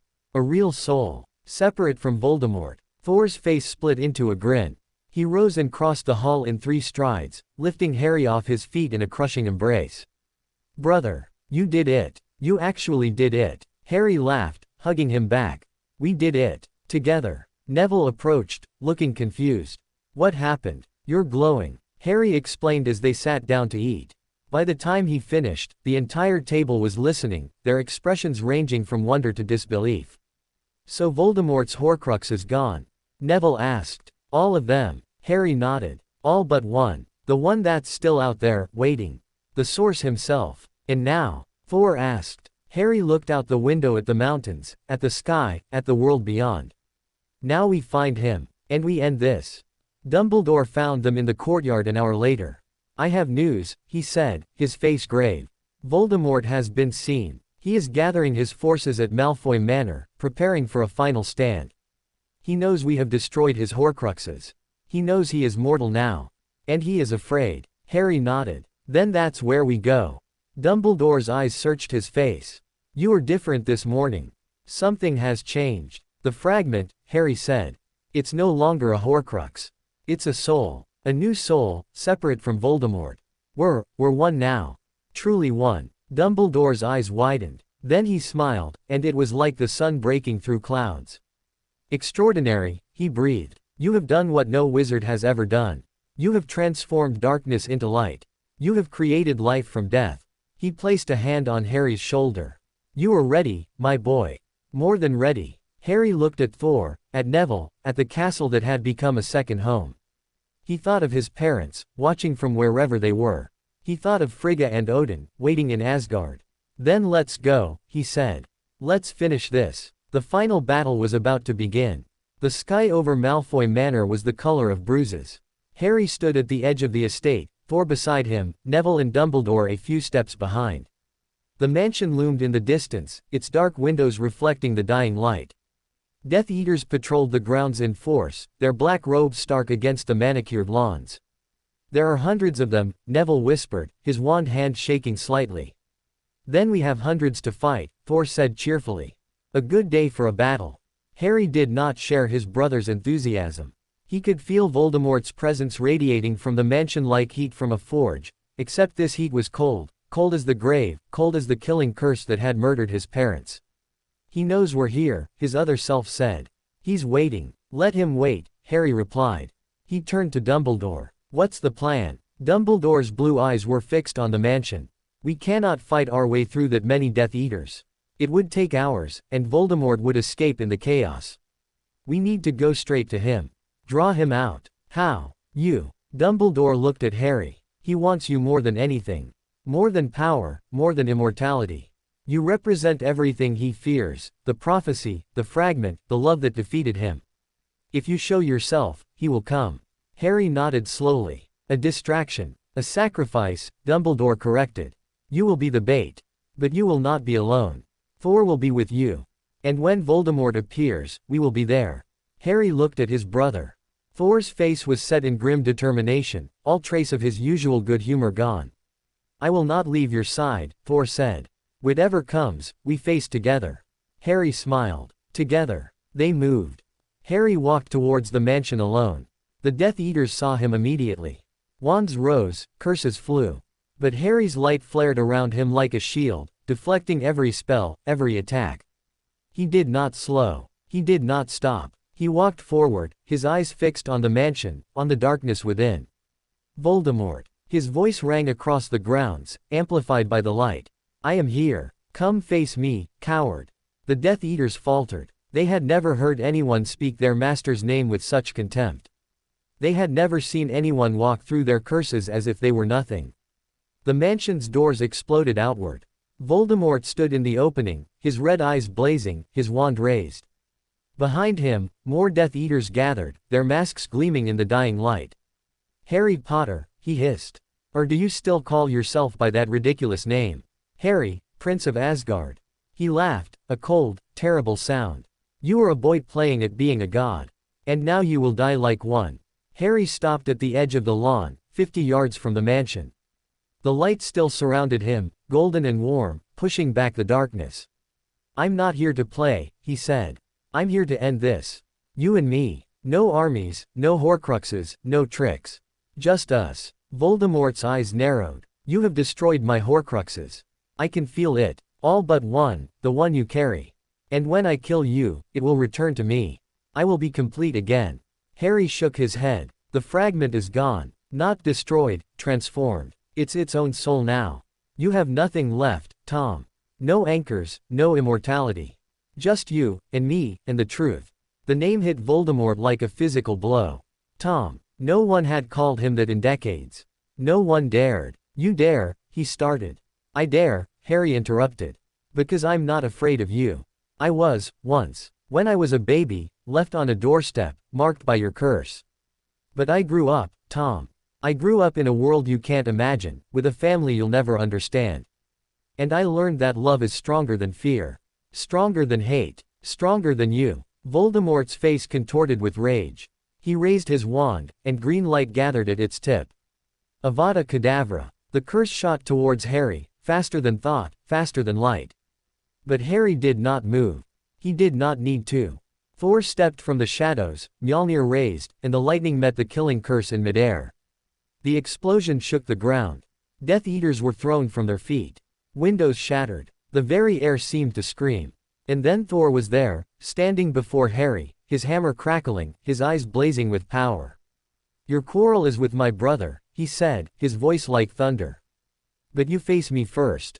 Voldemort stared at the god, at the power radiating from him, and for the first time, Harry saw fear in those red eyes. "Kill them," Voldemort shrieked. "Kill them all." The Death Eaters surged forward. And the battle began. It was chaos. Curses flew everywhere, green and red and purple.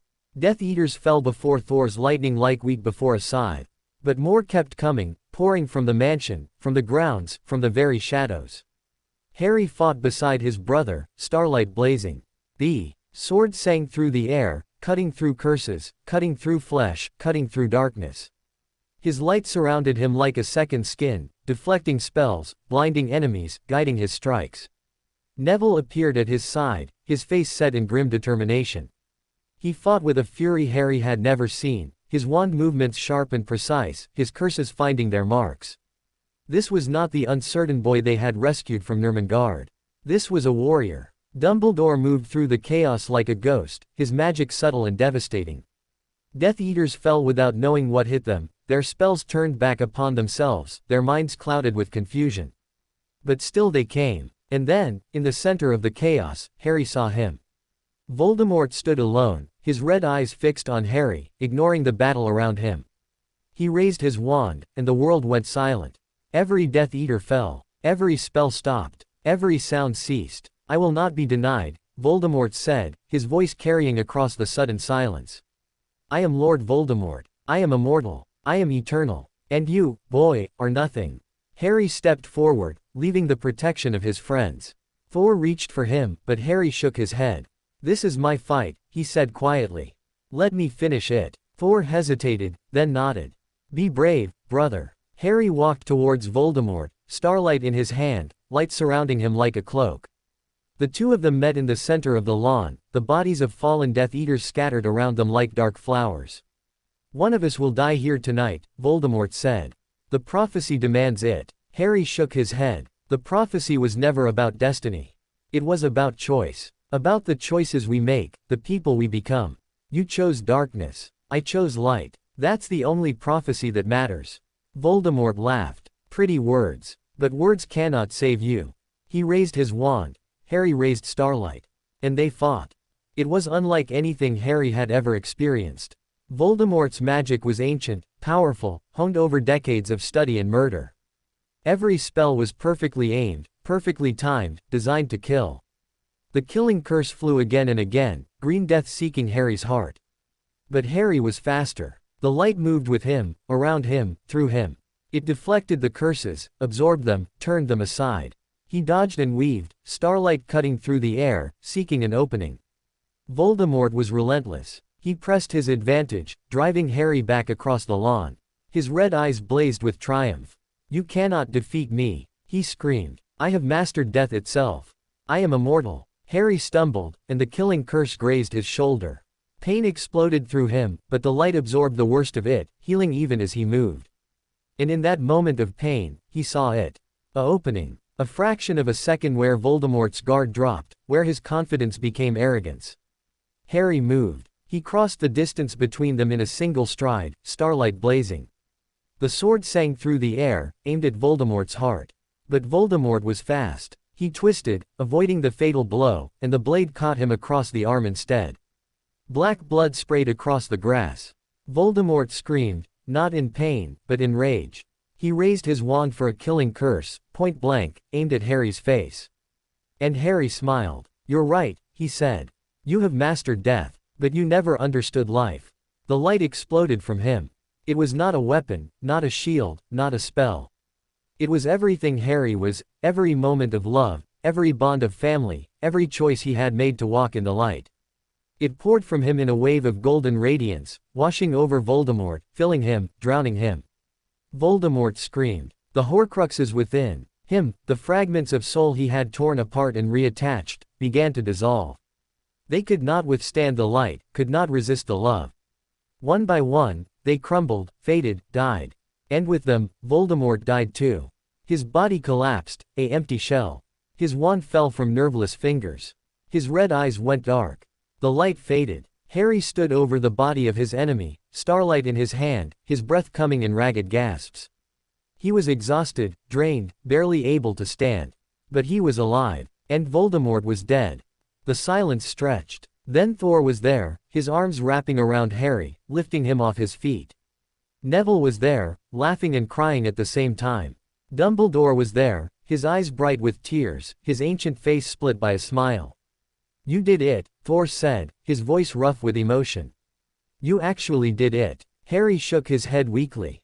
"We did it. All of us." The remaining Death Eaters, those who had survived the battle, were fleeing into the night. Without their master, they were nothing, cowards and bullies, stripped of their power. Neville looked at the body of Voldemort, his expression complex. "It's over," he said quietly. "It's finally over." Harry nodded. "Yes, it is." But even as he spoke, he felt something. A presence, faint but familiar, watching from the shadows. He turned, searching, but saw nothing. "What is it?" his other self asked. "I don't know," Harry murmured. "Probably nothing." But he could not shake the feeling that something was wrong.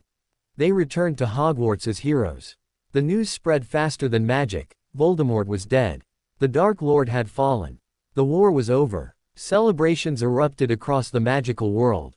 Fireworks lit the sky over Hogsmeade.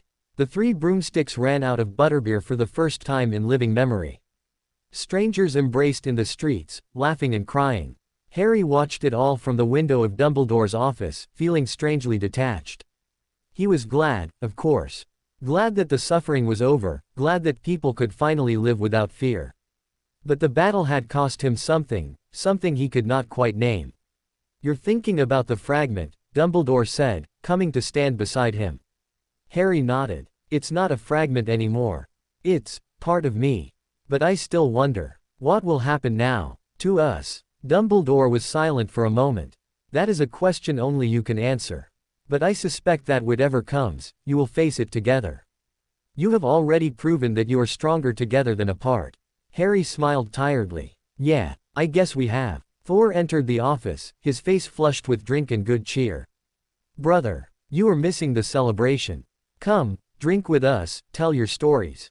Harry laughed. "Maybe later. I need a moment." Thor's expression softened. He crossed the room and placed a hand on Harry's shoulder. "I understand. Take your time. But know this, I am proud of you. More proud than I can say." Harry leaned into his brother's warmth. "Thank you. For everything." They stood together, watching the fireworks, the celebrations, the joy of a world finally free. And in the shadows, something watched them back. 3 days later, they returned to Asgard. The Rainbow Bridge deposited them at the city's gates, where Frigga and Odin waited. Frigga embraced Harry first, holding him tight, tears streaming down her face. "My son," she whispered. "My brave, brave son." Harry held her just as tightly. "I'm home, mother. I'm home." Odin embraced him next, a rare and precious thing. "You have done well, Harry. More than well. You have fulfilled a prophecy, destroyed a Dark Lord, and transformed a piece of darkness into light. There is no greater achievement." Harry shook his head. "I didn't do it alone. Thor was with me, Neville, Dumbledore, and," he touched his chest, "my other self. We did it together." Odin's eye gleamed. "Yes, together. That is the lesson, I think. That we are stronger when we stand together. That love conquers hate. That light always finds a way." They walked into the city, into the Golden Palace, into the home that had welcomed a cold, abandoned baby 18 years ago. Harry was home, and for the first time in his life, he felt complete. That night, as the stars wheeled over Asgard, Harry sat alone in the garden. The soul butterflies fluttered around him, their wings catching the starlight. He had missed this place, missed its peace, its beauty, its connection to something deeper than words. "You are happy," his other self said. Yes, Harry replied. I am. So am I. For the first time, truly happy. Harry smiled. Good. They sat in silence, watching the stars, feeling the peace settle over them like a blanket. And in the shadows, at the edge of the garden, something stirred. Harry felt it immediately, a presence, familiar and wrong. He turned, light flaring, but saw nothing. There is something there, his other self said, its voice sharp with warning. Harry rose, starlight in his hand. He walked to the edge of the garden, searching the darkness. Nothing. But the feeling would not go away. The sense that something was watching, waiting, planning. He stood there for a long time, staring into the shadows, wondering if the peace he had fought for was real, or just the calm before another storm. The stars wheeled overhead, cold and distant. And somewhere, in the darkness between worlds, Red Eyes opened and smiled. The unease did not fade. In the days that followed their return, Harry tried to lose himself in the rhythms of Asgard. He trained with Tyr, reconnecting with the physical discipline that had shaped him. He sat with Frigga in her garden, letting the soul butterflies land on his hands and shoulders. He hunted with Thor in the foothills, feeling the wind in his hair and the sun on his face. But always, at the edge of his awareness, something watched. You feel it too, his other self said one evening, as they stood on a balcony overlooking the city. The presence. It has not left. Harry nodded slowly. I thought it was just exhaustion. The battle, the transformation, it took a lot out of me. But you're right. It's still there. It is patient. Whatever it is, it waits. They stood in silence, watching the stars emerge one by one. Asgard's sky was different from Midgard's, brighter, closer, filled with constellations that told stories of gods and monsters and the end of all things. One of those constellations seemed to flicker. Harry's eyes narrowed. He stared at the point where the stars wavered, trying to focus, trying to see. Nothing. Just stars, cold and distant. But the feeling remained. The next morning, Odin summoned him to the throne room. Harry found the Allfather standing before the great window, Gungnir in his hand, his one eye fixed on the horizon. He did not turn as Harry entered. Father. Odin spoke without turning. I have been watching, Harry. Using Hullidschalf to see across the 9 realms. And I have seen something that troubles me. He turned, and his expression was grave. There is a disturbance in the fabric of reality. A shadow that should not exist. It moves between worlds, between moments, between the spaces where light cannot reach. Harry's heart clenched. I've felt it. Something watching. Ever since we returned from Midgard. Odin nodded slowly. Yes. It is drawn to you. To the transformation you underwent. To the new soul that was born from the old darkness. What does it want? His other self asked, though only Harry could hear. I do not know, Odin said, as if answering the unspoken question. But I have my suspicions. There are forces in the universe older than the gods, older than the 9 realms, older than time itself. They do not think as we think. They do not feel as we feel. They simply are. Harry frowned. What kind of forces? Odin was silent for a long moment. Then he spoke, his voice heavy with the weight of ages. Before the gods, before the giants, before the elves and dwarves and mortals, there was only the void. Ginnungagap, the yawning emptiness. And in that void, 2 forces arose, fire and ice, Muspelheim and Niflheim. Their meeting created the first living things, Ymir the giant, and Autumnla the cow whose milk nourished him. He paused, his eye distant. But there was something else. Something that existed before the fire and ice. Something that watched from the darkness, waiting for creation to begin. The old texts call it the Nameless. The shadow in the stars. The thing that will devour the universe at the end of all things. Harry felt a chill that had nothing to do with temperature. And you think this Nameless, is watching me? I think it is watching the transformation. The creation of a new soul from a piece of darkness. Such a thing has never happened before. It should not be possible. And the Nameless is curious. Curious, his other self repeated. Or hungry. Odin's eye met Harry's. Your other self speaks wisely. The Nameless is both. It is the original darkness, the shadow that existed before light. It consumes all things eventually, gods, worlds, even time itself. And it may see the new soul as food. Harry's hand went to Starlight's hilt. Then we fight it. Odin shook his head slowly. You cannot fight the Nameless. It is not an enemy you can defeat with sword or magic or light. It is the absence of those things. It is the end. Then what do we do? Odin crossed to him and placed a hand on his shoulder. We wait. We watch. We prepare. And we hope that the Nameless is merely curious, not hungry. Because if it is hungry, there is nothing in all the 9 realms that can stop it. The days that followed were the strangest of Harry's life. He went through the motions of normalcy, training, eating, sleeping, spending time with his family. But always, at the edge of his awareness, the presence lingered. It did not approach. It did not threaten. It simply watched. Thor noticed the change in him. You are distracted, brother. What weighs on your mind? Harry hesitated. He did not want to burden Thor with fears that might be nothing. But this was Thor, his brother, his other half in all but blood. Father told me about the Nameless, he said quietly.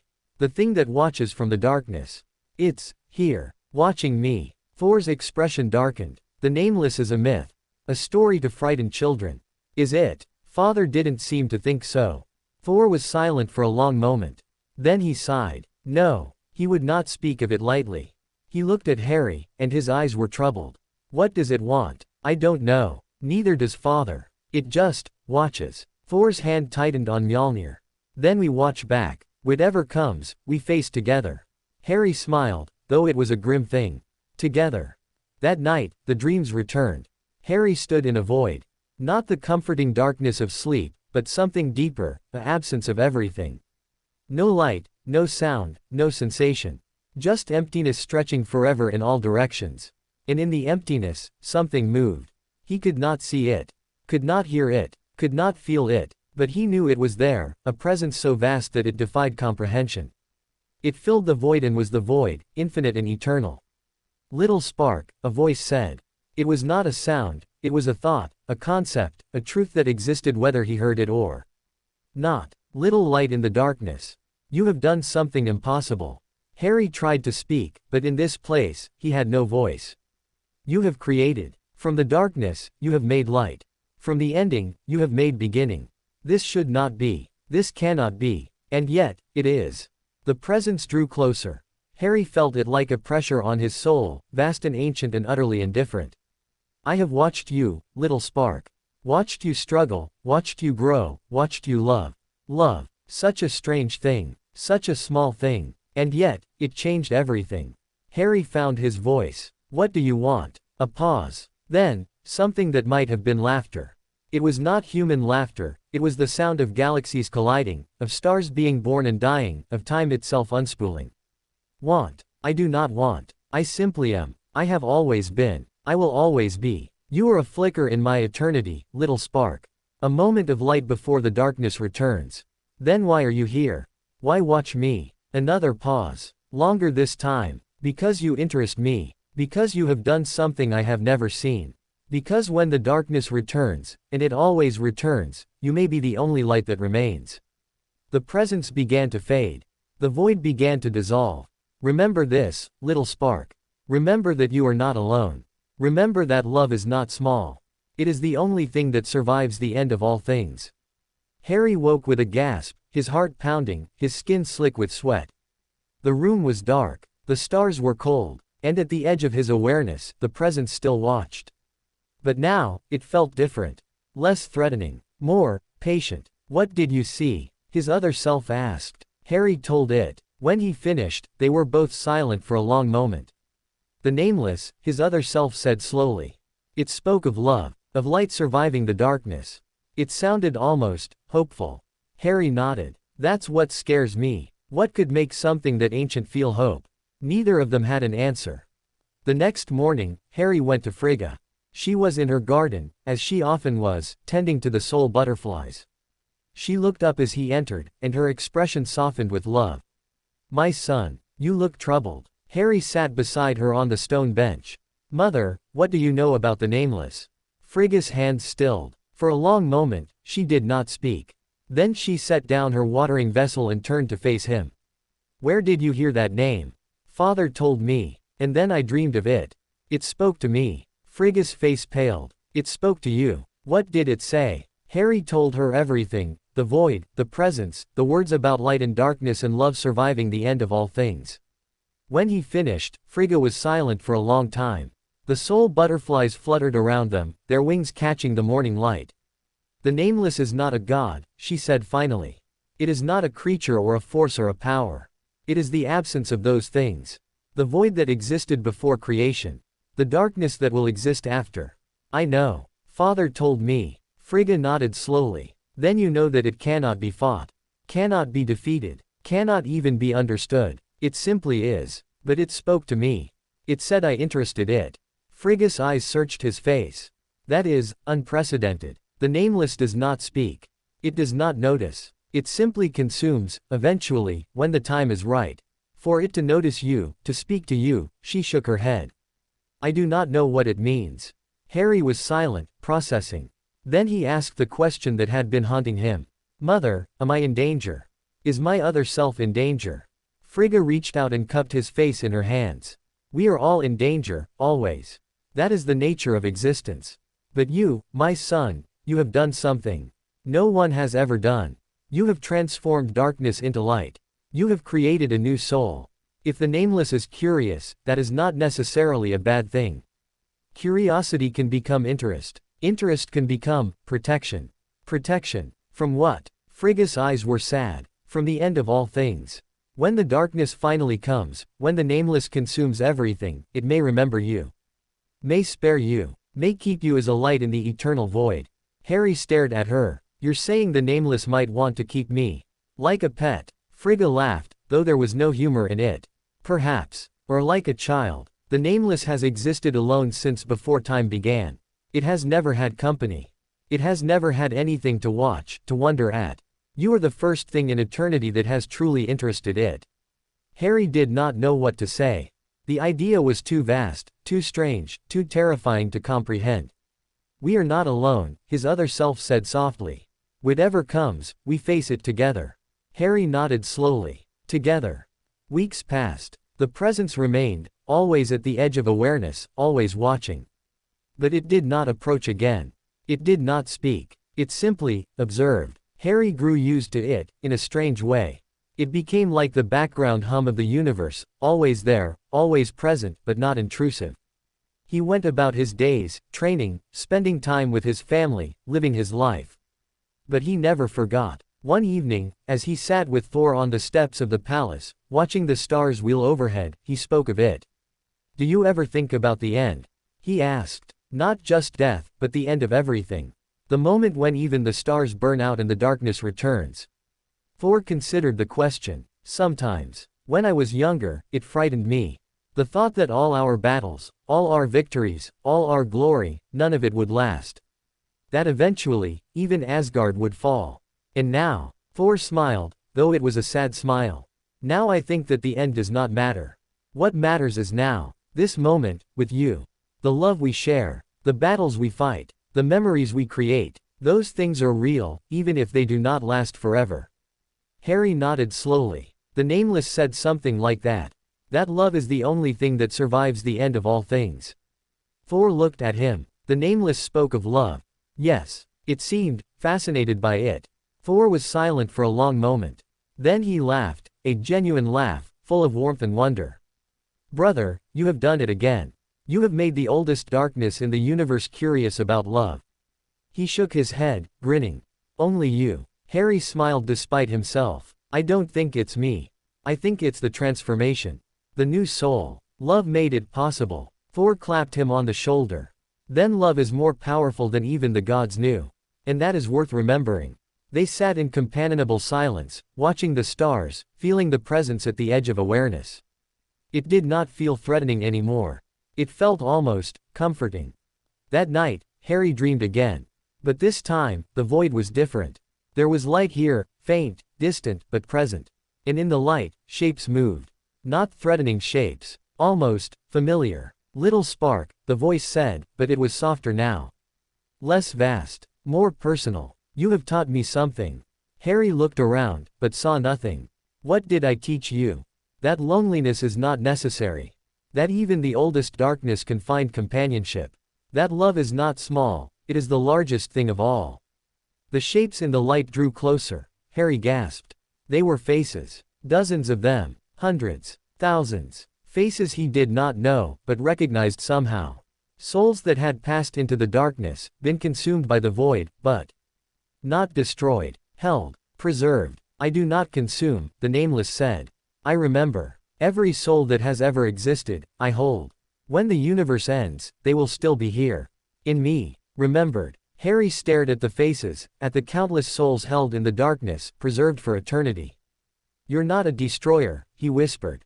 You're a preserver. I am both. I am the end and the beginning. I am the darkness that holds the light. I am the memory of all that ever was. The faces smiled. Not with happiness, with peace. The peace of being remembered, of not being forgotten. Your soul, little spark, and the soul you created, they are new. Unique. I have never held anything like them. When your time comes, when the universe ends, I will remember you. Both of you. Forever. Harry felt tears on his cheeks. Thank you. Do not thank me yet. Your time is not now. Live, little spark. Love. Create. Fill the universe with light. And when the darkness finally comes, I will be waiting. Not as an end, but as a beginning. The dream faded. The faces faded. The light faded. But the presence remained, warm now, comforting. And Harry knew, with a certainty that went deeper than knowledge, that he was not alone. That he would never be alone. That even in the final darkness, at the end of all things, he would be remembered. He woke to sunlight streaming through his window. The presence was still there, but it was different now. Not watching, accompanying. A companion on the journey of existence. You are changed, his other self observed. The dream changed you. Yes, Harry agreed. It did. He rose and dressed, then went to find his family. Thor was in the training yard, practicing with Mjolnir. He looked up as Harry approached, and his eyes widened. Brother, you are glowing again. Harry looked down at his hands. The faint golden luminescence had returned, brighter than before. The Nameless, he said. It spoke to me again. It's not a threat. It's a friend. A preserver. It holds every soul that has ever existed, remembers them forever. Thor stared at him. Then, slowly, a grin spread across his face. Only you, he said. Only you could make friends with the end of the universe. Harry laughed. I didn't make friends with it. It made friends with me. Same thing. Thor clapped him on the shoulder. Come, Mother wants to see us. Something about a festival in your honor. Harry groaned. Not another festival. Yes, another festival. You are a hero, brother. Heroes get festivals. They walked towards the palace, arguing good-naturedly, the golden city bright around them. And in the darkness at the edge of existence, the Nameless watched. And remembered. And for the first time in eternity, it was not alone. Less than end of thinking greater than ### chapter 15, the Festival of Light. The announcement came 3 days later. Harry stood in the Great Hall as Odin's voice echoed from Helidschalf, carrying across all of Asgard. My people, a hero stands among us. Harry Odinson, my son, your prince, has done what no Asgardian has done before. He has traveled to Midgard, faced the darkest sorcerer that realm has ever known, and emerged victorious. He has transformed a piece of darkness into light. He has proven that love is stronger than fear, that hope endures even in the deepest shadows. The crowd gathered below erupted in cheers. Harry shifted uncomfortably, unused to such attention. Therefore, Odin continued, I declare a festival in his honor. 7 days of celebration, of games, of feasting. Let all the 9 realms know that Asgard honors its heroes. The cheering grew louder. Harry caught Thor's eye across the hall, and his brother grinned, raising Mjolnir in salute. Harry smiled despite his discomfort.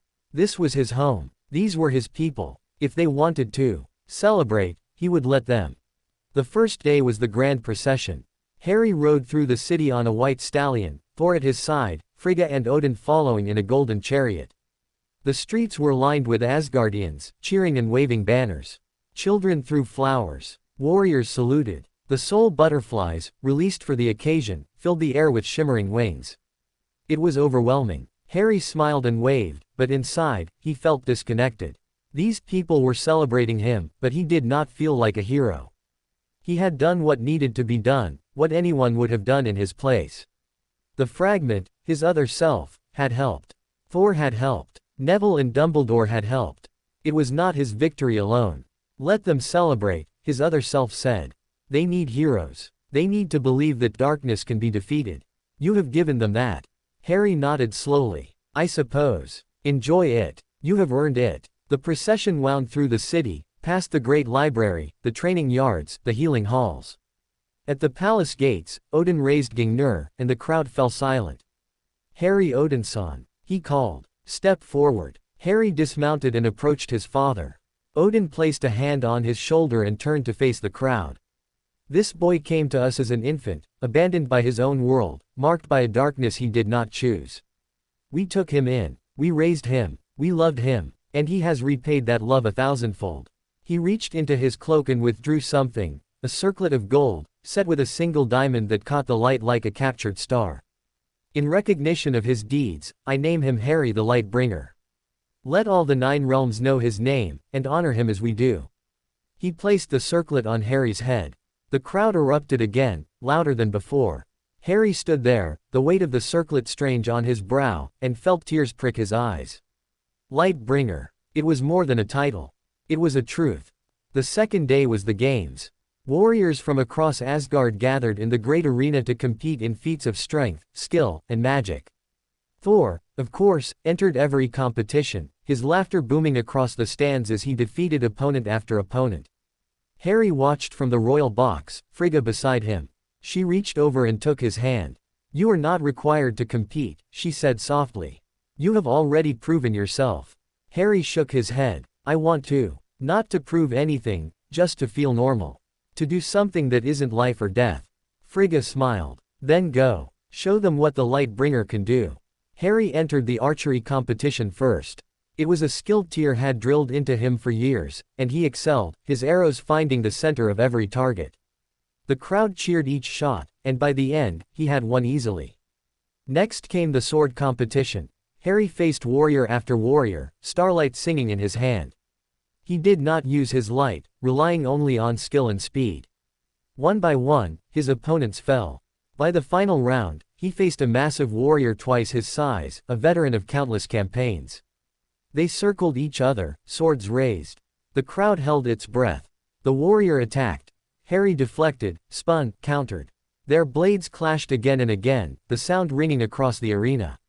The warrior was strong, but Harry was faster, more precise. He saw openings the warrior did not, exploited weaknesses the warrior did not know he had. In the end, Harry's blade touched the warrior's throat, and the match was over. The crowd exploded. Harry stood there, breathing hard, and for the first time, he felt like he belonged. The third day was the feast. The great hall was transformed. Tables groaned under the weight of food, roasted meats, fresh bread, exotic fruits from across the 9 realms. Rivers of mead flowed. Music filled the air. Harry sat at the high table, Thor on one side, Frigga on the other. Below them, the hall was packed with warriors, their families, their friends. Laughter and conversation rose like a tide. To Harry, Thor roared, raising his goblet. The Lightbringer, the Slayer of Darkness, my brother. The hall echoed the toast. Harry drank, the mead warm in his throat. Throughout the feast, Asgardians approached to offer their respects. Warriors thanked him for restoring hope. Children asked for stories of his battles. The elderly blessed him for giving them peace in their final years. Harry accepted it all with grace, but inside, he felt a growing unease. This was too much, too grand. He was just a boy from a cold doorstep, not a legend. You are both, his other self reminded him. The boy and the legend.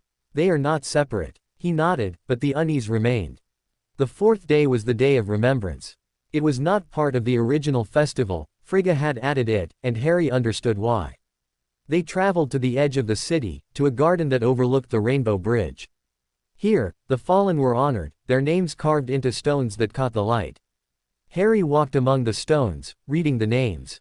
Warriors he had trained with. Warriors he had fought beside. Warriors who had died in battles long before he was born. At the far end of the garden, away from the others, he found a stone that was different.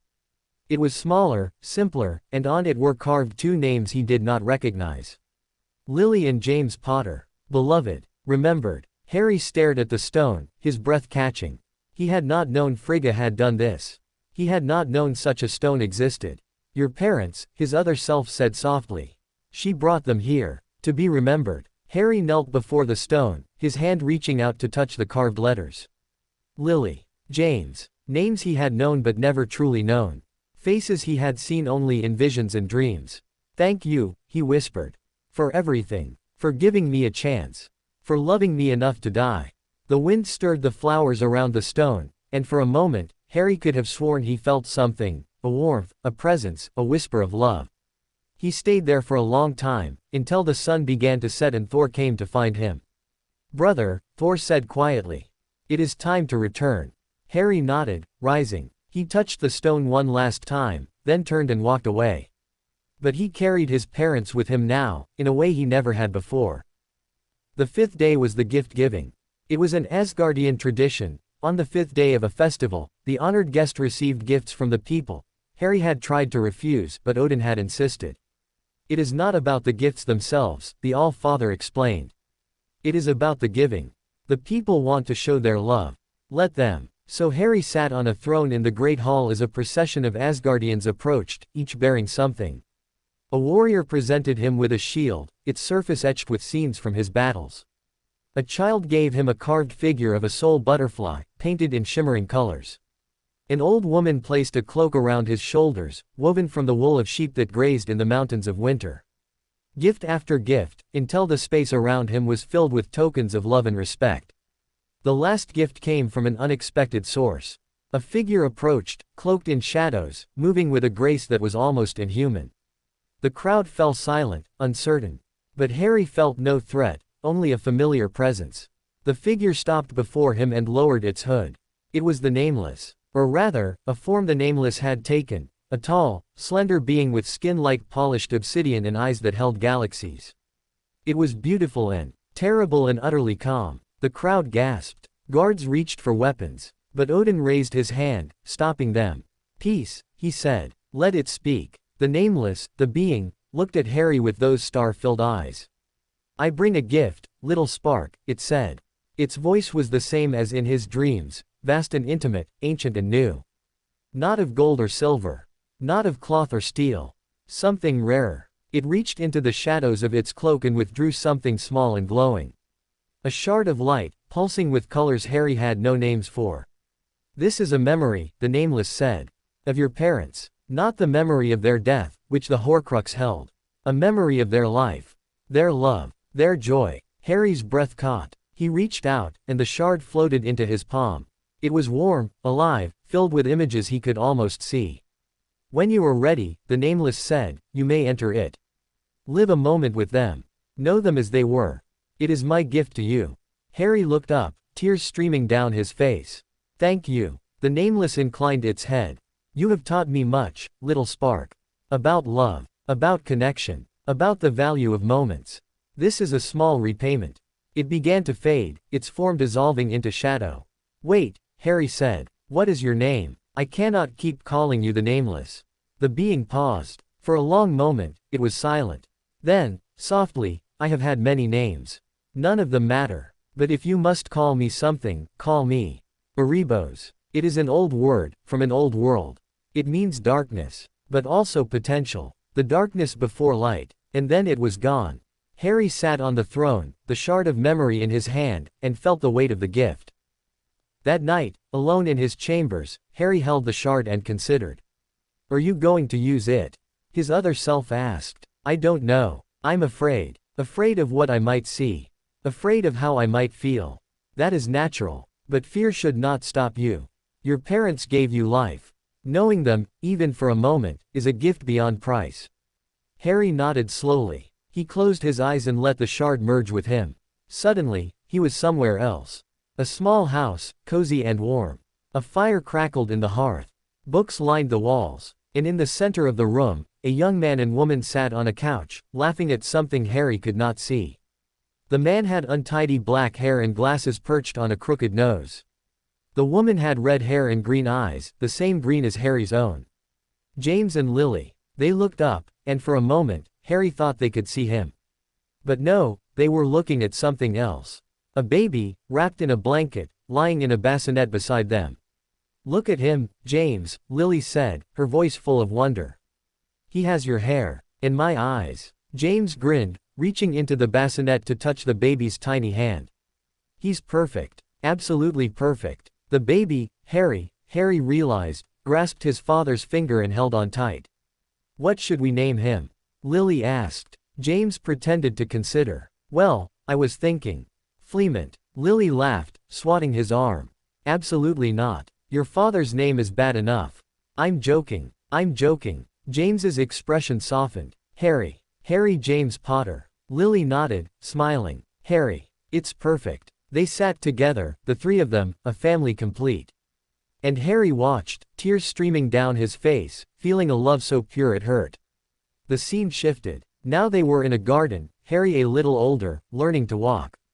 James crouched a few feet away, arms outstretched. Come on, Harry. You can do it. Walk to Daddy. Harry, baby Harry, toddled forward on unsteady legs, his face screwed up in concentration. He took 2 steps, 3, then fell. James caught him before he hit the ground, swinging him up into the air. You did it. You walked. Well, almost. But you tried. Lily watched from a bench, laughing. You're going to spoil him. Impossible. He's already spoiled. By you. She threw a pillow at him. He dodged, still holding Harry, who giggled with delight. Another shift. Harry was older now, perhaps 2, sitting on the floor with a toy broomstick. James knelt beside him, showing him how to hold it. One day, Harry, you'll fly on a real broom. Faster than anyone. I just know it. Lily entered, her expression worried. James. We need to talk. James looked up. What is it? Lily glanced at Harry, then back at James. Dumbledore was here. He says we need to go into hiding. That Voldemort knows about the prophecy. James's face hardened. Then we hide. We protect him. Whatever it takes. Lily nodded, tears in her eyes. Whatever it takes. Another shift. Darkness. Fear. A cottage in Godric's Hollow. James at the door, wand raised. Lily running with Harry to the nursery.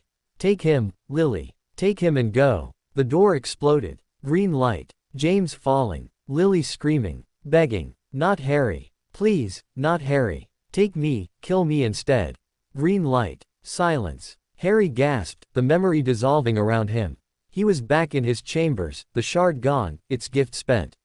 He was crying. Sobbing. The grief of a lifetime poured out of him. Grief for parents he had never known, for a life he had never lived. But beneath the grief, something else. Love. Pure, undying love. The love his parents had for him, preserved in that final moment, passed down through the years. They had died for him. They had chosen to die for him. And that choice had shaped everything. You are their legacy, his other self said softly. Their love lives on in you. Harry nodded, wiping his eyes. I know. And I'll honor it. Always. The 6th day was the day of peace. After the intensity of the memory, Harry needed stillness. He spent the day in Frigga's garden, surrounded by soul butterflies, letting their gentle presence soothe him. Frigga sat with him for a while, not speaking, just being present. When she finally spoke, her voice was soft. The memory. You used it. Harry nodded. I saw them. My parents. I saw their love for me. Frigga smiled, tears in her eyes. That is a gift beyond price.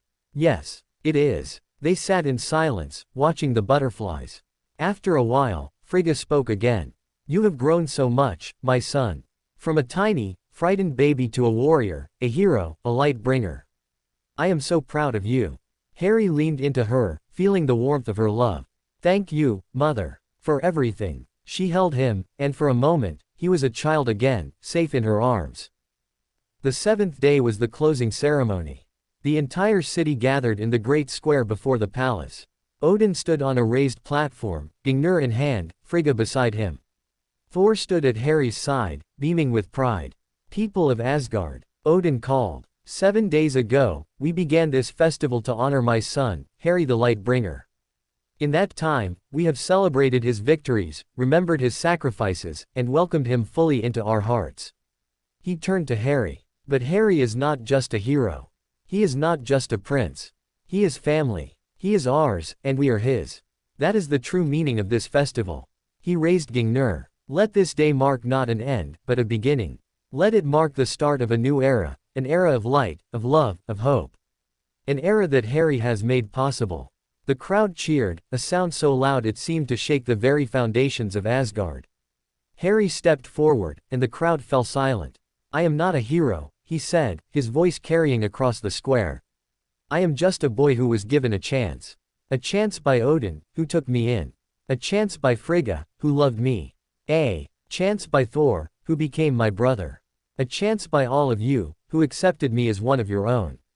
He paused, letting his words sink in. The darkness I faced, it was real. It was terrible. But it was not stronger than the light. Not because of me, but because of all of you. Because of the love that surrounded me. Because of the family I found. He looked out at the crowd, at the faces of the people who had become his people. Thank you. For everything. The cheering resumed, louder than before. Harry stood there, Thor's hand on his shoulder, Frigga's smile warming him, Odin's pride filling him. He was home. That night, after the celebrations had wound down, Harry stood alone on a balcony overlooking the city. The stars were bright, the air was still, and for the first time in as long as he could remember, he felt at peace. It is over, his other self said. The battles, the fear, the uncertainty. Harry nodded. Yes, it's over. What will you do now? Harry considered the question. He had spent so long fighting, preparing, surviving. The idea of simply living was strange, almost frightening. I don't know, he admitted. Live, I suppose. Be a son. Be a brother. Be a prince. Maybe, one day, be a king. That is a good answer. Harry smiled. What about you? What will you do? A pause. Then, I will be with you. That is all I have ever wanted. That is all I will ever need. Harry felt the warmth of his other self, the presence that had become as familiar as his own heartbeat.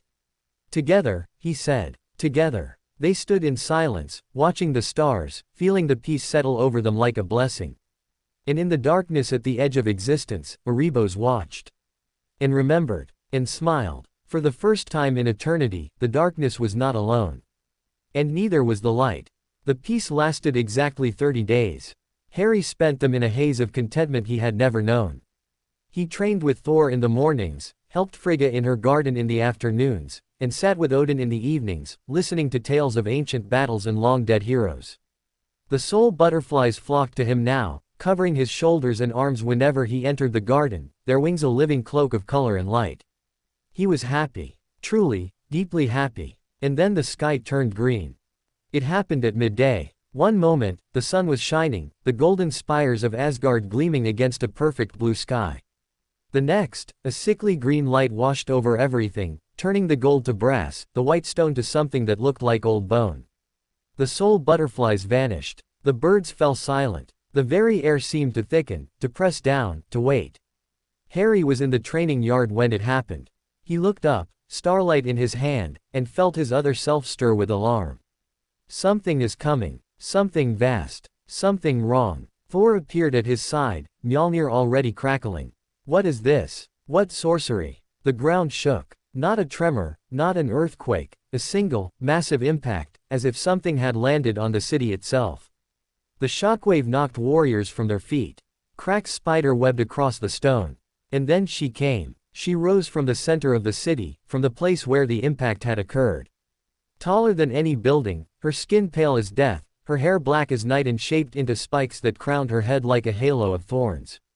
She wore armor of green and black, and in her hand, she carried a sword that seemed to drink the light. Hela, the goddess of death, Odin's firstborn, the forgotten daughter, the fallen heir. She had been imprisoned for millennia, locked away by Odin himself when her ambition threatened to consume the 9 realms. And now she was free. Harry ran. He ran through the crumbling streets, past terrified citizens, past warriors who tried to form a defense and were swept aside like leaves. Thor ran beside him, his face pale with a fear Harry had never seen there. Can you feel her? Thor shouted over the chaos. The power she radiates. It's like nothing I've ever encountered. Harry could feel it. It was cold, ancient, absolute. It was the opposite of his light, not darkness but emptiness. The absence of everything. Death made manifest. They reached the palace steps just as Odin emerged, Gungnir in hand, Frigga at his side. The Allfather's face was carved from stone, but his one eye held a grief so deep it seemed to swallow the light. Father. Thor called. What is this? Who is she? Odin did not answer. He walked past them, down the steps, towards the towering figure that now stood motionless in the center of the city. Hela watched him approach, her green eyes gleaming with ancient malice. "Father," she said, and her voice carried across the entire city, cold and clear as ice. "It has been too long." The word hit Harry like a physical blow. "Father." She called Odin father. His daughter, his other self breathed. Odin's daughter. Thor's sister. Odin stopped at the base of the steps, looking up at the giantess who had once been his child. "Hela." His voice was heavy with sorrow. "You were imprisoned for a reason. You know this. I know that you feared me," Hela spat. "I know that you locked me away because I was stronger than you, because I would not bow to your pathetic vision of peace. I am the goddess of death, father. Death is my domain, and death will have its due." She raised her sword, and the green light intensified. All across the city, the dead began to rise. Warriors who had fallen in battle centuries ago clawed their way from the ground, their bones reassembling, their eyes burning with green fire. They marched towards the palace, an army of the damned, their weapons raised. Odin raised Gingnir, and golden light flared from its tip. "You will not do this, Hela. I will not allow it." Hela laughed. It was a terrible sound, empty of all joy. "You cannot stop me, father. You are old, weak. You spent your power locking me away, and you never recovered. I can feel it, the decay in you, the approaching end. You will die soon, whether by my hand or by time's. And when you do, all that you have built will be mine." Harry moved before he could think. He ran past Odin, past the frozen warriors, past the rising dead. Starlight blazed in his hand, and the light around him flared bright as a sun.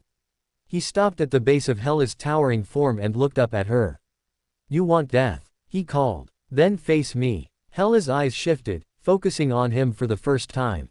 Something flickered in their green depths, curiosity, perhaps, or amusement. "And who are you, little spark?" "Another child of Odin. I see his mark on you, but also something else. Something strange. I am Harry Odinson, Prince of Asgard, and I will not let you destroy my home." Hela laughed again, but this time there was something new in it. "Interest. Harry. Not a name I know. You must be new. Adopted, perhaps." Odin always did have a weakness for strays. She knelt, bringing her massive face closer to his. The cold radiating from her was intense, biting deep into his bones. But his light held it back, a warm shield against the void. "You carry a soul within you," she said, her eyes narrowing. "A soul that was not born, but made. How fascinating. How unprecedented." She reached out a finger, massive as a tree trunk, and touched the light surrounding him. It hissed where it met her skin, but did not burn. "You are a paradox, little spark. Light and darkness, life and death, all woven together. I have never seen such a thing." Harry did not flinch. "I am what I am. And I am not afraid of you." Hela's smile widened. "Brave. Foolish. But brave." She rose to her full height, looking down at him with something that might have been respect. "Very well, little spark. I will give you a chance. Not because I fear you, I fear nothing. But because you interest me." She raised her sword, pointing it at the palace. 7 days. I give you 7 days to prepare. Then I will return, and I will claim what is mine. Asgard. The 9 realms. Everything. And you, little spark, will have a choice to make." "What choice?" Harry demanded. Hela's smile was terrible. "Join me, or die. There is no other path. Death comes for all things eventually. The only question is whether you will stand against it, or become its master." She vanished. The green light faded. The risen dead crumbled to dust. The sky returned to blue. But the fear remained. The council convened within the hour. Odin sat on Haladshalf, his face gray with exhaustion and grief. Frigga stood beside him, her hand on his shoulder. Thor paced like a caged animal, his knuckles white on Mjolnir's handle. The greatest warriors of Asgard filled the hall, their faces grim. Harry stood before the throne, still shaking from the encounter. "You knew," he said quietly. "You knew she existed, and you never told us." Odin's eye met his. "Yes, I knew. And I did not tell you because I hoped she would never escape. I hoped the prison I built would hold forever. But it didn't. No." Odin's voice was heavy with guilt. "It did not. And now we face the consequences of my failure." Thor stopped pacing. "How do we fight her? She raised the dead. She turned our own fallen warriors against us. What chance do we have?" Odin was silent for a long moment. Then he spoke, his voice barely above a whisper. There is only one way to defeat Hela. One weapon that can stand against the goddess of death. He looked at Harry. You. Harry stared at him. Me. I'm not a weapon. I'm barely a warrior. You are more than you know. Odin rose and descended from the throne, crossing to stand before him. Hela is death incarnate. She commands the dead, draws power from the end of all things. But you are life. Light, love, the things death cannot touch. The things she has never understood. He placed his hands on Harry's shoulders. You transformed a piece of darkness into light. You made a soul from a fragment of evil. If anyone can stand against Hela, it is you. Harry shook his head. I don't know how. I don't know if I can. None of us know, Frigga said softly. But we believe. We have seen what you can do, Harry. We have watched you grow, struggle, triumph. If anyone can find a way, it is you. Thor stepped forward, placing his hand on Harry's shoulder beside Odin's. And you will not face her alone. I will be with you. Whatever comes, we face together. Harry looked at his family, his father, his mother, his brother. He saw the love in their eyes, the faith they had in him. And slowly, he felt the fear begin to fade. Together, he said, always. The next 6 days were a blur of preparation. Harry trained harder than he ever had, pushing himself to new limits. He sparred with Thor until they both collapsed from exhaustion. He studied ancient texts with Frigga, searching for any knowledge that might help. He sat with Odin, learning the history of Hela, understanding the mistakes that had led to her imprisonment. And at night, he reached out to Erebos. The Nameless, his friend, his observer, his companion in the darkness, answered his call. It appeared in his dreams, its star-filled eyes patient and calm. You seek my counsel, little spark. Hela, Harry said, the goddess of death, can you help me defeat her? Erebos was silent for a long moment. Then, I cannot. Death is my opposite, in a way. She is the end of things. I am the memory of things after they end. We exist in different spheres. But you know her. You understand her. Yes, I understand her very well. She is lonely, little spark. Lonelier than you can imagine. Imprisoned for millennia, forgotten by her father, abandoned by everyone she loved. That loneliness twisted her, made her into what she is. Harry frowned. You're saying I should pity her. I am saying you should understand her. Hate will not defeat her. Fear will not defeat her. Only something she has never known, love, connection, belonging, can reach her. I tried that. She laughed. You tried once. Try again. And again. And again. That is what love does. It never gives up. The dream began to fade. Harry reached out, trying to hold on. Wait. How do I fight her? How do I protect my family? Erebos' voice came from far away, soft and sad. You protect them by being who you are. By showing her what she has never had. By offering her a choice she has never been given. The dream dissolved, and Harry woke alone in his chambers.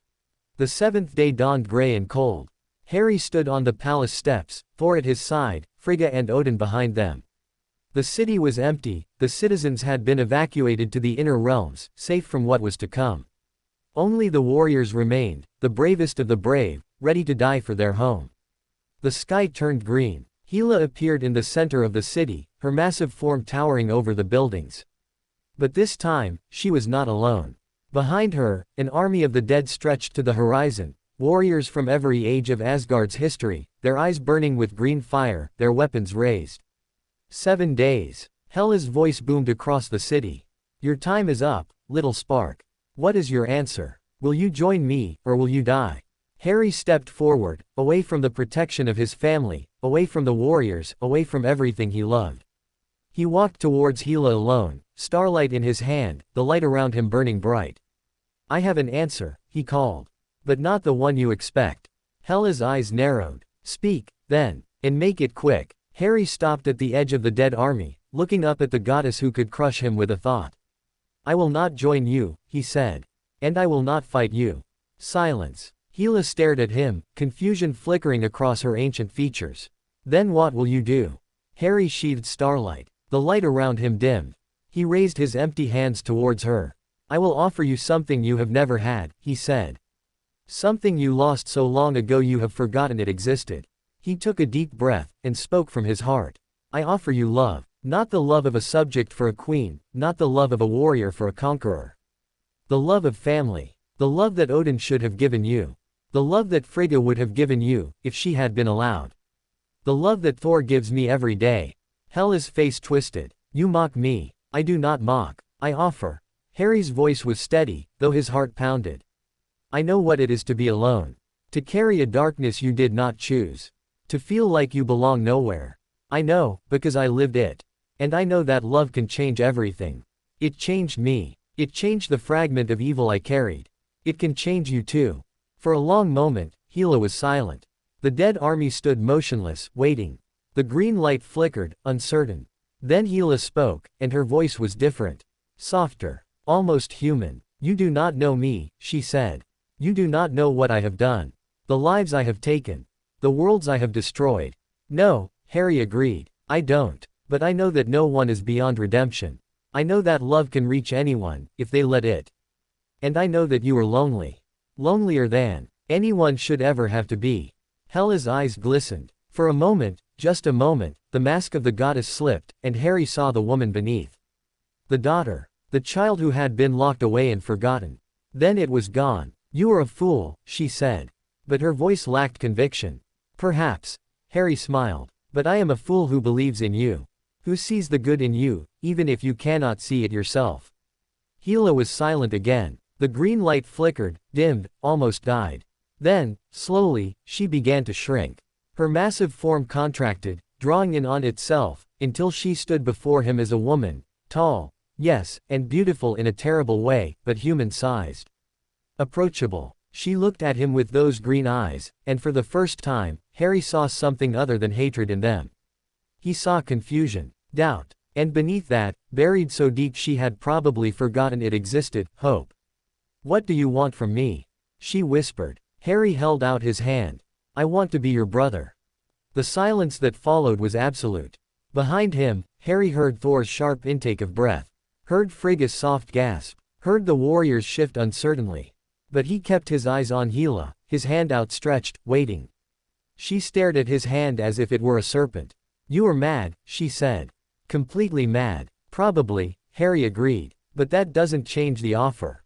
Hela's hand moved. Slowly, hesitantly, she reached out towards his. Their fingers touched. For a moment, nothing happened.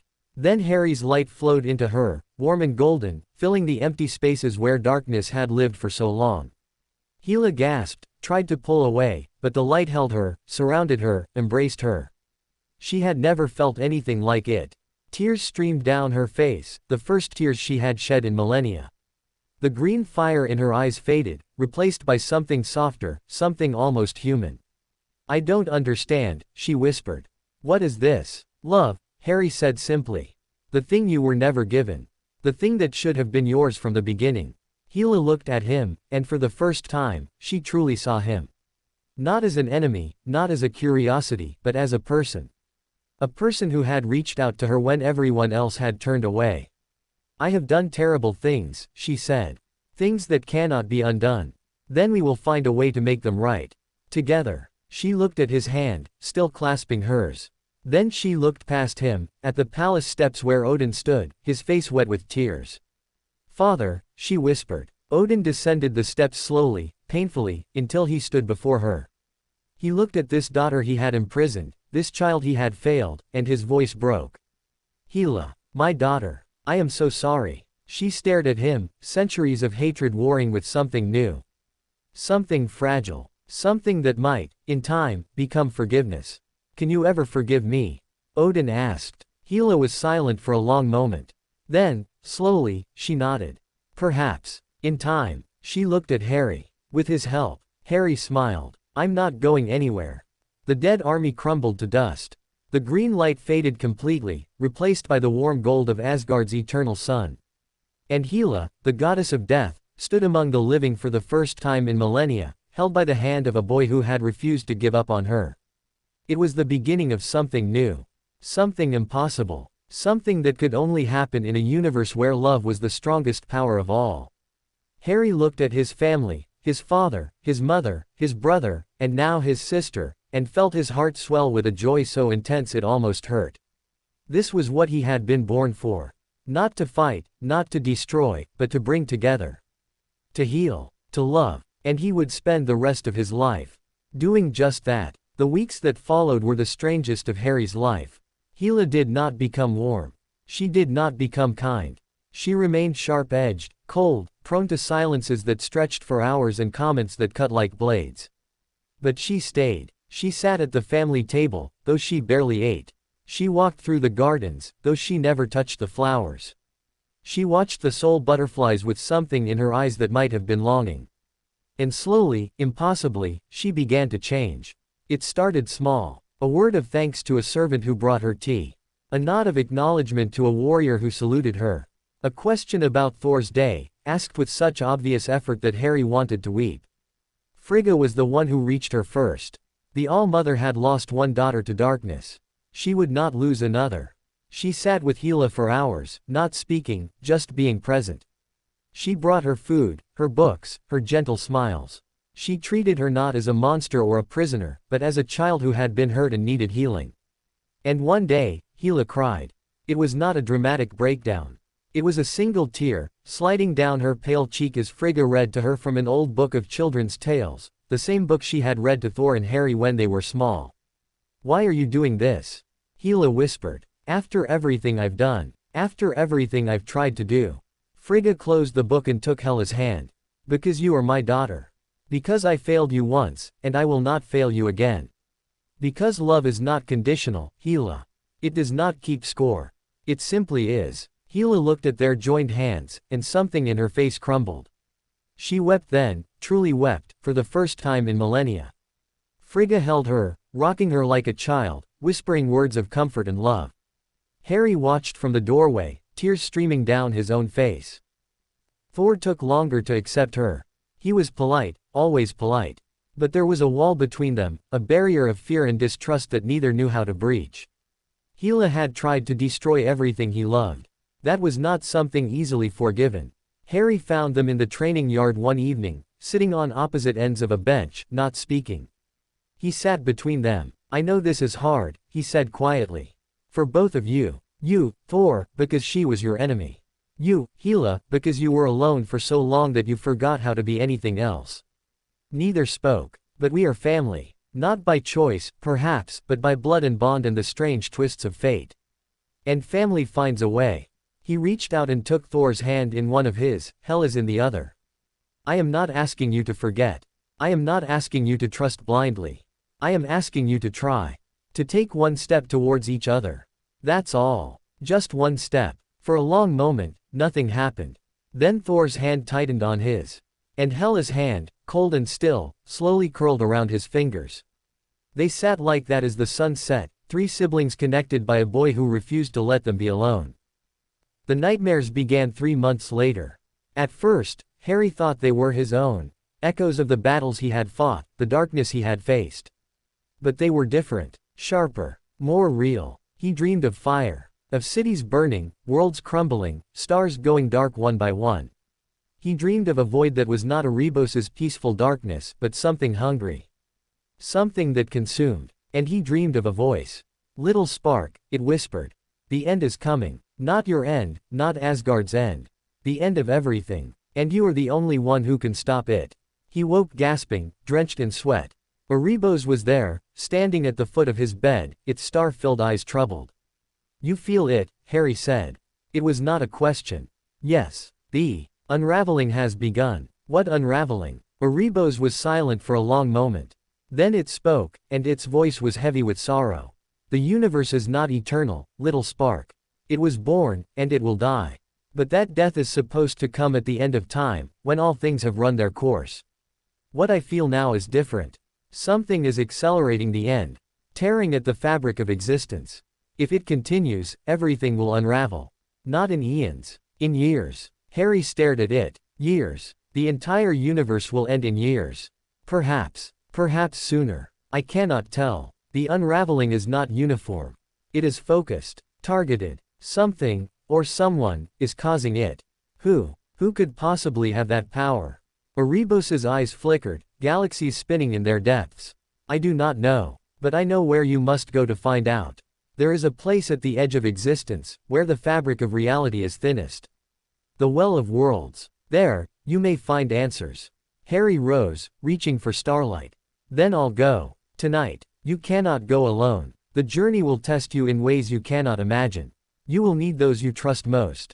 Harry thought of Thor, of Hela, of the family that had grown around him. He nodded. I won't be alone. I never am. The next morning, he called a council. Odin listened in silence as Harry explained, his one eye growing darker with each word. Frigga's face paled. Thor's hand tightened on Mjolnir. Hela, standing apart as always, spoke first. The Well of Worlds, she said slowly. I have heard of it. In the old days, when I still traveled the realms. It is a place of immense power, and immense danger. Many have sought it. None have returned. I have to try, Harry said. If the universe is unraveling, if there's even a chance I can stop it, I have to try. Odin rose from his throne. You will not go alone. I know. I'm taking Thor and Hela. The room went silent. Hela's eyes widened. You would trust me. After everything. Harry met her gaze steadily. I would. Not because I'm naive. Because I've seen who you are becoming. Because I believe in you. And because I need you. Your knowledge of the old ways, your power, they may be the difference between success and failure. Hela stared at him for a long moment. Then, slowly, she nodded. I will go. Not for Asgard. Not for the universe. For you. Her voice was rough, as if the words cost her. Because you believed in me when no one else would. Thor stepped forward, placing a hand on Harry's shoulder. And I will go because you are my brother. Where you lead, I follow. Harry smiled, though his heart was heavy. Then we leave at dawn. The journey to the Well of Worlds took them across the 9 realms and beyond. They traveled by skiff at first, sailing through the branches of Yggdrasil, past worlds Harry had only read about. Alfheim, with its shimmering light and graceful elves. Svartalheim, dark and brooding, home to the dwarves who had forged Mjolnir. Muspelheim, where fire giants moved like living flames and the air itself burned. Hela guided them, her ancient knowledge proving invaluable. She knew the paths between worlds, the hidden ways that only the old gods remembered. She spoke little, but when she did, her words were precise, essential. They left the skiff at the edge of Niflheim, the realm of ice and mist. Beyond lay the unknown, the spaces between realms, where reality itself grew thin. We walk from here, Hela said. The skiff cannot survive what comes. They walked. The landscape shifted as they went, becoming less solid, more dreamlike. Mountains rose and fell in moments. Rivers flowed uphill. The sky changed color with each step, purple, green, gold, black. Harry felt the unraveling here, stronger than ever. It was like a wound in the world, bleeding chaos into order. The fragment, his other self, stirred uneasily. Something is wrong. Very wrong. This is not natural decay. This is deliberate. How can you tell? Because it has purpose. Direction. It is focused on something, somewhere beyond. If I did not know better, I would say it was looking for something. Harry filed that information away, pressing forward. They found the well on the 7th day. It was not what Harry had expected. No great structure, no ancient temple. Just a circle of standing stones, worn by time, surrounding a pool of water so dark it seemed to drink the light. But the moment Harry stepped into the circle, he felt it. Power. Immense, ancient, terrifying power. It pulsed from the pool in waves, each wave carrying whispers of things that had been and things that would be. This is it, Hela breathed. The Well of Worlds. The place where all realities meet. Harry approached the edge of the pool, looking into its depths. He saw stars, galaxies, worlds being born and dying. He saw himself, reflected 1,000 times, 1,000 different versions of who he might have been. And he saw something else. A figure, standing in the center of the pool. A woman, tall and pale, with hair the color of moonlight and eyes that held no warmth. She was beautiful in the way a glacier was beautiful, cold, distant, deadly. She looked up, and her eyes met Harry's. Little spark, she said, and her voice was the unraveling made sound. I have been waiting for you. The woman rose from the pool, stepping onto the water as if it were solid. She moved towards them, and with each step, the world seemed to shudder. Hela moved in front of Harry, her hand on her sword. Who are you? What do you want? The woman smiled. It was not a pleasant expression. I am what comes after. I am the end of all things. You may call me Nirn. Thor raised Mjolnir, lightning crackling. You will not harm my brother. Nirn looked at him, and something like amusement flickered in her cold eyes. Little Thunderer. So fierce. So loyal. It will not save you. She raised a hand, and the world twisted. Suddenly they were apart, Harry on one side of the pool, Thor and Hela on the other, separated by a barrier of shimmering darkness. Let them go, Harry shouted. They are not my target, Nirn said calmly. You are. The paradox. The impossibility. The soul that was born from darkness but chose light. She stepped closer, her eyes never leaving his. You are the key, little spark. The key to everything. Harry's hand went to Starlight. Key to what? Nirn smiled again. To the end. To the beginning. To the truth that lies beneath all truths. She reached out and touched his chest, right where his other self resided. And everything stopped. Harry found himself in a void. Not Erebos's void, this one was empty, cold, utterly alone. Nirn stood before him, but she was different here. Less solid. More like an idea than a being. This is where it began, she said. And this is where it will end. Harry looked around, seeing nothing. What is this place? The space between. The moment before creation. The silence before the first word. Nirn's eyes held his. I was here, once. Before the universe, before the gods, before time itself. I was the potential. The possibility. And then something happened. Something created light, and life, and love. And I was left behind. Left behind. I am the ending, little spark. The darkness that comes after the light fades. I have waited eons for my time. And now it is here. Harry shook his head. The universe isn't ending. Not for billions of years.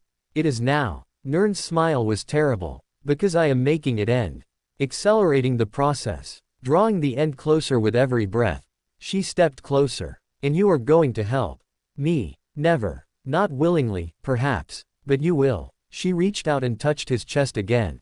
Because you carry something I need. The soul you created, it is new. Unique. Untouched by the old patterns. With it, I can reshape the end. Make it permanent. Absolute. So that nothing ever begins again. Harry felt his other self stir with fear. She wants to consume me. Use me to end everything forever. You can't have it, Harry said. It's not yours. It's not anyone's. It's part of me. Nirn laughed. Part of you. Yes. And when I take it, I take you too. Both of you, together, fueling the final darkness. She raised her hand, and the void began to close in. On the other side of the pool, Thor roared with rage. He threw Mjolnir at the barrier again and again, but it held. Lightning crashed, shaking the stones, but the darkness did not yield. Hela stood motionless, her eyes fixed on something only she could see. Stop, she said suddenly. Thor turned, furious. What? I can see it. The barrier. It's made of death, the deaths of everything that has ever ended.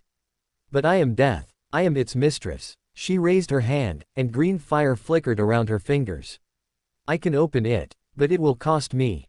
What cost? Hela's face was calm, resigned. A piece of myself. The part that remembers being alone. The part that wanted to destroy. If I give it up, I may never get it back. Thor stared at her. Sister. I am not your sister. Not yet. But perhaps, after this, I could be. She placed her hand on the barrier, and the green fire blazed. For him. For the boy who believed in me. The barrier dissolved. They ran. Inside the void, Harry fought. He summoned his light, pushing back against Nirn's darkness. It held, but barely. She was stronger here, in this place of endings. Her power fed on the void itself. You cannot win, little spark, Nirn said calmly. This is my domain. The end is my nature. And you are just a flicker. A flicker that refuses to go out, Harry growled. He poured everything into the light, every memory of love, every moment of joy, every bond that made him who he was. The light blazed brighter, pushing the darkness back inch by inch. Nirn's eyes widened. Impossible. You are just one soul. One tiny spark. I am not alone. Thor appeared beside him, Mjolnir crackling with lightning. Hela appeared on his other side, green fire wreathing her hands.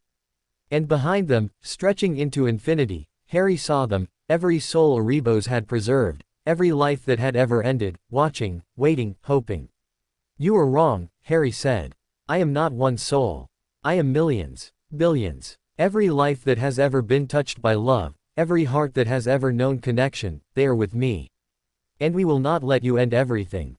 Nirn stared at the army of souls, and for the first time, fear flickered in her cold eyes. This is not possible, she whispered. This is love, Harry said. And love is always possible. He raised his hand, and the light exploded outward. When Harry opened his eyes, he was lying on the ground beside the Well of Worlds. Thor knelt over him, his face streaked with tears. Hela stood behind him, her expression exhausted but peaceful. Brother, Thor whispered. You're alive. Harry nodded weakly. We're all alive. He sat up slowly, looking around. The standing stones were still there, but the pool had changed. Its waters were clear now, reflecting the stars without distortion. The sense of unraveling was gone. Nirn was nowhere to be seen. What happened? Harry asked. Where is she? Hela spoke. Gone. Not destroyed, that may not be possible. But pushed back. Contained. The souls you summoned, they built a prison around her, a prison of love and memory. She will not trouble the universe again. Harry stared. At her. The souls. Erebos' collection. They helped me. They did. Hela's voice was soft with wonder. I felt them. Millions of them, all united by one purpose. To protect you. To protect the light. Thor helped Harry to his feet. Can you walk? I think so. Harry took a step, then another. His legs held. They began the long journey home. The return to Asgard was quiet. Odin and Frigga met them at the palace gates, their faces alight with relief. There was a feast that night, but Harry barely noticed. He was too tired, too full of what he had seen and done. After the celebrations ended, he found Hela standing alone on a balcony, looking out at the stars. You saved me, she said without turning. In the void. You could have let me fall, and you didn't. Harry stood beside her. Your family. Family doesn't let family fall. She was silent for a long moment. Then, slowly, she reached out and took his hand. I don't know how to do this, she whispered. How to be part of something. How to love. Neither did I, once. I learned. You will too. She looked at him, and for the first time, Harry saw something other than coldness in her eyes. He saw hope. Thank you, she said. For everything. Harry squeezed her hand. Always. They stood together, watching the stars, two souls who had found each other in the darkness. And somewhere, in the void between worlds, Erebos watched and smiled. The universe was safe. For now. But Harry knew, with a certainty that went deeper than knowledge, that this was not the end. There would be other battles, other threats, other darknesses to face. But he would not face them alone. He had his family. He had his light. He had his love. And that was enough. 6 months passed. They were the most peaceful months of Harry's life. No battles. No prophecies. No darkness threatening to consume everything. Just days filled with simple joys and quiet moments. He trained with Thor in the mornings, their sparring sessions less intense now, more playful. Thor would laugh when Harry landed a hit, and Harry would smile when Thor sent him flying across the yard. They were brothers, truly brothers, and every moment together was a gift. He sat with Frigga in her garden in the afternoons, the soul butterflies clustering around him like living jewels. She would tell him stories of his childhood, moments he had forgotten or never known. The first time he had laughed. The first word he had spoken. The first time he had reached for her with tiny hands and called her, Mama. He walked with Odin in the evenings, along the walls of the city, looking out at the stars. The Allfather spoke little, but his presence was enough. A hand on Harry's shoulder. A nod of approval. A rare, precious smile. And Hela. Hela was the greatest surprise. She had not become warm. She would never be warm. But she had become present. She joined them for meals, though she still ate little. She walked with them in the gardens, though she never touched the flowers. She sat with them in the evenings, listening to Odin's tales, her ancient eyes thoughtful. One day, Harry found her in the library, reading. It was such an ordinary thing, so completely normal, that he almost laughed. The goddess of death, curled up with a book like a mortal scholar. What are you reading? He asked. She looked up, and for a moment, he saw something like embarrassment in her eyes. History. The early days of Asgard. Before my time. She paused. I wanted to understand. What I missed. What I could have been part of, if things had been different. Harry sat beside her. And, do you understand? Hela was silent for a long moment. Then she spoke, her voice soft. I understand that I was angry. So angry that I could not see anything else. I understand that my father feared me, and that fear made him cruel. But I also understand that he loved me, once. Before the anger. Before the fear. She looked at Harry. I did not think that was possible. To love and fear someone at the same time. It is, Harry said. I know. I carried a piece of Voldemort's soul for years. I hated what it came from, but I loved what it became. Love and fear can exist together. The question is which one you choose to act on. Hela considered this. And you chose love. Every time. It wasn't always easy. It wasn't always obvious. But I chose it. Again and again. She nodded slowly. I am beginning to understand why. The peace was shattered on a golden afternoon. Harry was in the garden with Frigga when the sky ripped open. It was not a gradual tear. One moment, the sky was clear and blue. The next, a jagged wound split the heavens, bleeding darkness into the light. From that wound, figures began to fall. They were not Asgardian, not mortal, not anything Harry had ever seen. They were shadows given form, their shapes shifting and flowing, their eyes empty pits that somehow still managed to convey hunger. Hela appeared at Harry's side before he could move. Her sword was in her hand, green fire wreathing its blade. The Voidborn, she breathed. They should not exist. They were destroyed at the dawn of time. Apparently not, Harry said, starlight already blazing. The first of the creatures landed in the city, and chaos erupted. The battle was unlike anything Harry had experienced. The Voidborn were not alive. They could not be killed in any normal sense. Starlight passed through them, the light disrupting their forms but not destroying them. Thor's lightning scattered them, but they reformed moments later. Even Hela's death magic, the power that commanded the end of all things, only slowed them. They are not of this reality. Hela shouted over the chaos. They exist between worlds, between moments. We cannot kill what was never alive. Harry fought on, his light blazing, but despair was beginning to creep in. For every creature they dispersed, two more took its place. The city was burning, warriors were falling, and still they came. Then Harry felt it, a presence, familiar, ancient, warm. Erebos. The Nameless stepped into the battlefield, and the Voidborn froze. They did not flee. They did not attack. They simply stopped, their empty eyes fixed on the figure that had appeared among them. Children, Erebos said, and its voice carried across the entire city. You have wandered far from home. The Voidborn shuddered. One of them spoke, its voice a chorus of whispers. Father, we have found you. Harry stared. Father. Erebos was their father. I am the darkness from which they were born, Erebos said, answering his unspoken question. In the beginning, before light, there was only void. And from that void, I created them. My first children. But they were hungry in a way I could not satisfy. They consumed everything they touched, and I could not let that continue. So I sent them away. To the spaces between. To wait. Wait for what? Thor asked, Mjolnir still crackling. For the end. For the time when they could feed without destroying the balance. But that time is not now. And they should not be here. Erebos turned to the Voidborn, and its star-filled eyes were sad. Go back, my children. Your time has not yet come. When the universe grows old, when the stars begin to die, I will call you. But not now. Not yet. The Voidborn hesitated. Then, one by one, they began to fade. The last one, the largest, looked at Harry before it vanished. Little spark, it whispered. We will meet again. When the end comes. When the darkness finally falls. We will be there. And then it was gone. The sky healed. The city lay in ruins. But the battle was over. In the aftermath, Harry found Erebos standing alone at the edge of the city, looking out at the stars. You knew, Harry said quietly. You knew they were coming. I suspected. The unraveling attracted them. Nirn's actions disturbed the balance, woke them from their long sleep. Erebos turned to face him. They will return. When the universe is truly dying, they will return to consume what remains. And you'll let them. I will guide them. It is what I was made for. To be the darkness that comes after the light.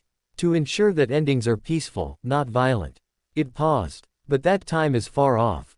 You need not fear it. Harry nodded slowly. Thank you. For stopping them. I did not stop them for you. I stopped them for them.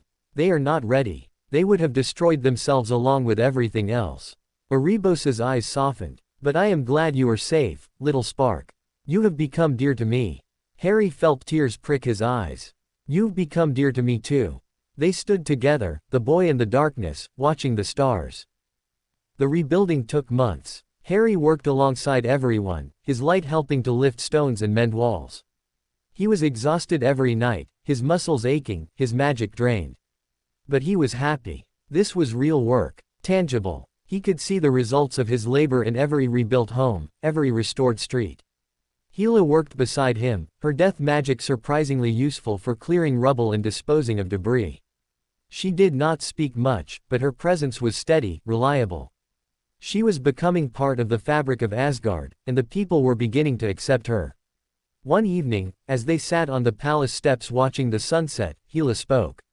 I never thought I would have this, she said quietly. A home, a family, people who did not fear me. Harry looked at her. And now, she was silent for a moment. Then, softly, now I do not want to lose it. You won't. Not if I have anything to say about it. She looked at him, and for the first time, she smiled. It was a small smile, tentative, but it was real. Thank you, brother. Harry smiled back. Always, sister. The day the rebuilding was finished, Odin called a council. The great hall was filled with warriors, advisors, representatives from every corner of Asgard. Harry sat at Thor's side, Hela on his other side, Frigga on the throne beside Odin. My people, Odin said, his voice carrying across the hall. We have faced much these past years.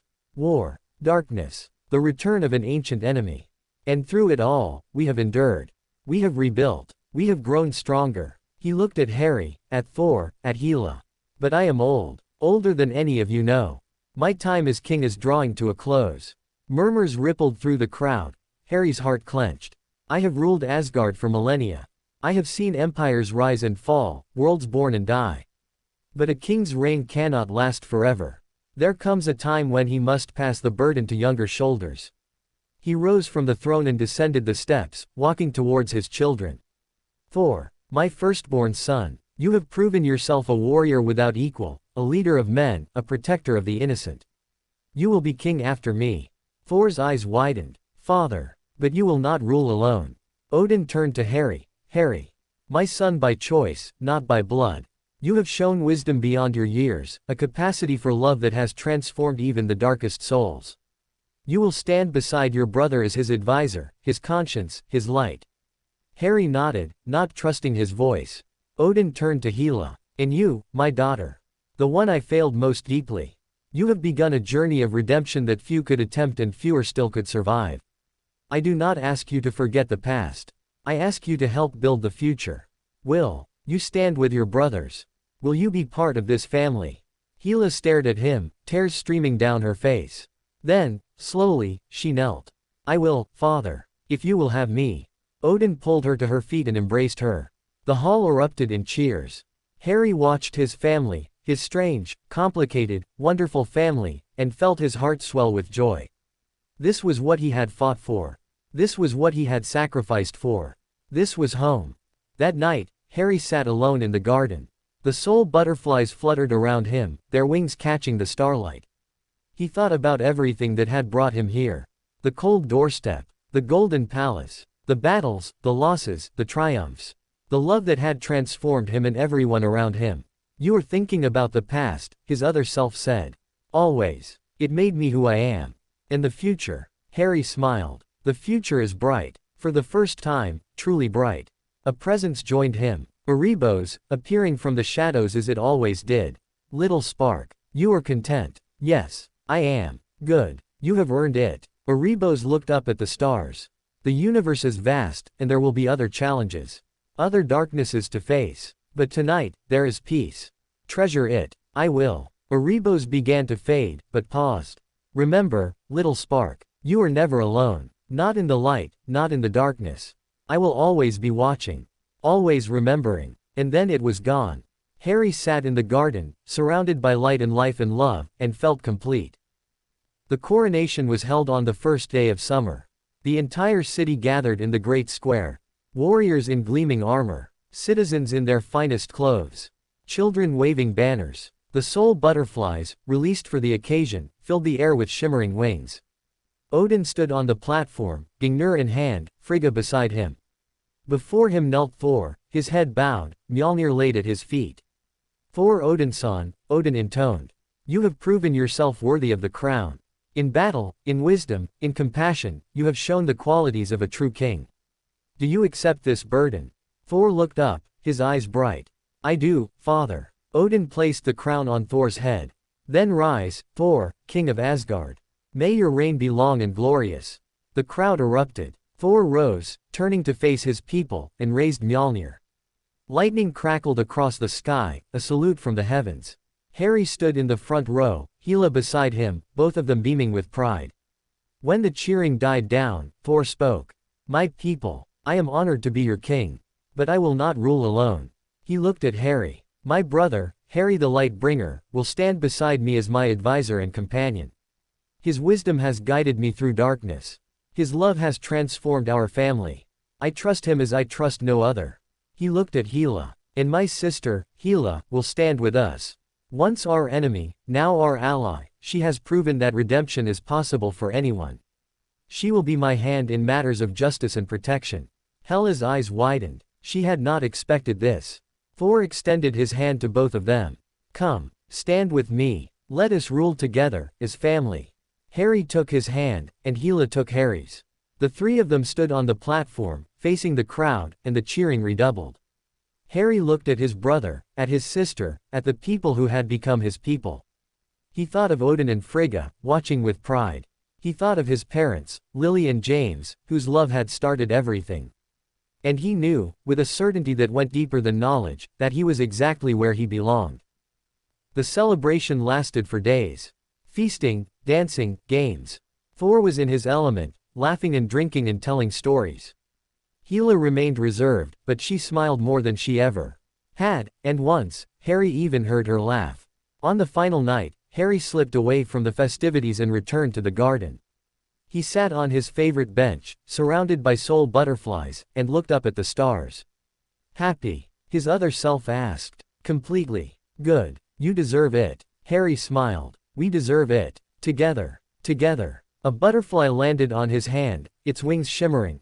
Harry watched it for a long moment, then gently lifted his hand, letting it fly away. The future stretched before him, unknown but bright. There would be challenges. There would be darkness. There would be moments when he doubted, when he feared, when he wondered if he was strong enough. But he knew now that strength was not about never falling. It was about getting up, again and again, with the help of those who loved you. And he had plenty of those. He had Thor, his brother in all but blood. He had Hela, his sister by redemption. He had Frigga, his mother by choice. He had Odin, his father by fate. He had his other self, born from darkness but transformed by light. He had Erebos, the darkness that had become a friend. He had love, and that was enough. The stars wheeled overhead, eternal and beautiful. The soul butterflies danced in the moonlight. And Harry Odinson, the light bringer, sat in his garden and felt at peace. For now, for this moment, everything was exactly as it should be. In the days that followed, Harry settled into his new role. He was not king, that was Thor's burden and joy. But he was the king's brother, his advisor, his conscience. He sat in on councils, offered counsel when asked, and stayed silent when not. He traveled through the city, listening to the people, learning their concerns, their hopes, their fears. He became, in time, beloved. The people called him the light bringer, but also other names. The Prince of Peace, the healer, the one who listens. They brought him their sick, their troubled, their despairing, and he sat with them, let his light surround them, gave them hope. It was not magic, not exactly. It was simply presence. The knowledge that someone cared, that someone saw them, that someone would not turn away. Hela watched him work with something like wonder. How do you do it? She asked one day, after Harry had spent hours with a grieving widow. How do you carry their pain without it breaking you? Harry considered the question. I don't carry it alone. I share it. With them, with you, with everyone who loves me. Pain shared is pain halved. Joy shared is joy doubled. That's the secret. Hela was silent for a long moment. Then she nodded slowly. I am beginning to understand. Years passed. Harry watched Thor grow into his kingship, watched Hela soften into her role as protector, watched Frigga and Odin age gracefully into their retirement. He watched the city flourish, the people prosper, the realm grow strong. He did not age as mortals did. Asgardian blood, or the magic that sustained him, kept him young, vital. But he felt the passage of time in other ways. In the deepening of his bonds. In the accumulation of memories. In the slow, steady growth of wisdom. He visited Midgard sometimes, checking on the world of his birth. The magical community had recovered from Voldemort's reign, had rebuilt and healed. Neville was a professor at Hogwarts now, teaching herbology with the same stubborn determination he had shown in battle. Dumbledore had passed on, finally, peacefully, surrounded by those who loved him. Harry stood before his grave once, in a quiet cemetery, and thanked him for everything. "You gave me a chance," he whispered. "Even if it wasn't the chance you intended. You set me on a path that led to love, to family, to home. Thank you." The wind stirred the leaves, and Harry could have sworn he felt a presence, warm and familiar, before it faded. One evening, as the sun set over Asgard, Harry sat with his family on the palace steps. Thor was telling a story, as he always did, his hands waving, his voice booming. Hela was listening, a small smile on her face. Frigga and Odin sat close together, holding hands like young lovers. Harry watched them, these people who had become his world, and felt a gratitude so deep it almost hurt. "You are thinking about endings," his other self said. "Always. But not sad endings. Peaceful ones. The kind where everyone is together, and everything is okay. That is a good kind to think about." Harry nodded. "It is." Thor finished his story and turned to Harry. "Brother, you are quiet tonight. What weighs on your mind?" Harry smiled. "Nothing weighs. I'm just happy. Completely, utterly happy." Thor grinned. "Good. Happiness is meant to be shared." He threw an arm around Harry's shoulders, pulling him close. "So share it." Harry laughed, leaning into his brother's warmth. Hela moved closer, and Frigga reached out to touch his hand. Even Odin, usually reserved, placed a hand on his shoulder. Surrounded by love, Harry closed his eyes and let the moment wash over him. This was what he had fought for. This was what he had sacrificed for. This was what he would protect for the rest of his days. Not a throne, not power, not glory, just this: family, love, home. And it was enough. It was more than enough. It was everything. The years flowed like honey, slow, golden, sweet. Harry lost count of them eventually. Time moved differently in Asgard, and he had long since stopped marking its passage. There were seasons, of course, and festivals, and the slow turning of the stars. But the days blended into one another, each one a gift, each one cherished. Thor ruled wisely and well. He had grown into his kingship, the wild youth tempered by responsibility, the warrior's heart softened by love. He had married a Vanir princess named Sigyn, gentle and strong, who balanced his thunder with her calm. They had children, 3 of them, who called Harry uncle, and climbed him like a mountain. Hela had become a different creature entirely.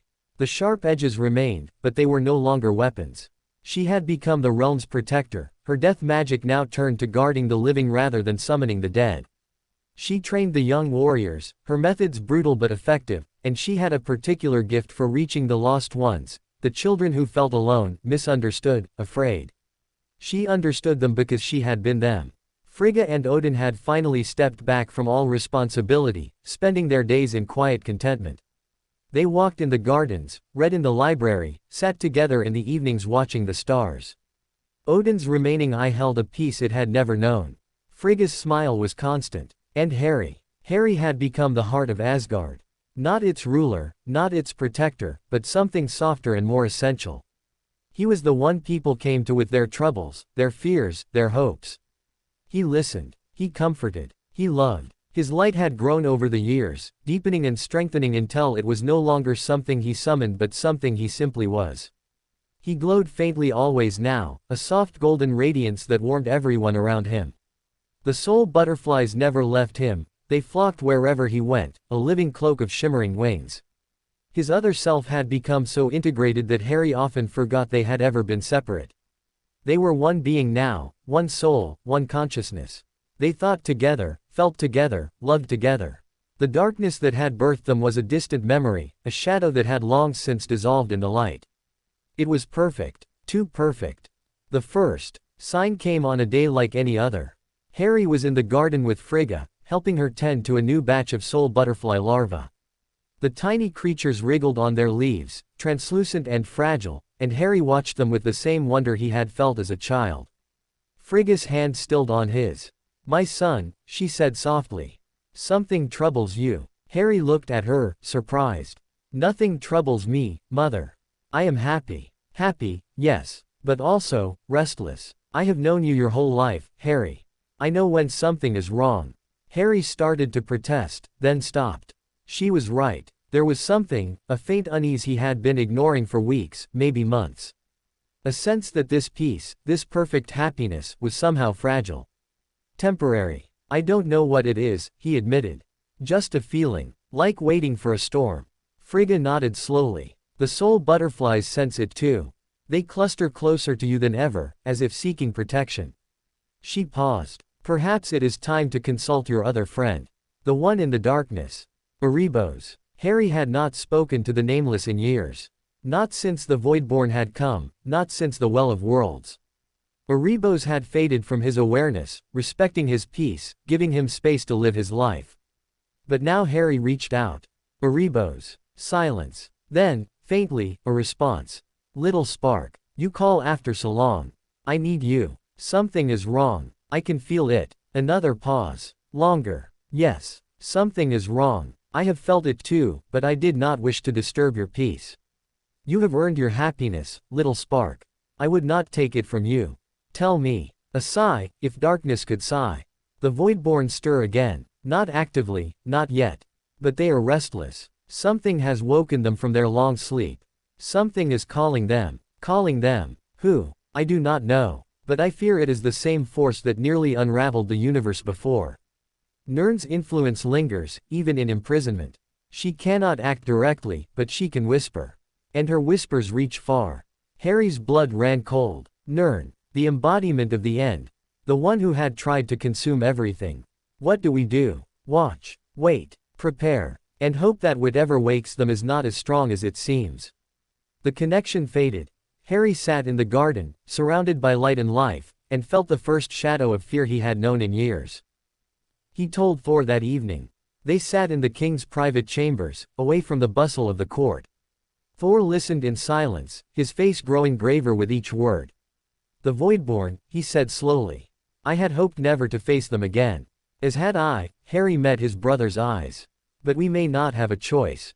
If they come, if they're called, then we fight." Thor's hand tightened on Mjolnir. "As we always have. Together." Harry nodded, but the fear did not fade.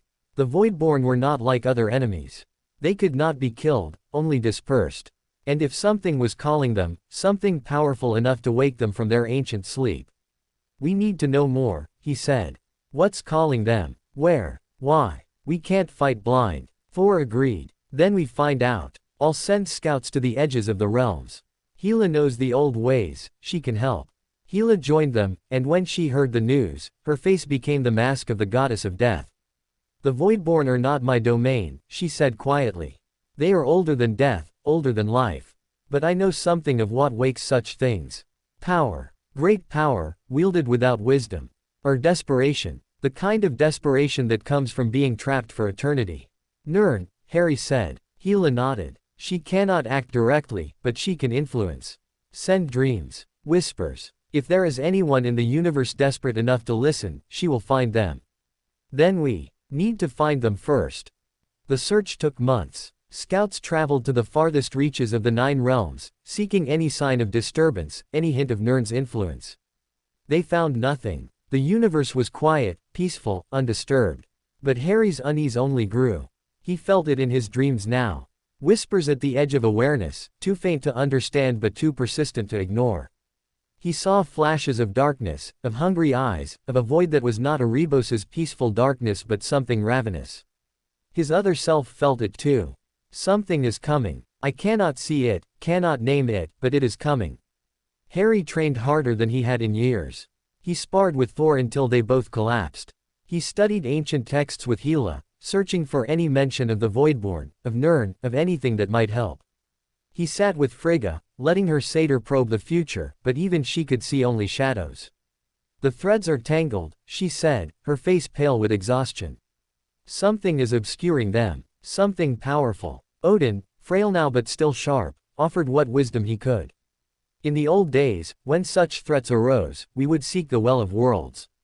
The place where all realities meet. There, perhaps, you could see clearly. Harry nodded slowly. The well, where he had faced Nirn. Where he had nearly lost everything. I'll go, he said. Alone. Thor's response was immediate. No, we go together. Thor, you're king now. You can't. I can. I will. Thor's voice brooked no argument. If the universe is threatened, my place is at your side. The realm will survive without me for a time. It will not survive if we fail. Hela stepped forward. And I will go too. My knowledge of the old ways may prove useful. And my power, she paused. My power may be needed. Harry looked at his siblings, at the love and determination in their eyes, and nodded. Together, then, as always. They left at dawn. The journey was faster this time, they knew the way now, knew the paths between worlds. Within days, they stood before the circle of standing stones, the pool of dark water at its center. The Well of Worlds. It looked the same as before. Ancient, powerful, waiting. Harry approached the edge, looking into its depths. He saw stars, galaxies, worlds being born and dying. He saw himself, reflected 1,000 times. And he saw something else. A figure, standing at the edge of the pool. Not in the reflection, actually there, solid and real. A woman, tall and pale, with hair the color of moonlight and eyes that held no warmth. But it was not Nirn. This woman was younger, softer, though no less powerful. She wore robes of deepest blue, embroidered with silver stars, and in her hands she held a staff topped with a crystal that glowed with inner light. Harry Odinson, she said, and her voice was like wind chimes, beautiful and cold. I have been waiting for you. Harry's hand went to Starlight. Who are you? She smiled. It did not reach her eyes. I am the one who has been calling the Voidborn. I am the one who will wake them from their sleep. I am the one who will end this universe and build a new one from its ashes. She stepped forward, and the pool rippled. You may call me the Weaver. Thor moved before Harry could react, Mjolnir already swinging. Lightning crashed towards the woman. And stopped. The lightning hung in the air, frozen, crackling uselessly. The woman, the Weaver, looked at it with mild interest. Impressive, she said, for a mortal god. But I am not mortal. I am not a god. I am something older. Something that existed before the first light. She waved her hand, and the lightning dissipated. Thor stared, his face pale. Nothing had ever stopped Mjolnir's lightning. Nothing. Hela stepped forward, green fire wreathing her hands. I am death. I am the end of all things. You cannot stand against me. The Weaver laughed. It was a beautiful sound, utterly without warmth. Death. You think you understand death. I have seen the death of universes. I have watched realities crumble and fade. Your little domain is nothing to me. She raised her staff, and the green fire snuffed out. Hela gasped, stumbling back. Harry stood alone, facing her. What do you want? He asked quietly. The Weaver's eyes met his, and for the first time, he saw something other than coldness in them. Curiosity. Interest. You, she said. The paradox. The impossibility. The soul that was born from darkness but chose light. She stepped closer, her gaze intense. I have searched across realities for one such as you. Do you know why? No. Because you are the key. The only thing that can bridge the gap between what was and what will be. The only thing that can survive the transition. She reached out and touched his chest, right where his other self resided. With you, I can end this flawed universe and create a new one. A perfect one. One without suffering, without loss, without death. Harry shook his head. Without love. She paused. What? Love requires loss. Requires suffering. Requires the possibility of pain. Without those things, love is just emptiness. A word without meaning. The Weaver stared at him.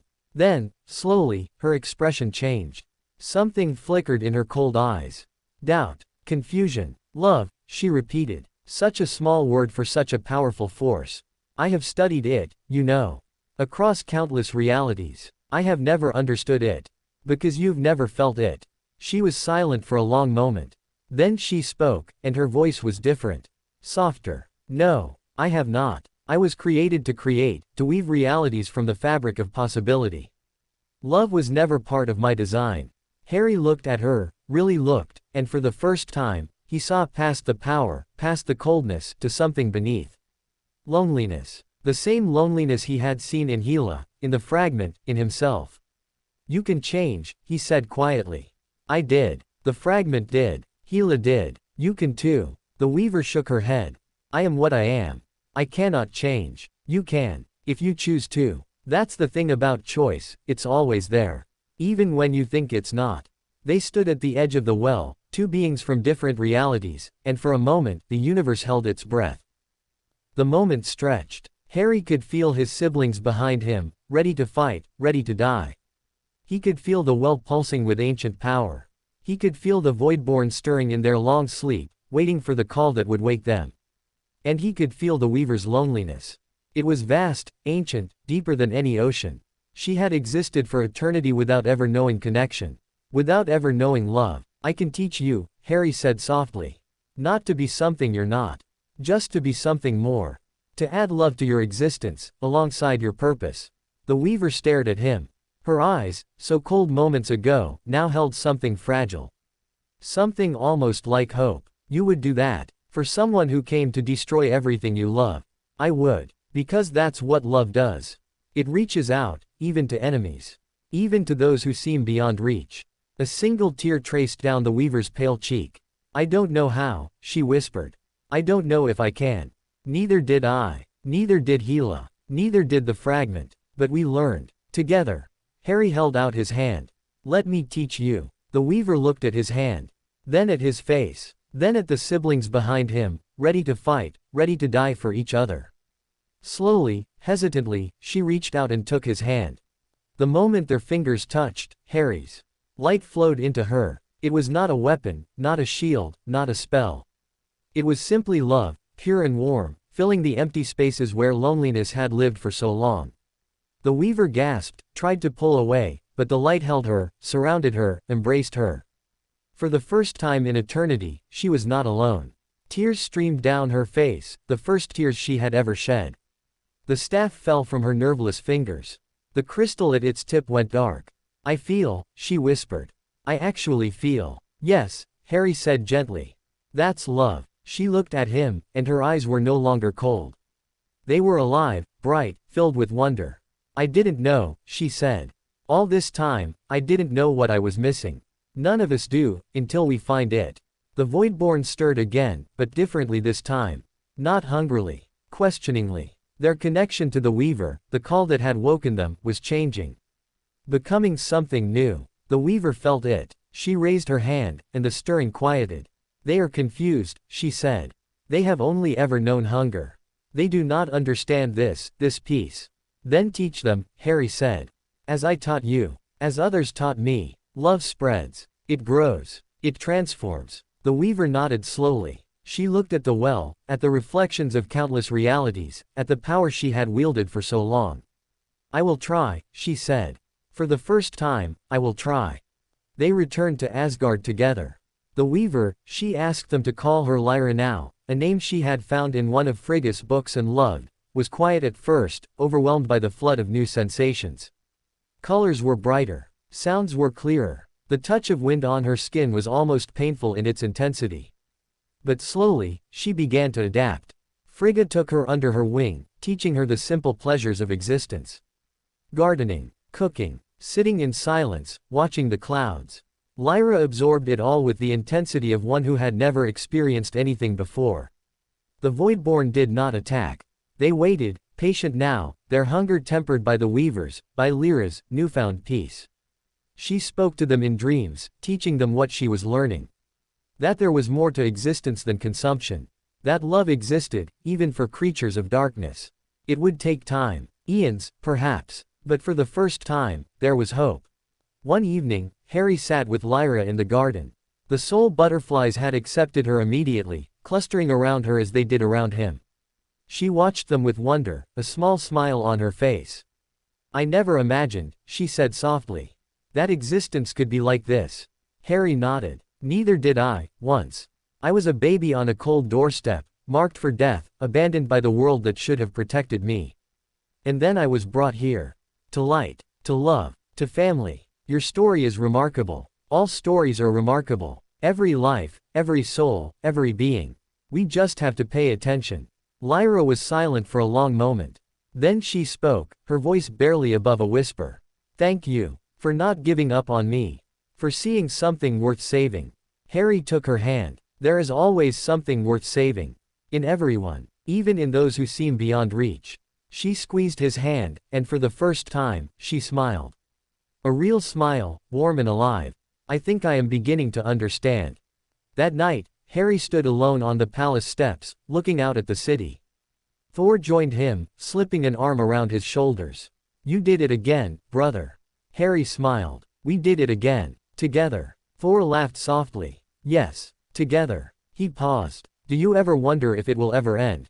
The threats, the battles, the darkness. Harry considered the question. Probably not. The universe is vast, and there will always be something new. But that's okay. Because we'll face it together. All of us. Growing, changing, loving. Thor nodded. A good answer. They stood in silence, watching the stars, feeling the peace settle around them. Somewhere in the city, Lyra laughed at something Frigga said. Somewhere else, Hela trained young warriors with gentle ferocity. Somewhere else, Odin slept peacefully, his long life finally at rest. And Harry stood with his brother, surrounded by love, and felt complete. The peace was not hollow. It was real, hard-won, precious, and it would last, at least until the next challenge came. 3 years passed in the golden light of Asgard. To Harry, they felt like both an eternity and the blink of an eye. He had learned, over his long life, that time was a strange thing, elastic, subjective, shaped by joy and sorrow in equal measure. These years were filled with joy, and so they passed like a beautiful dream. Lyra had become a permanent presence in the palace. She still carried the weight of her ancient purpose, but it no longer consumed her. She spent her days learning, about love, about connection, about the simple pleasures of existence. Frigga remained her primary teacher, but others had joined the effort. Thor taught her to laugh. Hela taught her to feel anger, and then to let it go. The children taught her to play. It was watching the children that finally broke through the last of her reserves. She sat in the garden one afternoon, watching Thor's youngest, a girl of 5 with her father's golden hair and her mother's gentle eyes, chase soul butterflies through the flowers. The child's laughter rang out like bells, pure and joyful, and Lyra felt something crack inside her. Tears streamed down her face, not of sorrow, but of wonder. This is what I tried to destroy, she whispered to Harry, who sat beside her. This innocence, this joy, this love. Yes, Harry said gently. But you didn't. And now you get to be part of it. She looked at him, her eyes bright with tears and something else, gratitude so deep it was almost painful. How can I ever repay you? Harry smiled. By being here. By loving. By helping others as you've been helped. That's all anyone can do. The child ran to them, collapsing into Lyra's lap with the complete trust of the very young. Auntie Lyra, come chase butterflies with me. Lyra looked at Harry, then at the child, and slowly, hesitantly, she smiled. All right, show me how. But peace, Harry was learning, was never permanent. It began with the dreams. Not his own, he had not been troubled by nightmares in years. These dreams came to others. To Thor, who woke gasping, reaching for Mjolnir. To Hela, who sat rigid in her chambers, green fire flickering around her hands. To Lyra, who cried out in a language older than the stars. And to the children. That was when Harry knew something was truly wrong. He found little Astrid, Thor's daughter, sitting up in bed, her small face pale with fear. Uncle Harry, she whispered. The bad man came again. The one with no face. Harry sat beside her, pulling her into his lap. What does he say to you, little one? He says the light is going out. He says everyone we love will die. She looked up at him, her eyes huge. He's lying, isn't he? The light won't go out. You won't let it. Harry held her close, his heart pounding. No, sweetheart, I won't let it. I promise. But even as he spoke, he felt the lie. He called a council the next morning. Thor sat on his throne, his face drawn with exhaustion. Hela stood at his side, her expression grim. Lyra hovered near the window, her new robe swirling around her, her eyes distant. Frigga and Odin had come too, though they rarely attended council anymore. The old king's face was gray with worry, the queen's hands trembled. Slightly. Something is coming, Harry said without preamble. The dreams prove it. They're not random, they're targeted. Meant to weaken us, to spread fear. Hela nodded. I felt it too. A presence, old and cold, reaching into my mind.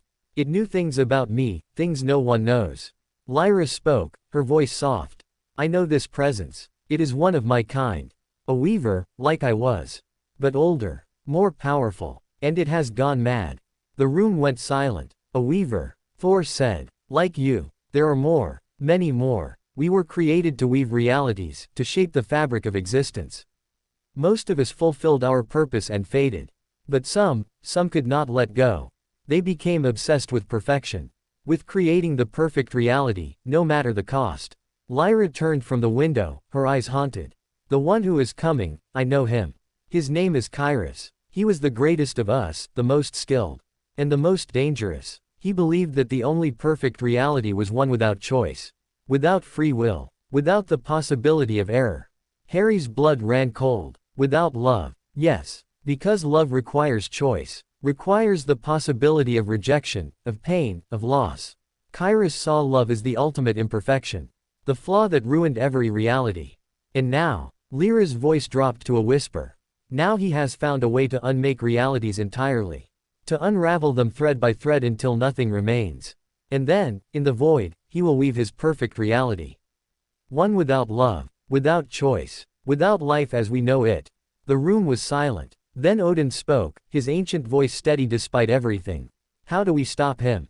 Lyra shook her head. I don't know. He is more powerful than I ever was. More powerful than any weaver still existing. If he has truly set his course, I don't know that anything can stop him. Harry stood. Then we find a way. We always do. He looked at his family, his brother, his sister, his parents, his strange friend from beyond the stars. They had faced darkness before. They had faced gods and monsters and the end of the universe itself. They would face this too. Together. The attack came 3 nights later. Harry felt it coming, a ripple in the fabric of reality, like a stone dropped in still water. He was in the garden when it happened, surrounded by soul butterflies, and he saw them freeze mid-flight, their wings still, their light dimming. Then the sky split open. Not like before, not with the Voidborn. This was different. This was reality itself tearing apart, the very fabric of existence unraveling. Through the tear, Harry saw nothing, not darkness, not light, just absence. The void before creation. And through that void, a figure stepped. Kairos. He was beautiful in the way a glacier was beautiful, cold, perfect, utterly without warmth. His form was humanoid but not human, his features sculpted with mathematical precision, his eyes holding depths that spoke of eternity. He wore robes of woven light, and in his hands, he carried a staff topped with a crystal that pulsed with the rhythm of dying stars. He looked at Harry, and his lips curved in a smile that held no warmth. The paradox, he said. The impossible soul. I have traveled across realities to find you. Harry stood his ground, starlight in his hand, his light blazing around him. You've found me. Now what? Kairos's smile widened. Now I unmake you. And with you gone, the last obstacle to perfection falls. He raised his staff. The battle that followed was unlike anything Harry had ever experienced. Kairos did not attack with fire or lightning or any physical force. He attacked reality itself. The ground beneath Harry's feet became unstable, shifting between solid and liquid. The air became thick, hard to breathe. The stars in the sky flickered. And died. Harry fought back with his light, pushing against the unraveling, trying to hold reality together. It was like trying to hold back the ocean with his bare hands. Thor arrived, Mjolnir blazing with lightning. He struck at Kairos, but the hammer passed through him as if he were made of mist. Hela's death magic flickered and died before it reached him. Lyra's power, the only thing that might have matched his, was overwhelmed by his greater strength. Run, Harry shouted to his family. Get everyone out. I'll hold him. Thor refused. I will not leave you. You must. Protect the people. Protect the children. I'll find a way. For a long moment, Thor hesitated. Then, with a cry of rage and grief, he turned and ran, herding the citizens towards the palace, towards safety. Harry stood alone before Kyrus. "Brave," the weaver said. "Foolish, but brave. You cannot stop me, little paradox." "No one can." "Maybe not," Harry said. "But I can slow you down." He poured everything into his light, every memory, every love, every moment of joy he had ever known. It blazed from him like a sun, pushing back the unraveling, holding reality together through sheer force of will. Kyrus's eyes widened. "What is this? This power, it should not exist." "It's love," Harry said through gritted teeth. "The thing you hate most. The thing you'll never understand." The light held. The unraveling stopped. For now. When Harry woke, he was in the healing halls. Frigga sat beside him, her face drawn with worry. She smiled when she saw his eyes open. "My son, you're awake." Harry tried to sit up, but his body screamed in protest. "Kyrus, gone. For now." Your light drove him back. She paused. "But he will return." He said as much. "And next time, he will be ready." Harry closed his eyes, exhaustion washing over him. "How long do we have?" "I don't know. Days, perhaps. Weeks at most." Harry opened his eyes and looked at his mother. "Then we need a plan. A real plan. Something that can actually stop him." Frigga nodded slowly. "Lyra is already working on it. She knows him better than anyone. If there is a weakness, she will find it." Harry forced himself to sit up, ignoring the pain. "Then let's go. We don't have time to waste." They gathered in the Great Hall. Thor, Hela, Lyra, Frigga, Odin. The leaders of Asgard's armies. The brightest minds in the 9 realms. Lyra stood at the center, her face pale but determined. Kyrus cannot be defeated by force. He is too powerful, too ancient. His connection to the fabric of reality is absolute.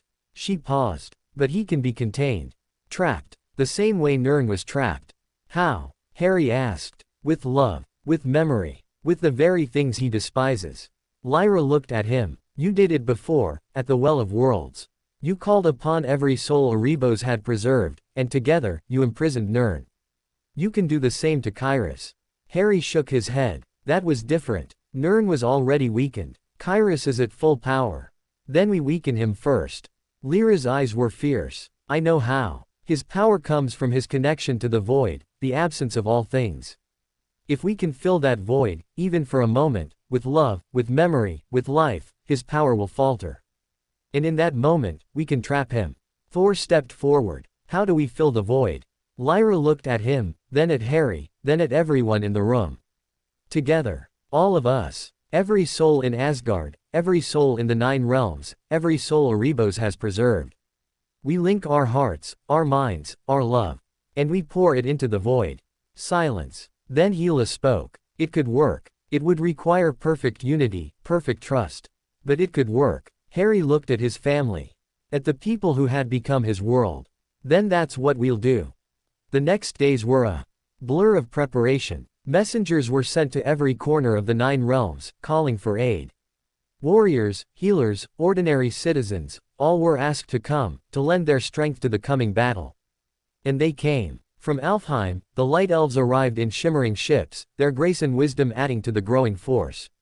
From Svartalheim, the dwarves came, their forge magic ready to reinforce the city's defenses. From Vanaheim, the Vanir brought their deep magic and their fierce hearts. Even from Jotunheim, the frost giants sent representatives, their ancient enmity with Asgard set aside in the face of greater threat. They gathered in the great square before the palace, thousands upon thousands of beings from across the realms. And at their center stood Harry, his light blazing like a beacon. "Friends," he called, his voice carrying across the crowd. "Allies. Family. We face a threat unlike any before. A being who would unmake reality itself, who would destroy everything we love, everything we are." The crowd listened in silence. "But we are not alone. We have each other. We have love. We have the bonds that make us strong.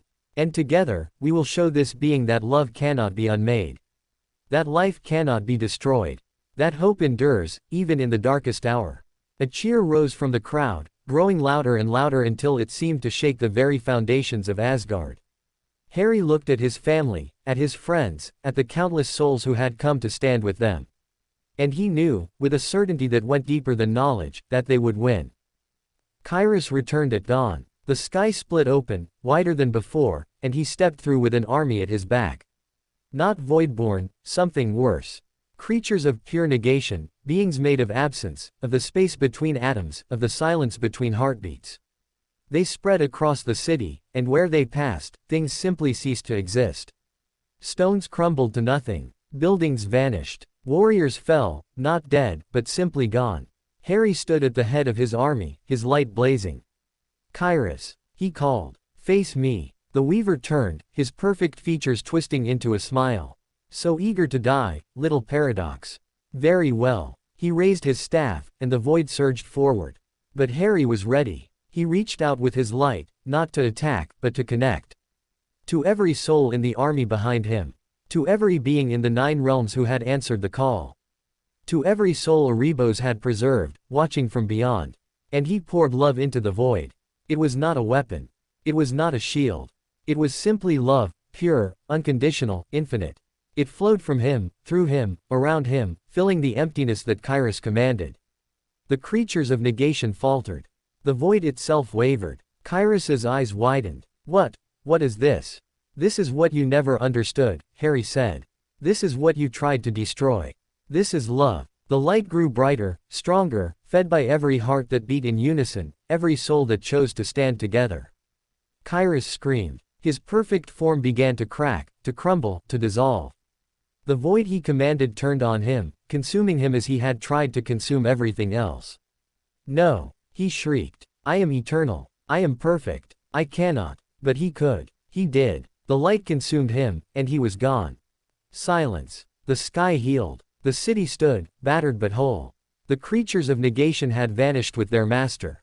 And Harry stood at the center of it all, his light slowly dimming, his body trembling with exhaustion. Thor reached him first, catching him as he fell. Brother. Harry. Harry smiled weakly. We did it. Together. Tears streamed down Thor's face. Together. Always. Hela appeared beside them, her hand on Harry's forehead. He's exhausted. His light is dim, but it will return. He needs rest. They carried him to the healing halls, where Frigga waited with tears in her eyes. Harry slept for 3 days. When he woke, the first thing he saw was Astrid's face, hovering over him with childish concern. Uncle Harry, you're awake. He smiled, reaching up to touch her cheek. I am, little one. Thanks to you. She shook her head. I didn't do anything. You were here. That's everything. Thor appeared behind her, his face breaking into a grin. Brother, you had us worried. Harry sat up slowly, his body aching but whole. Sorry about that. Don't apologize. Just don't do it again. Harry laughed. I'll try. The celebration that night was the greatest Asgard had ever seen. Every realm was represented, every being who had fought, every soul who had lent their love to the battle. The great hall overflowed with laughter and music and joy. Harry sat at the high table, surrounded by his family. Thor on one side, Hela on the other. Frigga and Odin nearby. Lyra across from him, her eyes bright with tears of gratitude. You did it, Lyra said softly. You saved everything. Harry shook his head. We did it. All of us. Together. She smiled. That's what makes you special, Harry. You never take credit. You always share it. Because it's true. No one does anything alone. Thor raised his goblet. To Harry, the light bringer, the heart of Asgard. The hall echoed the toast. Harry drank, feeling the warmth of their love surround him. Later, after the celebrations had wound down, Harry slipped away to the garden. He sat on his favorite bench, surrounded by soul butterflies, and looked up at the stars. Happy? His other self asked. Completely. Good. You deserve it. Harry smiled. We deserve it. Together. Together. A presence joined him. Erebos, appearing from the shadows as it always did. Little spark. You have done it again. With help. Always with help. Yes. That is your gift. Not the light, not the power. The ability to bring others together. To make them see that they are stronger together than apart. Harry nodded slowly. Is it over? Really over? Erebos was silent for a long moment. Then, for now, Kyrus is gone, his threat ended. But the universe is vast, and there will always be new challenges. New darknesses to face. I know. But not today. Today, there is peace. Treasure it. Erebos began to fade. Wait, Harry said. Thank you. For everything. For watching, for helping, for being my friend. Erebos' star-filled eyes softened. You are welcome, little spark. Always. And then it was gone. Harry sat in the garden, surrounded by light and life and love, and felt at peace. The cracks in the foundation had been sealed. For now. And that was enough. The celebration lasted for 7 days. Harry endured it with the patience of someone who had learned that joy, like sorrow, must be given its due. He danced with Astrid, who insisted on standing on his feet while he moved. He drank with Thor, matching his brother goblet for goblet until the world swam pleasantly. He sat with Hela in quiet corners, watching the chaos with matching smiles. On the 7th night, as the final fireworks faded and the last songs died away, Harry found himself alone on the palace steps. The city lay below him, quiet now, its lights twinkling like earthbound stars. The sky above was clear, the constellations sharp and bright. He could see the winter wolf, the warrior's spear, the bridge, all the old stories written in light. You are thinking, his other self observed. Always. About what? Harry was silent for a moment. Then, about what comes next. About whether we'll ever have real peace. Permanent peace. You know the answer to that. Yes. There will always be something. Some new threat, some new darkness. That's the nature of existence. Then why think about it? Harry smiled. Because I'm human. Or half human. Or whatever I am. We think about things. We worry. It's what we do. A laugh, warm and familiar, came from behind him. Thor emerged from the palace, his crown slightly askew, his face flushed with drink and good cheer. Brother. Hiding from your admirers. Harry chuckled. Something like that. Thor sat beside him, close enough that their shoulders touched. For a while, they simply sat in silence, watching the city. Then Thor spoke, his voice softer than usual. I have been thinking about Father. Harry looked at him. Odin had been failing these past months, his ancient body finally succumbing to the weight of millennia. He still walked, still spoke, still attended council when his strength allowed. But everyone knew the end was approaching. He doesn't have long, Thor continued. A year, perhaps. Maybe less. Harry nodded slowly. He had known, of course. He had felt it in the way Odin's hand trembled when he held Gungnir, in the way his one eye sometimes lost focus, in the quiet moments when the Allfather simply sat and watched his family with an expression of profound peace. I don't know how to be a king without him, Thor admitted. Even after all these years. Even with you at my side. He's always been there. The foundation. The certainty. Harry leaned into his brother.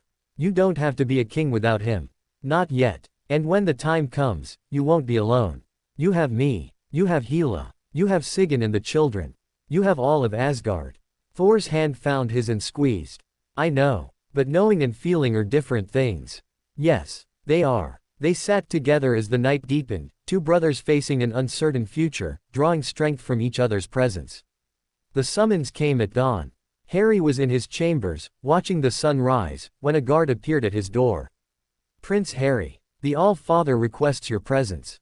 Immediately. Harry's heart clenched. He followed the guard through corridors he had walked 1,000 times, each step feeling heavier than the last. Odin's chambers were dim, the curtains drawn against the morning light.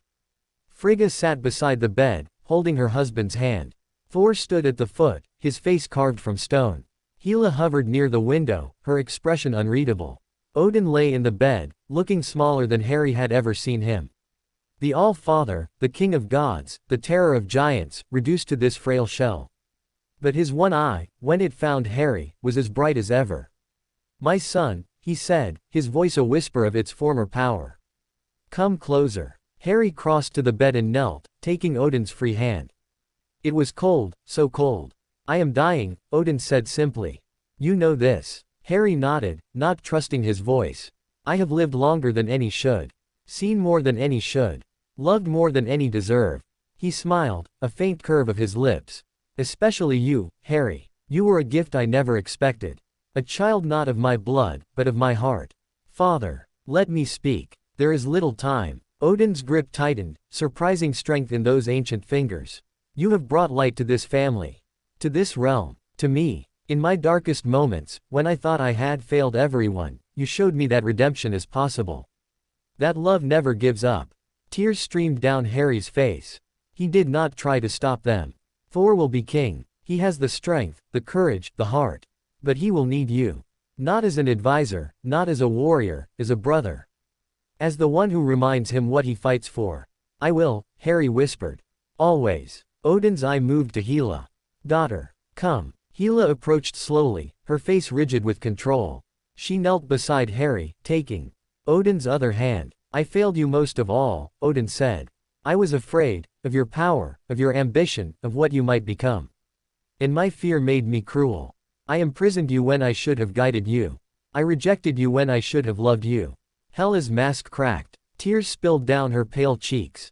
Can you forgive me? Odin asked. Not today, not tomorrow. But someday. Can you find it in your heart to forgive an old man's greatest mistake? Hela was silent for a long moment. Then she leaned forward and pressed her forehead to his. I forgive you, Father. Today. Tomorrow. Always. Odin smiled, and something in his face eased. He looked at Thor, at Harry, at Hela, his children, finally united. I am proud of you, he whispered. All of you. Remember that. Always remember. His eye closed. His hand went limp. The Allfather was gone. The grief that followed was vast and silent. Frigga did not weep, not then. She sat beside her husband's body, holding his hand, her face a mask of perfect stillness. Thor stood like a statue, his hands clenched at his sides, his eyes dry but wild. Hela had retreated to the corner, her face hidden, her shoulders shaking with silent sobs. Harry knelt between them, his light dimmed to almost nothing, feeling the loss like a physical wound. He is with your parents now, his other self said softly. With all those who went before. Harry nodded slowly. He hoped that was true. He hoped Odin had found peace. The funeral was held 3 days later. All of Asgard gathered in the great square, thousands upon thousands, their faces solemn. The sky was gray, as if even the heavens mourned. A light rain fell, beating on armor and cloaks and upturned faces. Odin's body lay on a pyre of golden wood, dressed in his battle armor, Gungnir laid across his chest. His one eye was closed, his face peaceful. He looked, Harry thought, like a king who had earned his rest. Thor stood before the pyre, his crown heavy on his brow. He spoke the ancient words, the ritual farewell that sent the dead to whatever waited beyond. Odin Borson, Allfather, King of Asgard, Protector of the 9 realms. You have fought your last battle. You have won your last victory. Now go to the halls of your fathers, to the feast that never ends, to the peace that knows no war. He raised Mjolnir, and lightning struck the pyre. The flames caught instantly, golden and bright, consuming the wood, consuming the body, consuming the last physical trace of the Allfather. The smoke rose, spiraling towards the gray sky, and as it rose, it seemed to take shape, a figure, a face, a smile. Then it was gone. Harry stood with his family, watching the flames, feeling the weight of a world without Odin. The days that followed were strange. Thor threw himself into the work of kingship, as if constant activity could fill the void. He held council from dawn until dusk, signed decrees, received ambassadors, reviewed the armies. He did not speak of Odin. He did not grieve. Hela retreated to her chambers, emerging only for meals and necessary duties. She spoke little, and when she did, her voice was flat, empty. The progress she had made, the softening of her edges, it all seemed to have vanished. Frigga was the strongest of them all. She comforted the children, managed the household, received the endless stream of mourners who came to pay their respects. She did not weep in public. But at night, Harry would hear her, through the walls, sobbing alone. And Harry carried them all. He sat with Thor in the evenings, not speaking, just present. He brought meals to Hela's chambers, leaving them outside her door when she would not open it. He held Frigga when the grief overwhelmed her, letting her weep against his shoulder. He did not grieve himself. There was no time. There was only the endless work of holding his family together. You are exhausted, his other self observed one night, as Harry sat alone in the garden, too tired to sleep. I know. You cannot carry this alone. I'm not alone. I have you. I am part of you. That does not count. Harry almost smiled. It counts. It always counts. The breaking point came a month later. Thor had pushed himself too hard, as Harry had feared. He collapsed in the middle of a council meeting, falling from his throne with a crash that sent advisors scrambling. By the time Harry reached him, he was unconscious, his face gray, his breathing shallow. The healers worked through the night. Harry sat beside his brother's bed, holding his hand, refusing to leave. He has exhausted himself, the chief healer said. His body needs rest. His heart needs time to grieve. If he does not slow down, if he does not face his pain, she shook her head. He may not recover. Harry nodded. He understood. He had seen it before, in warriors who refused to stop fighting long after the battle was over. When Thor finally woke, Harry was still there. "Brother," Thor whispered, his voice rough. "What happened? You collapsed. You've been pushing yourself too hard." Thor tried to sit up, but Harry gently pushed him back. "Rest. The realm will survive without you for a few days." "I can't." "You can. You must." Harry's voice was firm but gentle. "Father is gone. I know. I feel it too. But you cannot fill that void with work. You cannot outrun grief. It will catch you eventually, and when it does, it will destroy you." Thor stared at him, and for the first time since Odin's death, Harry saw tears in his eyes. "I don't know how to do this," Thor whispered. "I don't know how to be king without him. I don't know how to be me without him." Harry squeezed his hand. "Neither do I. But we'll figure it out. Together. That's what family does." Thor wept then, great heaving sobs that shook his entire body. Harry held him, letting the grief finally find its release. After Thor slept, Harry went to Hela. Her chambers were dark, the curtains drawn, no lamps lit. She sat in the corner, her knees drawn up to her chest, her face hidden. Harry sat beside her on the floor. "He didn't hate me," Hela whispered. "At the end, he didn't hate me. No. He loved you. He always loved you. He just forgot how to show it." A long silence. Then Hela's hand found his. "I don't know how to do this," she said. "Be part of a family. Grieve together. I've always grieved alone. You don't have to anymore. None of us do." She looked at him, her ancient eyes red-rimmed and vulnerable. "Promise me you won't leave. Promise me you'll stay." Harry pulled her into an embrace. "I promise. Always." The healing took time. Thor slowly returned to himself, learning to balance the demands of kingship with the needs of his heart. Hela emerged from her chambers, tentatively at first, then with more confidence. Frigga found her smile again, though it was softer now, touched by sorrow. And Harry. Harry finally allowed himself to grieve. He sat in Odin's favorite spot, on the wall overlooking the city, and let the tears come. He remembered the first time Odin had held him, a cold baby on a warm chest. He remembered the pride in Odin's eye when he had mastered a new skill. He remembered the quiet moments, the wordless companionship, the love that needed no words. "He is gone," his other self said. "But he is also here. In you. In Thor. In Hela. In every life he touched." Harry nodded. "I know. But I miss him. That is the price of love. The pain of loss is the proof that it was real." Harry smiled through his tears. "You've become quite wise, you know. I learned from the best." One evening, as summer faded into autumn, Harry sat with his family on the palace steps.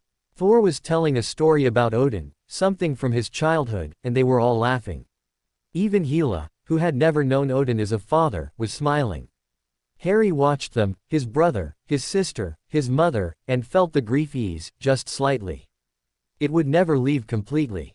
He knew that now, but it would become bearable. It would become part of the tapestry of his life, woven alongside joy and love and gratitude. "They are healing," his other self observed. "Yes, we all are. And you?" Harry considered the question. "I'm getting there. One day at a time." Thor finished his story and turned to Harry. "Brother, you are quiet tonight. What are you thinking?" Harry smiled. "I'm thinking about how lucky I am. To have you. To have all of you." Thor grinned. "Luck has nothing to do with it. We chose each other. Again and again. That's what makes it real." Hela nodded. "He's right. Family isn't about blood. It's about choice." Frigga reached out and took Harry's hand. "And you chose us, just as we chose you. That choice made all the difference." Harry looked at them, his family, his home, his heart, and felt the grief fade, replaced by something warmer. Something that felt like peace. "I love you," he said simply. "All of you." They echoed the words back to him, and for a moment, the world was perfect. That night, Harry dreamed of Odin. The Allfather stood in a field of golden light, young again, strong again, his two eyes bright and clear. He smiled when he saw Harry. "My son," he said. "You have done well." Harry ran to him, throwing his arms around him.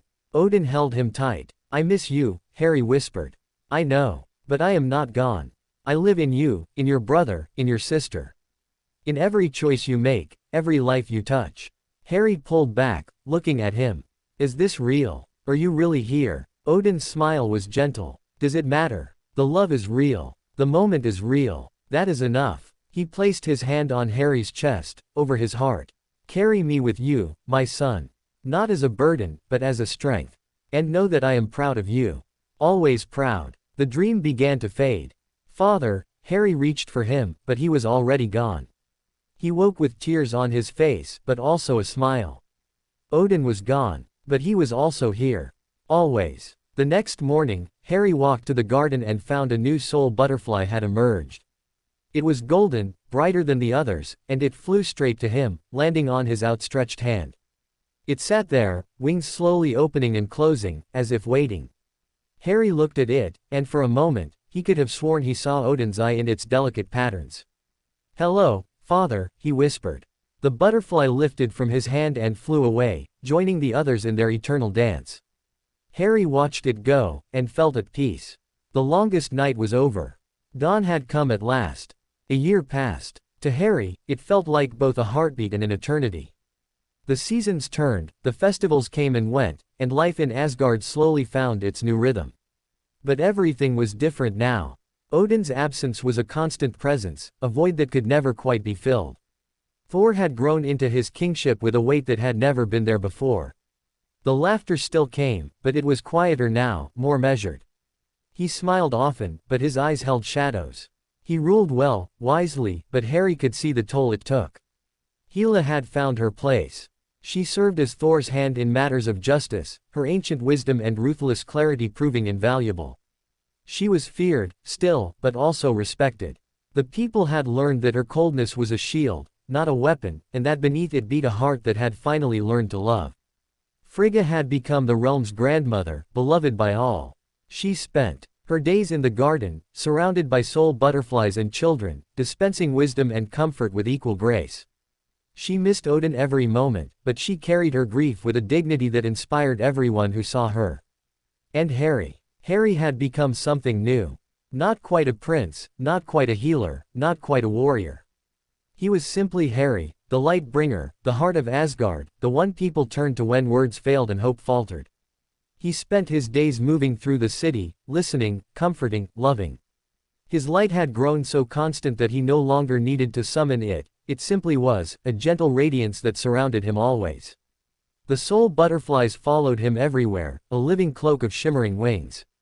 He was happy, truly happy. But happiness, he had learned, was never permanent. The first sign came in a dream. Harry stood in a vast hall, its walls lined with tapestries depicting scenes he did not recognize. The air was cold, heavy with the weight of ages. At the far end of the hall, on a throne of ice and shadow, sat a figure.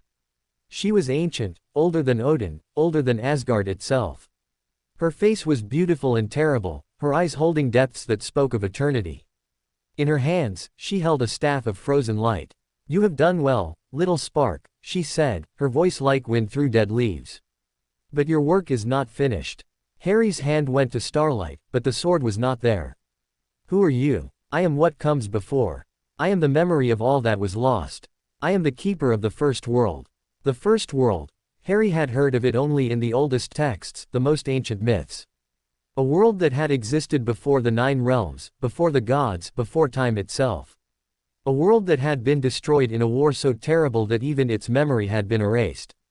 "What do you want with me?" The keeper smiled. It was not a pleasant expression. "I want to warn you. The enemy you faced, Kyrus, Nirn, the Voidborn, they were symptoms, not the cause. Something older, something darker, is stirring. Something that has waited since the beginning for this moment." Harry's blood ran cold. What kind of something? The first darkness. The shadow that existed before light. The thing that destroyed my world and will destroy yours, if you are not ready. The dream began to fade. Harry reached out, trying to hold on. "How do I stop it? How do I prepare?" The keeper's voice came from far away, faint and fading. "Remember. Remember what was lost. Remember what was sacrificed. The answers are in the past, little spark. Seek them before it is too late. Harry woke with a gasp. The room was dark, the stars cold through his window. His heart pounded against his ribs, and his light flared instinctively, pushing back the shadows.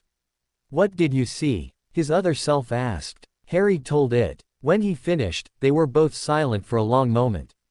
The first darkness, his other self said slowly. I have no memory of it.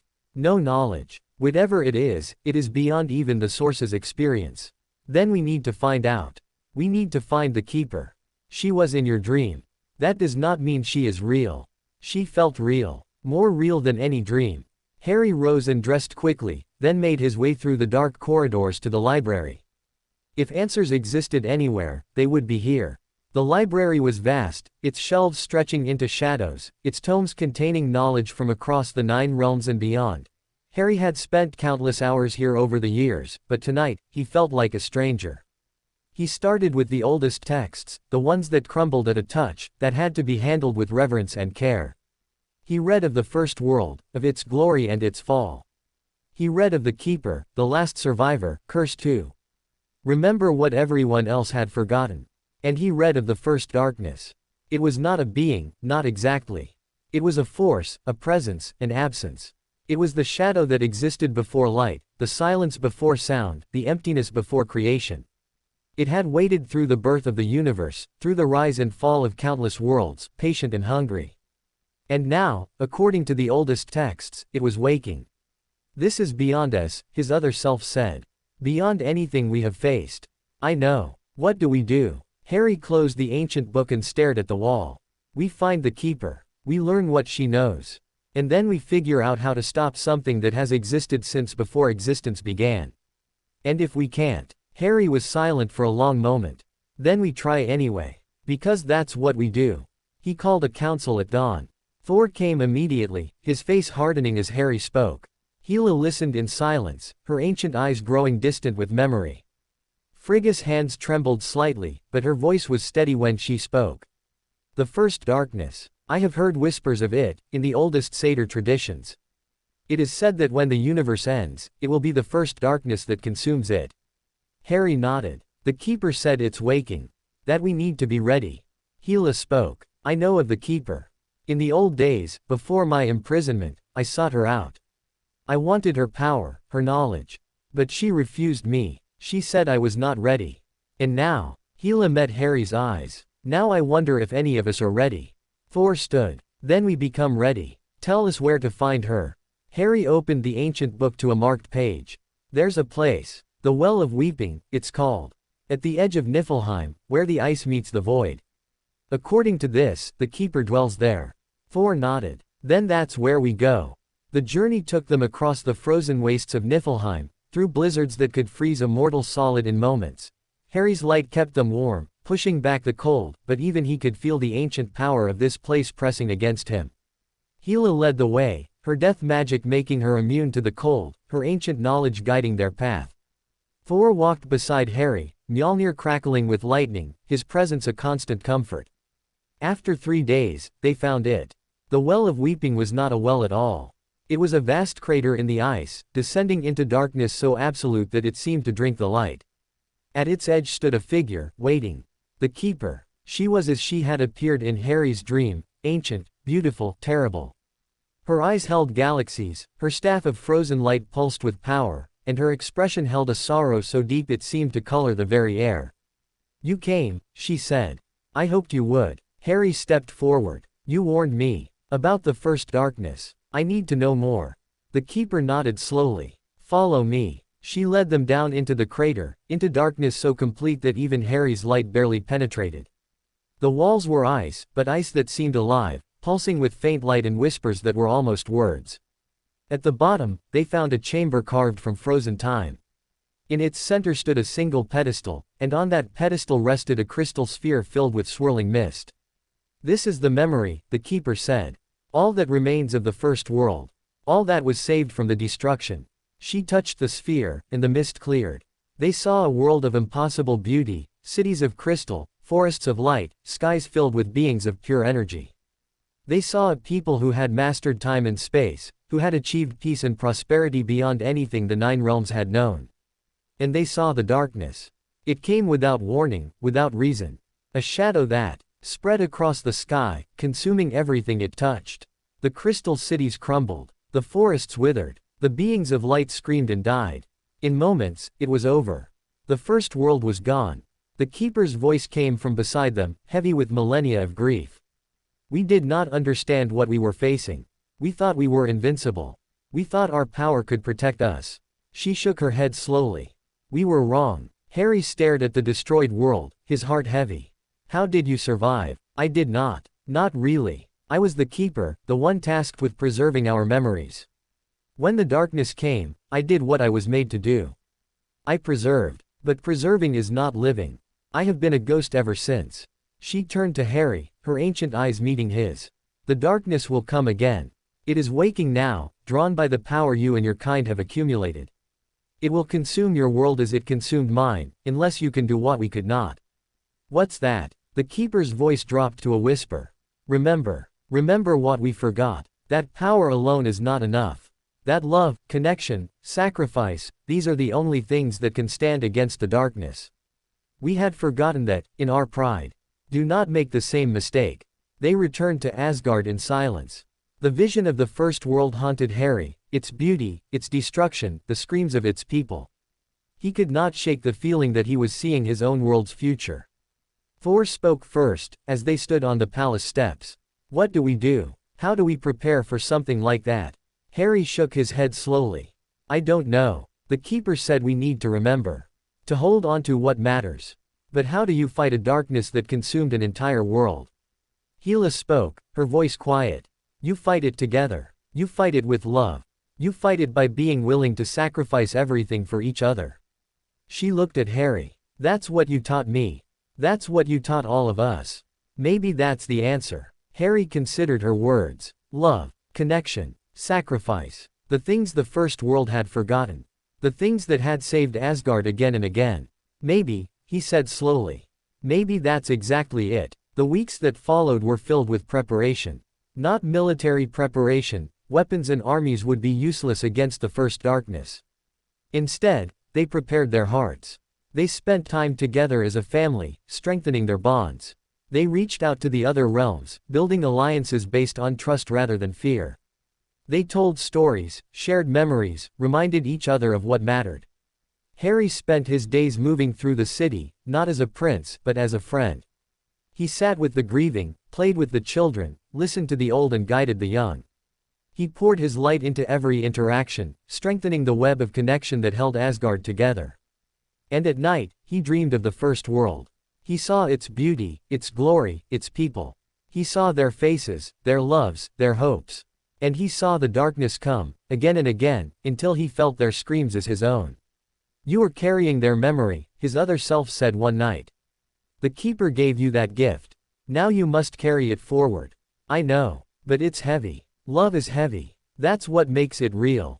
The darkness came on a night with no moon. Harry felt it before he saw it, a pressure in the air, a weight on his soul, a cold that had nothing to do with temperature. He was in the garden when it arrived, surrounded by soul butterflies that suddenly froze mid-flight. The sky split open, not like before, not with fire or lightning or dramatic tears. This was different. The sky simply faded. The stars winked out one by one. The darkness spread like ink in water, slow and inexorable. And from that darkness, a voice. Little spark. We meet at last. Harry stood alone, his light blazing, facing the void. I know you, he said. I've seen what you did. To the first world. To countless others. Yes. And now I come for yours. The darkness surged forward, and Harry met it with light. The battle was unlike anything he had ever experienced. The darkness did not attack with force. It attacked with despair. It whispered to him, showing him visions of everyone he loved dying, of Asgard crumbling, of his light failing. It fed on his fears, his doubts, his grief. But Harry had faced darkness before. He had faced his own shadow, transformed it into light. He had faced gods and monsters and the end of the universe itself. He would not fall now.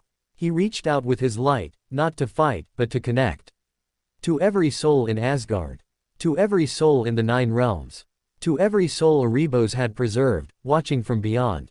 Together, he thought. We face this together. And they answered. Light poured into him from across the universe, from Thor, from Hela, from Frigga, from every being who had ever known love. It filled him, strengthened him, made him more than he had ever been. The darkness screamed. What is this? What power? This is love, Harry said. The thing you could never understand. The thing that will always defeat you. He raised his hands, and the light exploded outward. When Harry opened his eyes, he was lying in the garden. The sky was blue. The stars were back. The soul butterflies fluttered around him, their wings catching the morning light. Thor knelt beside him, tears streaming down his face. Brother, you're alive. Harry smiled weakly. Always. Hela stood behind Thor, her face pale but relieved. Frigga hurried towards them, her robes billowing. The darkness was gone. For now. That evening, they gathered on the palace steps. The city was quiet, recovering from the terror of the night. But there was a peace in the air that had not been there before. A sense of having faced the worst and survived.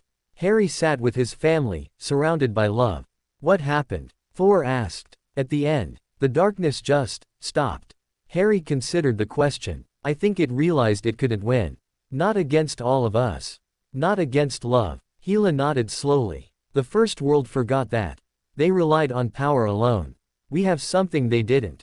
Frigga smiled. We have each other. They sat in silence, watching the stars emerge one by one. Harry thought about the Keeper, alone in her frozen well, preserving the memory of a lost world. He thought about the first darkness, waiting through eternity, patient and hungry. He thought about all the battles they had fought, all the losses they had endured, all the love that had carried them through. It would not be the last battle. He knew that now. There would always be something new, some new darkness to face. But that was okay. Because they would face it together. Always together. That night, Harry dreamed of the Keeper. She stood in her frozen hall, but she was different now. Younger. More alive. The weight of millennia seemed to have lifted from her shoulders. You did it, she said. You saved your world. We did it. All of us. She nodded slowly. I have waited so long to see it. To see love triumph over darkness. Now I can rest. Harry reached out to her.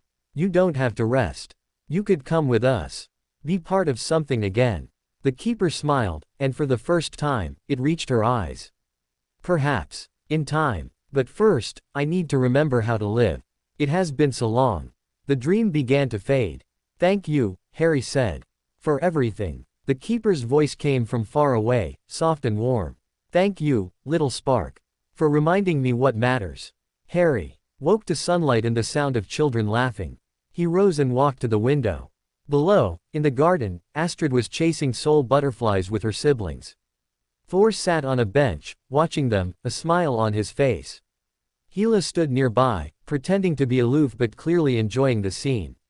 Frigga appeared beside him, slipping her arm through his. A beautiful day, she said. Yes, it is. They stood together, mother and son, watching the family they had built. Harry thought of all the paths that had led him here. The cold doorstep, the golden palace, the battles, the losses, the triumphs. The love that had transformed him and everyone around him. It had all been worth it. Every moment, every sacrifice, every tear. Because this moment, this family, this love, was everything. And it would last. Forever. 5 years passed like a gentle river. Harry often thought of time as a strange companion now. It moved differently than it had in his youth, when every day brought new challenges, new battles, new growth. Now time flowed smooth and steady, carrying him forward on a current of peaceful days and quiet nights.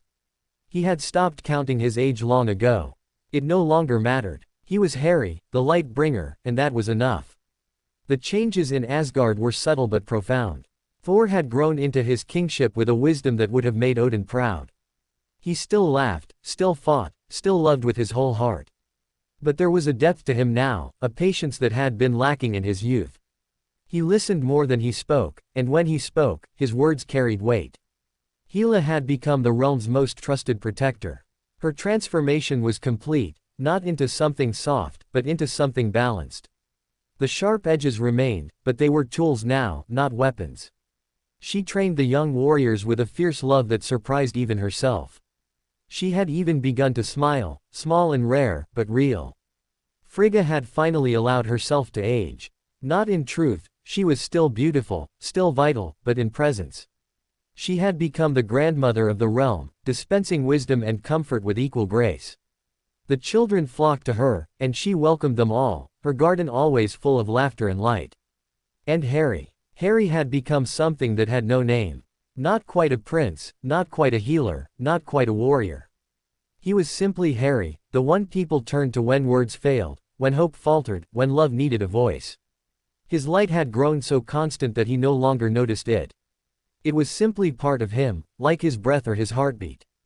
The soul butterflies followed him everywhere, a living cloak of shimmering wings. Children reached for him instinctively. The dying asked for him to sit with them at the end. He gave them all what they needed. Not magic, not miracles, just presence.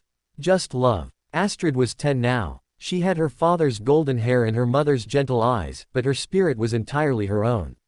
She was curious, fearless, and utterly convinced that her Uncle Harry could do anything. Uncle Harry, she called, running through the garden towards him. Uncle Harry, come quick. The butterflies are doing something strange. Harry smiled, rising from his bench. Strange how? They're all gathering in one place. Like they're waiting for something. He followed her to a corner of the garden where the soul butterflies had indeed clustered. Hundreds of them, thousands, their wings creating a shimmering curtain of light. And in the center of the cluster, something was happening. A new butterfly was emerging. But this was no ordinary soul butterfly. It was larger than the others, its wings a deep gold that seemed to pulse with inner light. As it emerged, the other butterflies parted, giving it space, watching with what could only be called reverence.